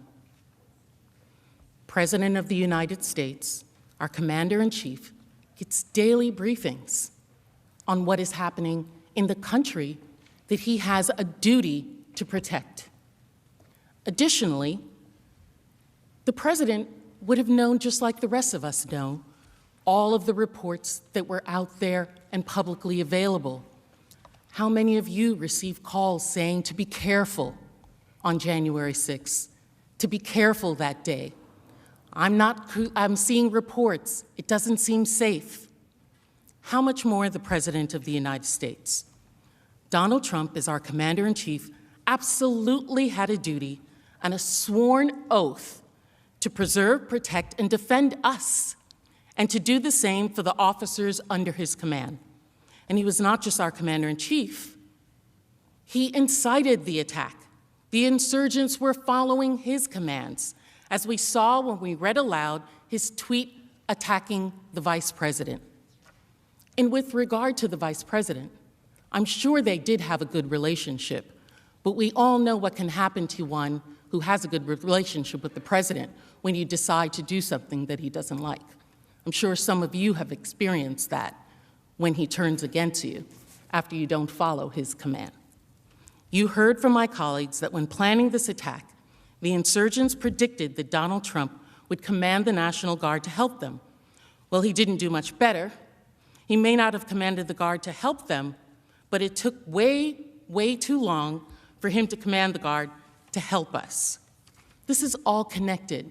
We're talking about free speech. This was a pattern and practice of months of activity. That is the incitement. That is the incitement, the activity he was engaged in for months before January 6th, not just the speech on January 6th. All of it in its totality is a dereliction of duty of the President of the United States against the people who elected him, all of the people of this country.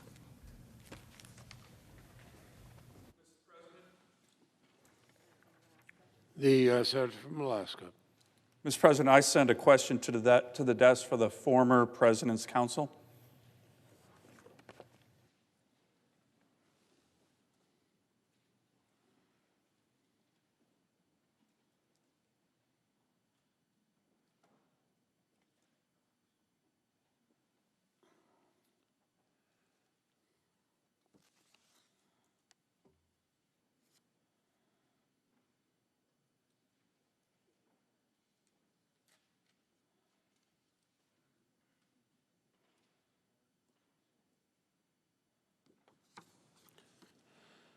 Senator from Alaska, Senator Sullivan has a question for the House Counsel, and the clerk will report the question.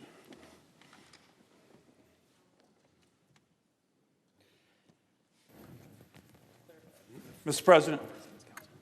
For the former President's Counsel, sorry about that. Thank you, Mr. President. The House manager said yesterday that due process is discretionary, meaning the House is not required to provide, and indeed did not provide in this snap impeachment, any constitutional protections to a defendant in the House impeachment proceedings. What are the implications for our constitutional order of this new House precedent, combined with the Senate's power to disqualify from public office a private citizen in an impeachment trial? Council has 5 minutes. That's a complicated question. Could I have that read again, please? The House managers said yesterday that due process is discretionary, meaning the House is not required to provide, and indeed did not provide in this snap impeachment, any constitutional protections to a defendant in House impeachment proceedings. What are the implications for our constitutional order of this new House precedent, combined with the Senate's power to disqualify from public office a private citizen in an impeachment trial? Well, first of all, due process is never discretionary. Good Lord. The Constitution requires that an accused have the right to due process because the power that a prosecutor has to take somebody's liberty when they're prosecuting them is the ultimate thing that we try to save. In this case, just now, in the last 2 hours, we've had prosecutorial misconduct. What they just tried to do was say that it's our burden to bring them evidence to prove their case. And it's not. It's not our burden to bring any evidence forward at all. What's the danger? Well, the danger is pretty obvious. If a majority party doesn't like somebody in the minority party and they're afraid they may lose the election, or if it's somebody in the majority party and there's a private citizen who wants to run against somebody in the majority party, well, they could simply bring impeachment proceedings. And of course, without due process, they're not going to be entitled to a lawyer. They're not going to be entitled to have notice of the charges against them. It puts us into a position where we are the kind of judicial system and governing body that we're all very, very afraid of. From what we left hundreds of years ago, and what regimes all around this world that endanger us, that's how they act. That's how they conduct themselves without giving the accused due process, taking their liberty without giving them just a basic fundamental right under the 5th through the 14th applied to the states, due process. If you take away due process in this country from the accused, if you take that away, there will be no justice and nobody will be safe. But it's patently unfair for the House managers to bring an impeachment proceeding without any investigation at all, and then stand up here and say, one, they had a chance to bring us evidence, and two, let's see what we can do about flipping around somebody's other constitutional rights to having a lawyer or to having to see the evidence at all. It just gets brought in without anybody, as it was here, without anybody having an opportunity to review it beforehand. They actually sent it to us on the 9th, the day after we started this. So it's a really big problem. The due process clause applies to this impeachment hearing, and it's been severely and extremely violated. This process is so unconstitutional because it violates due process. I'm not even going to get into the jurisdiction part. The due process part should be enough to give anybody who loves our Constitution and loves our country great pause to do anything but acquit Donald Trump. Thank you. Mr. President. Senator from Connecticut. Thank you, Mr. President. Mr. President, I send a question to the desk for the House managers.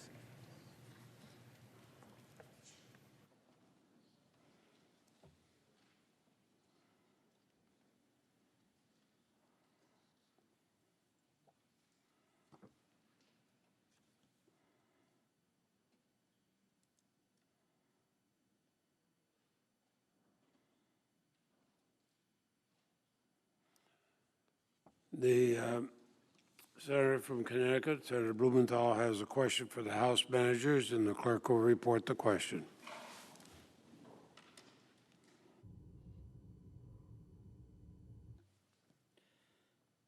Former President Trump and his attorneys have cited the Brandenburg v. Ohio case in support of their argument that the First Amendment protects Trump. Did the Brandenburg case prohibit holding public officials accountable through the impeachment process for the incitement of violence?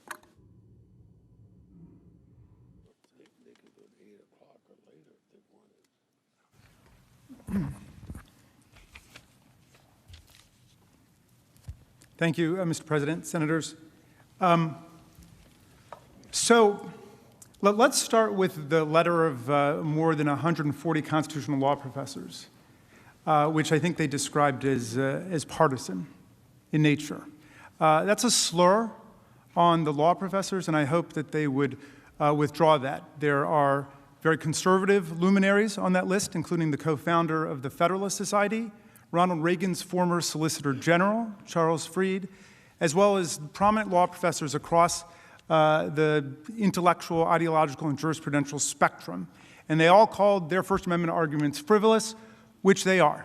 Now, they've retreated to the position of Brandenburg versus Ohio. They want their client to be treated like a guy at the mob, I think they said, a guy in the crowd who yells something out. Even on that standard, this group of law professors said there's a very strong argument that he's guilty even under the strict Brandenburg standard. Why? Because he incited imminent lawless action, and he intended to do it, and it was likely to cause it. How do we know it was likely to cause it? It did cause it. They overran the Capitol, right? So even if you want to hold the President of the United States of America to that minimal standard and forget about his constitutional oath of office, but as I said before, that would be a dereliction of legislative duty on our part. If we said all we're going to do is treat the President of the United States like one of the people he summoned to Washington to commit insurrection against us, okay? The President swore to preserve, protect, and defend the Constitution of the United States. That's against all comers. Domestic or foreign, that's what ours says, right? Did he do that? No, on the contrary. He's like the fire chief. He doesn't just say, go ahead and shout fire in the crowded theater. He summons the mob and sends the mob to go burn the theater down, and when people start madly calling him and ringing the alarm bells, he watches it on TV, and he takes his sweet time for several hours. He turns up the heat on the deputy fire chief, who he's mad at because he's not making it possible for him to pursue his political objectives. And then, when we say, we don't want you to be fire chief ever again, he starts crying about the First Amendment. Brandenburg was a case about a bunch of Klansmen who assembled in a field, and they weren't near anybody such that they could actually do violent damage to people. But they said some pretty repulsive, racist things, but the Supreme Court said they weren't inciting imminent lawless action because you couldn't have a mob, for example, break out the way that this mob broke out and took over the Capitol of the United States of America. And by the way, don't compare him to one of those Klansmen in the field asserting their First Amendment rights. Assume that he were the chief of police of the town who went down to that rally and started calling for a rally at the city hall, and then nurturing that mob, cultivating that mob, pulling them in over a period of weeks and days, naming the date and the time and the place, riling them up beforehand, and then just saying, be my guest, go and stop the steal. Come on, back to Tom Paine. Use your common sense. Use your common sense.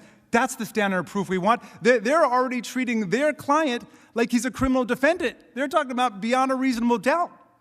They think that we're making a criminal case here. My friends, the former president is not going to spend 1 hour or 1 minute in jail. This is about protecting our republic and articulating and defining the standards of presidential conduct. And if you want this to be a standard for totally appropriate presidential conduct going forward, be my guest. But we're headed for a very different kind of country at that point. Mr.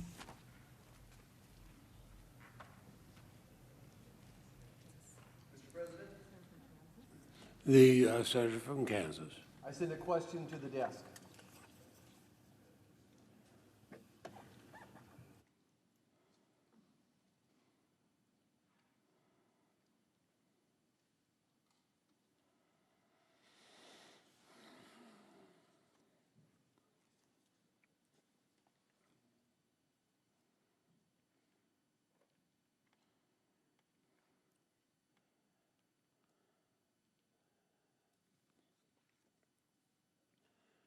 The senator from Kansas, Mr. Marshall, has a question for the counsel for the former president. The clerk will read the question.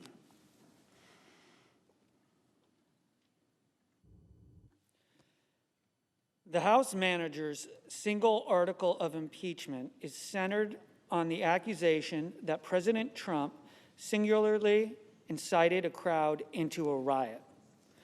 Didn't the House managers contradict their own charge by outlining the premeditated nature and planning of this event, and by also showing the crowd was gathered at the Capitol even before the speech started, and barriers were pushed over some 20 minutes before the conclusion of President Trump's speech?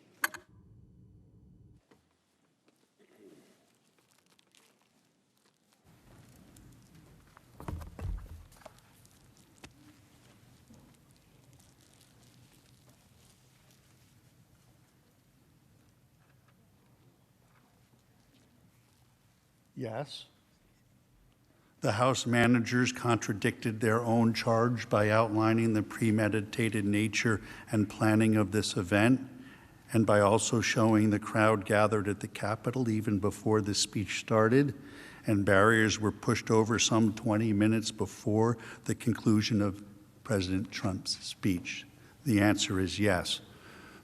And I want to take the rest of my time to go back to the last question because it was completely missed by the House managers. Brandenburg v. Ohio is an incitement case. It's not an elected official case. That's Wood and Bond. And the whole problem that the House managers have in understanding the First Amendment argument here is that elected officials are different than everybody else. He's talking about fire chiefs. Fire chiefs are not elected officials. Police officers aren't elected officials. Elected officials have a different, a higher standard from the holdings that I gave you, the highest protections, I should say. It's not a higher standard, it's a higher protection to your speech because of the importance of political dialogue, because of what you all say in your public debate about policy, about the things that affect all of our lives. That's wicked important stuff. And you should be free to talk about that in just about any way that you can. Brandenburg comes into play from a constitutional analysis perspective when you're talking about incitement. Is the speech itself insightful to riot or lawlessness? One of the two.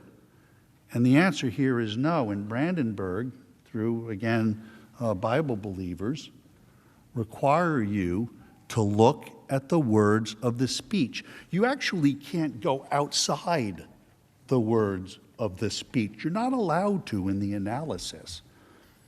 So all the time they're trying to spend on tweets going back to 2015, or everything they want to focus on that was said in the hours and the days afterwards, are not applicable or relevant to the scholastic inquiry as to how the First Amendment is applied in this chamber in this proceeding. And so again, you need to be focused on what's the law, and then how do we apply it to this set of facts? And so it's important to have that understanding that elected officials and fire chiefs are treated differently under First Amendment law. And that's to the benefit of you all, which is to the benefit of us all, because we do want you to be able to speak freely without fear that the majority party is going to come in and impeach you or come in and prosecute you to try to take away your seat where you sit now. That's not what the Constitution says should be done.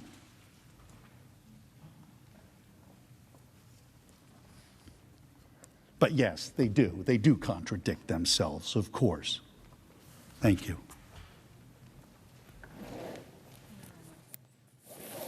President, The Senator from Maryland. I send a question to the desk for the House managers.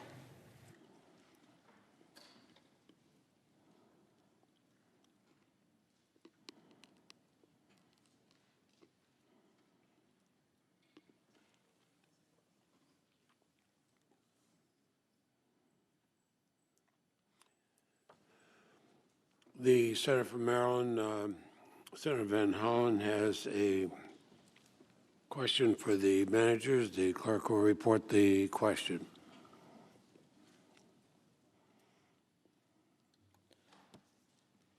Would you please respond to the answer that was just given by the former President's counsel?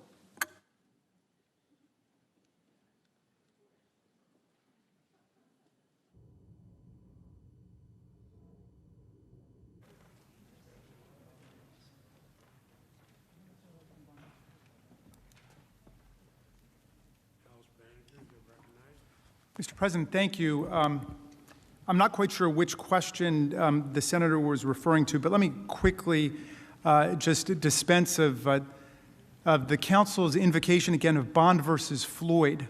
This is a case I know well, and I thank him for raising it. Julian Bond was a friend of mine. He was a colleague of mine at American University. He was a great civil rights hero. And in his case, he got elected to the Georgia State Legislature, and is a member of SNCC, the Student Nonviolent Coordinating Committee, the great committee headed up by the great Bob Moses for a long time. He got elected to the Georgia legislature, and they didn't want to allow him to be sworn in. They wouldn't allow him to take his oath of office because SNCC had taken a position against the Vietnam War.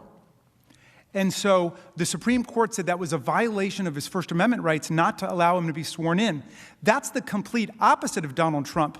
Not only was he sworn in on January 20th, 2017, he was president for almost 4 years before he incited this violent insurrection against us, and he violated his oath of office. That's what this impeachment trial is about, his violation of his oath of office and his refusal to uphold the law and take care that the laws are faithfully executed. Please don't desecrate the name of Julian Bond, a great American, by linking him with this terrible plot against America that just took place in the storming of the U.S. Capitol. I'm going to turn it over to my colleague, Ms. Plaskett.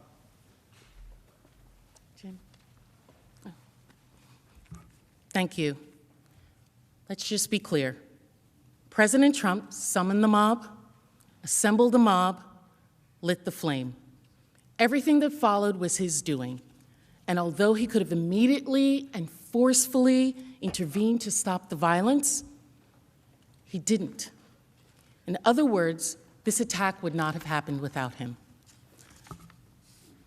This attack is not about one speech.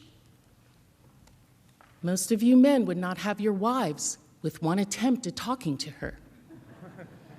It took numerous tries. You had to build it up. That's what the president did as well. He put together the group that would do what he wanted, and that was to stop the certification of the election so that he could retain power to be President of the United States in contravention of an American election.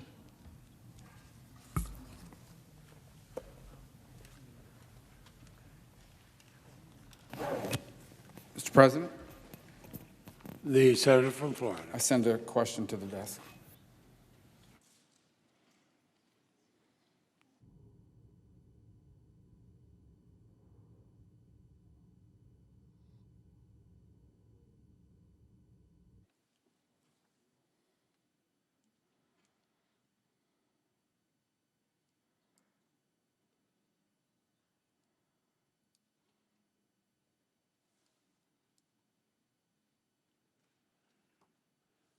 The question from the Senator from Florida, and it is to both sides.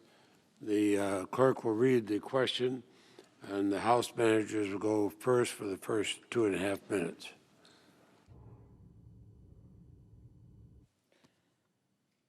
Voting to convict the former president would create a new precedent that a former official can be convicted and disqualified by the Senate. Therefore, is it not true that under this new precedent, a future House facing partisan pressure to lock her up could impeach a former Secretary of State, and a future Senate be forced to put her on trial and potentially disqualify from any future office?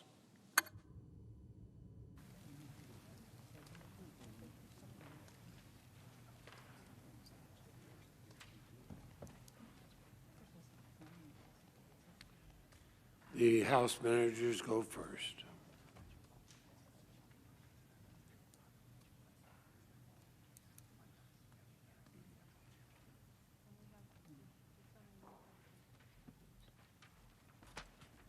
Mr. President, Senators, 3 quick points here. First of all, I don't know how many times I can say it. The jurisdictional issue is over.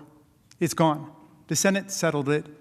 The Senate entertained jurisdiction exactly the way it has done since the very beginning of the Republic. In the Blunt case, in the Belknap case. And you'll remember both of them, former officials. And in this case, we have a president who committed his crimes against the Republic while he was in office. He was impeached by the House of Representatives while he was in office. So, you know, the hypothetical suggested by the gentleman from Florida has no bearing on this case, because I don't think you're talking about an official who was impeached while they were in office for conduct that they committed while they were in office. The counsel for the former president has 2.5 minutes. Thank you. Could I have the question read again to make sure I have it right and can answer it directly?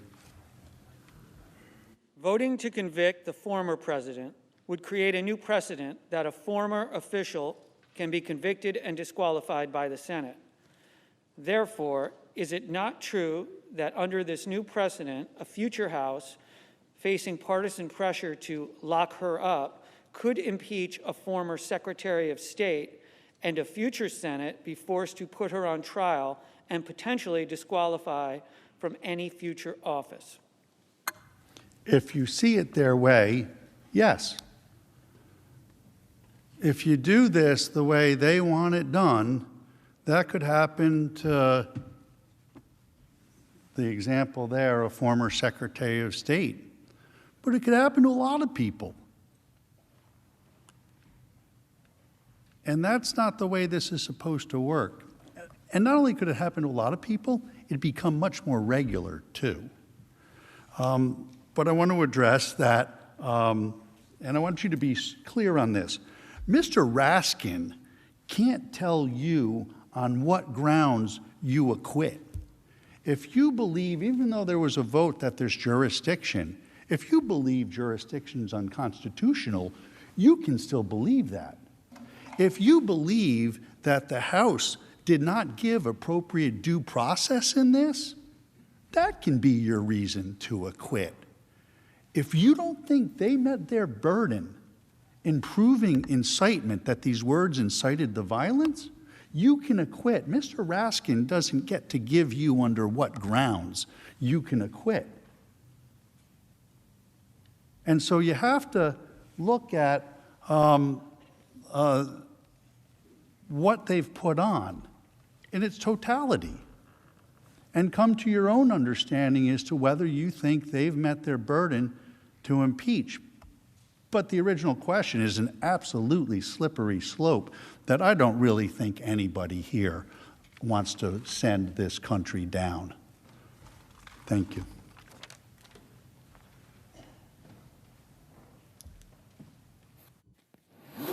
Mr. President, I send a question to the desk. The senator from Colorado sent the question to the desk.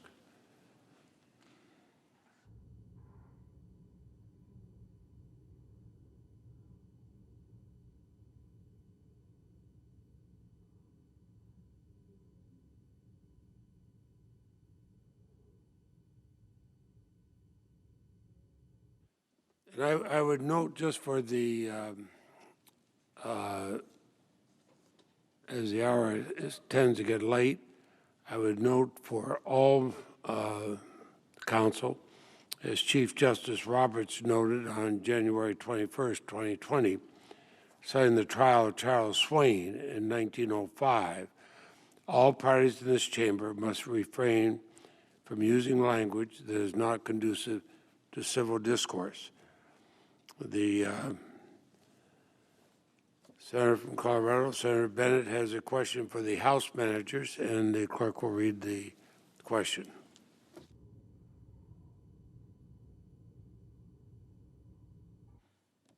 Since the November election, the Georgia Secretary of State, the Vice President, and other public officials withstood enormous pressure to uphold the lawful election of President Biden and the rule of law. What would have happened if these officials had bowed to the force President Trump exerted or the mob that attacked the Capitol?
The House managers have 5 minutes.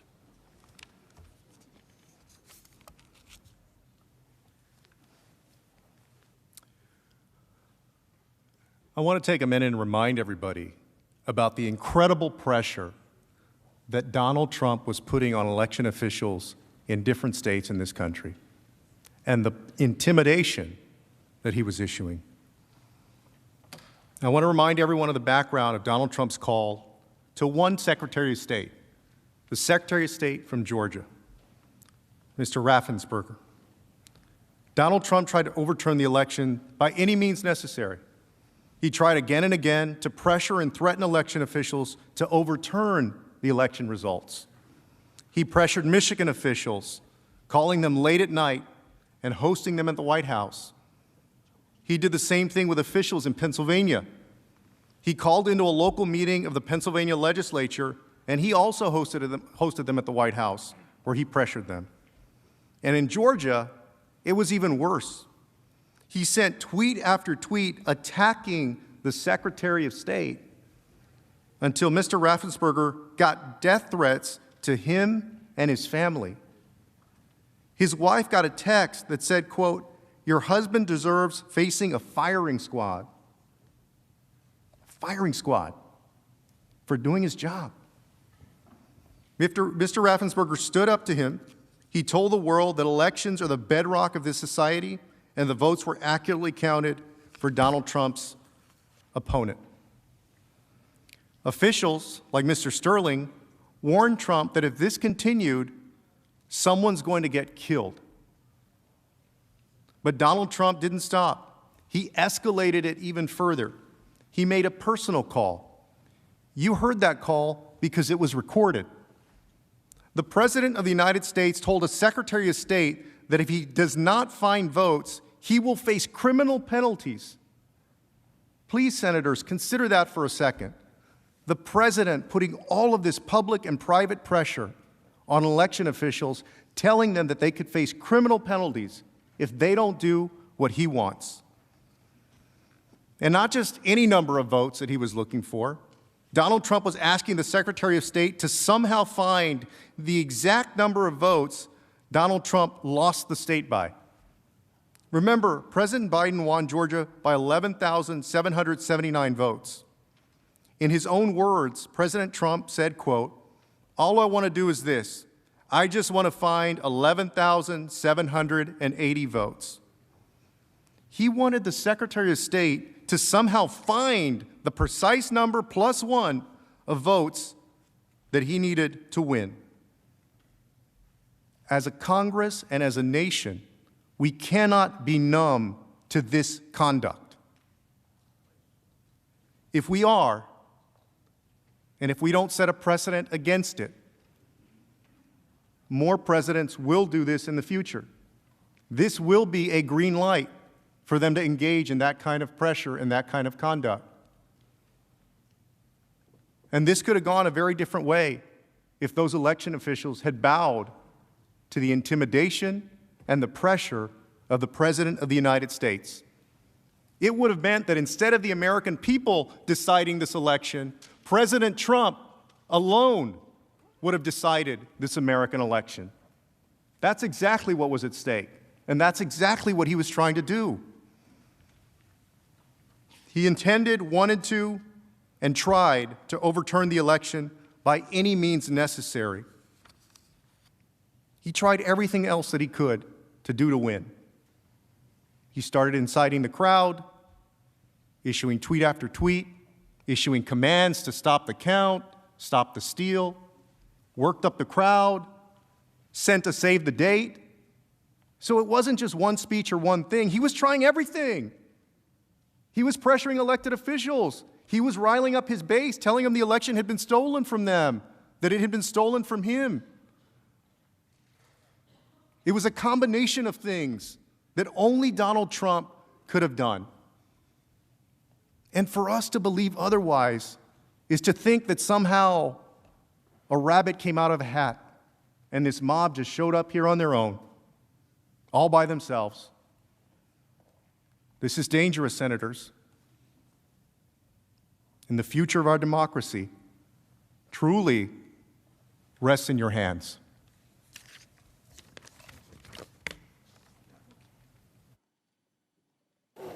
Mr. President.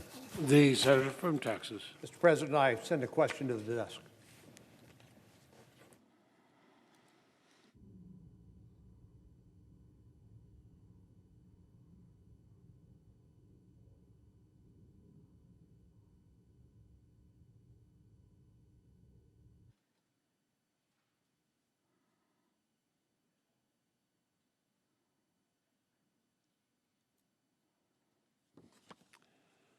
The senator from Texas, Mr. Cornyn, has a question for both counsel for the former president and the House manager.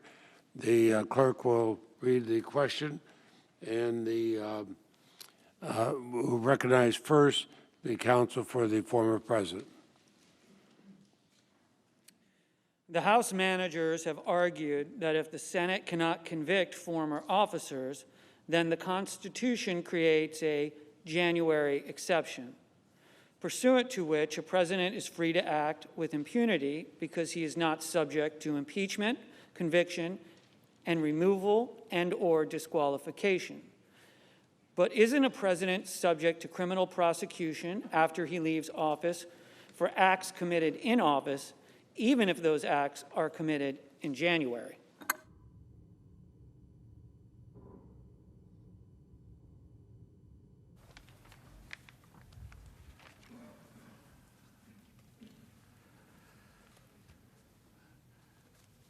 The senator from Texas's question raises a very, very important point.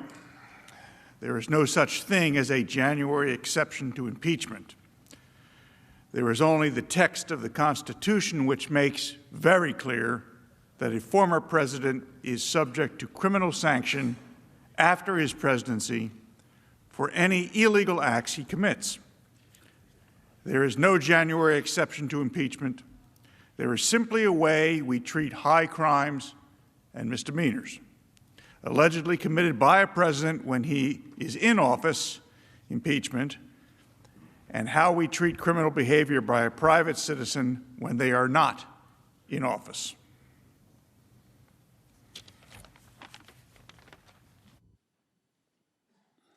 The House managers.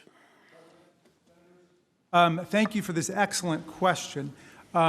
Wouldn't a president who decides to commit his crimes in the last few weeks in office, like President Trump by inciting an insurrection against the counting of electoral college votes be subject to criminal prosecution by the U.S. Attorney for the District of Columbia, for example, the Department of Justice? Well, of course, he would be. But that's true of the president regardless of when he commits his offenses in office. In other words, that's an argument for prosecuting him if he tried to stage an insurrection against the union in his third year in office or his second year in office. You could say, well, he could be prosecuted afterwards. The reason that the framers gave Congress, the House, the power to impeach, the Senate, the power to try, convict, remove, and disqualify was to protect the republic. It's not a vindictive power. I know a lot of people were very angry with Donald Trump about these terrible events that took place. We don't come here in anger, contrary to what you've heard today. We come here in the spirit of protecting our republic, and that's what it's all about. But their January exception would essentially invite presidents and other civil officers to run rampant in the last few weeks in office on the theory that the House and the Senate wouldn't be able to get it together in time, certainly according to their demands for months and months of investigation, wouldn't be able to get it together in time in order to vindicate the Constitution. That can't be right. That can't be right. We know that the peaceful transfer of power is always the most dangerous moment for democracies around the world. Talk to the diplomats. Talk to the historians. They will tell you that is a moment of danger. That's when you get the coups. That's when you get the insurrections. That's when you get the seditious plots. And you know what? You don't even have to read history for that. You don't even have to consult the framers. You don't have to look around the world. It just happened to us. The moment when we were just going to collect the already certified electoral college votes from the states by the popular majorities within each state, except for Maine and Nebraska, which do it by congressional district as well as statewide. But otherwise, it's just the popular majorities in the states. And we were about to certify it, and we got hit by a violent insurrectionary mob. Don't take our word for it. Listen to the tapes, unless they're going to claim those are fabricated too. And the people are yelling, "This is our house now." And where are the blank votes at? Time is up. And show us the votes, etc. Thank you. The Majority Leader.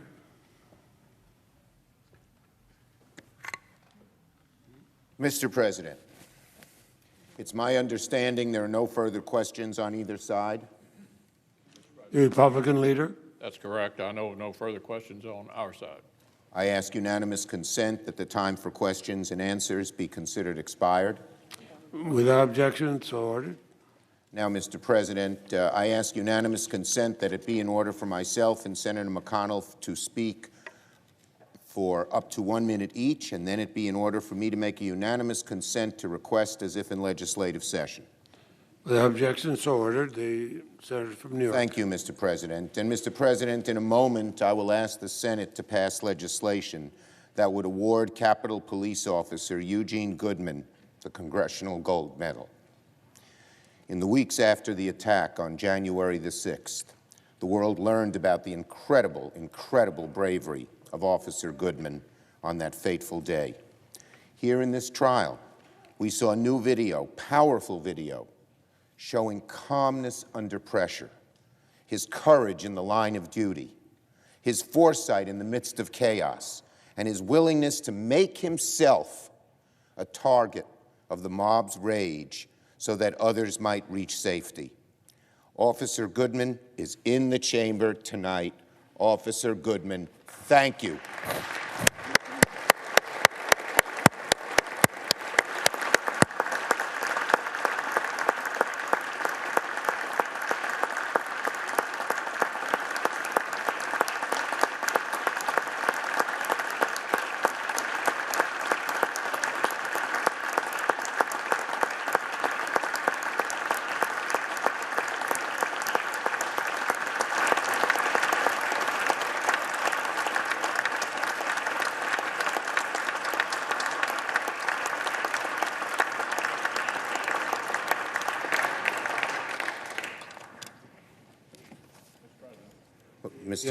Republican Leader McConnell? Oh, I'm sorry. Okay. I just want to say I think we can all agree that Eugene Goodman deserves the highest honor Congress can bestow. But before we move to pass this legislation, I want to be clear that he was not alone that day. The nation saw and has now seen numerous examples of the heroic conduct of the Capitol Police, the Metropolitan Police, the SWAT teams that were with us on January 6th here in the Capitol protecting us. Our heartfelt gratitude extends to each and every one of them, particularly now as members of the force continue to bear scars, seen and unforeseen, from the events of that disgraceful day. Let us give them all the honor and recognition they so justly deserve.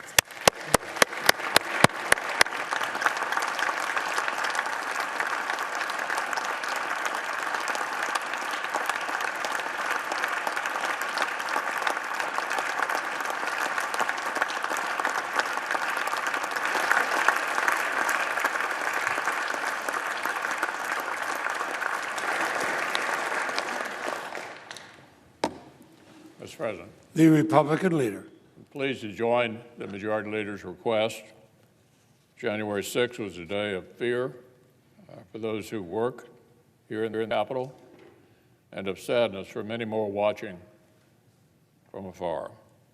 But that awful day also introduced our nation to a group of heroes whom we in Congress were already proud to call our colleagues and to whom we owe a great debt. In the face of lawlessness, the officers of the U.S. Capitol lived out the fullest sense of their oaths. If not for the quick thinking and bravery of Officer Eugene Goodman, in particular, people in this chamber may not have escaped that day unharmed. Officer Goodman's actions reflect a deep personal commitment to duty and brought even greater distinction upon all his brave brothers and sisters in uniform. So I'm proud the Senate is taking this step forward, recognizing his heroism with the highest honor we can bestow.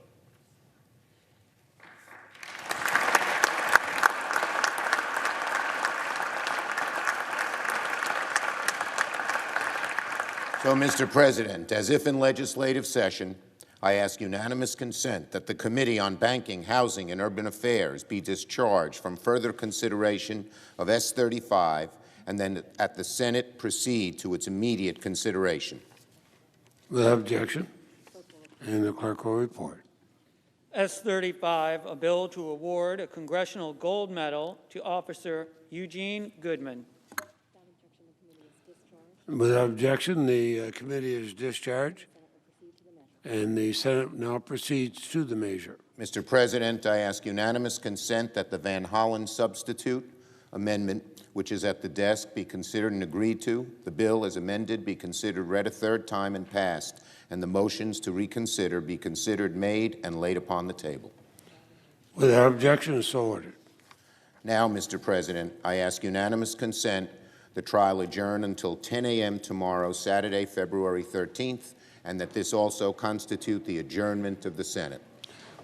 Without objection, we are adjourned until 10 o'clock tomorrow.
Radio Swiss Classic.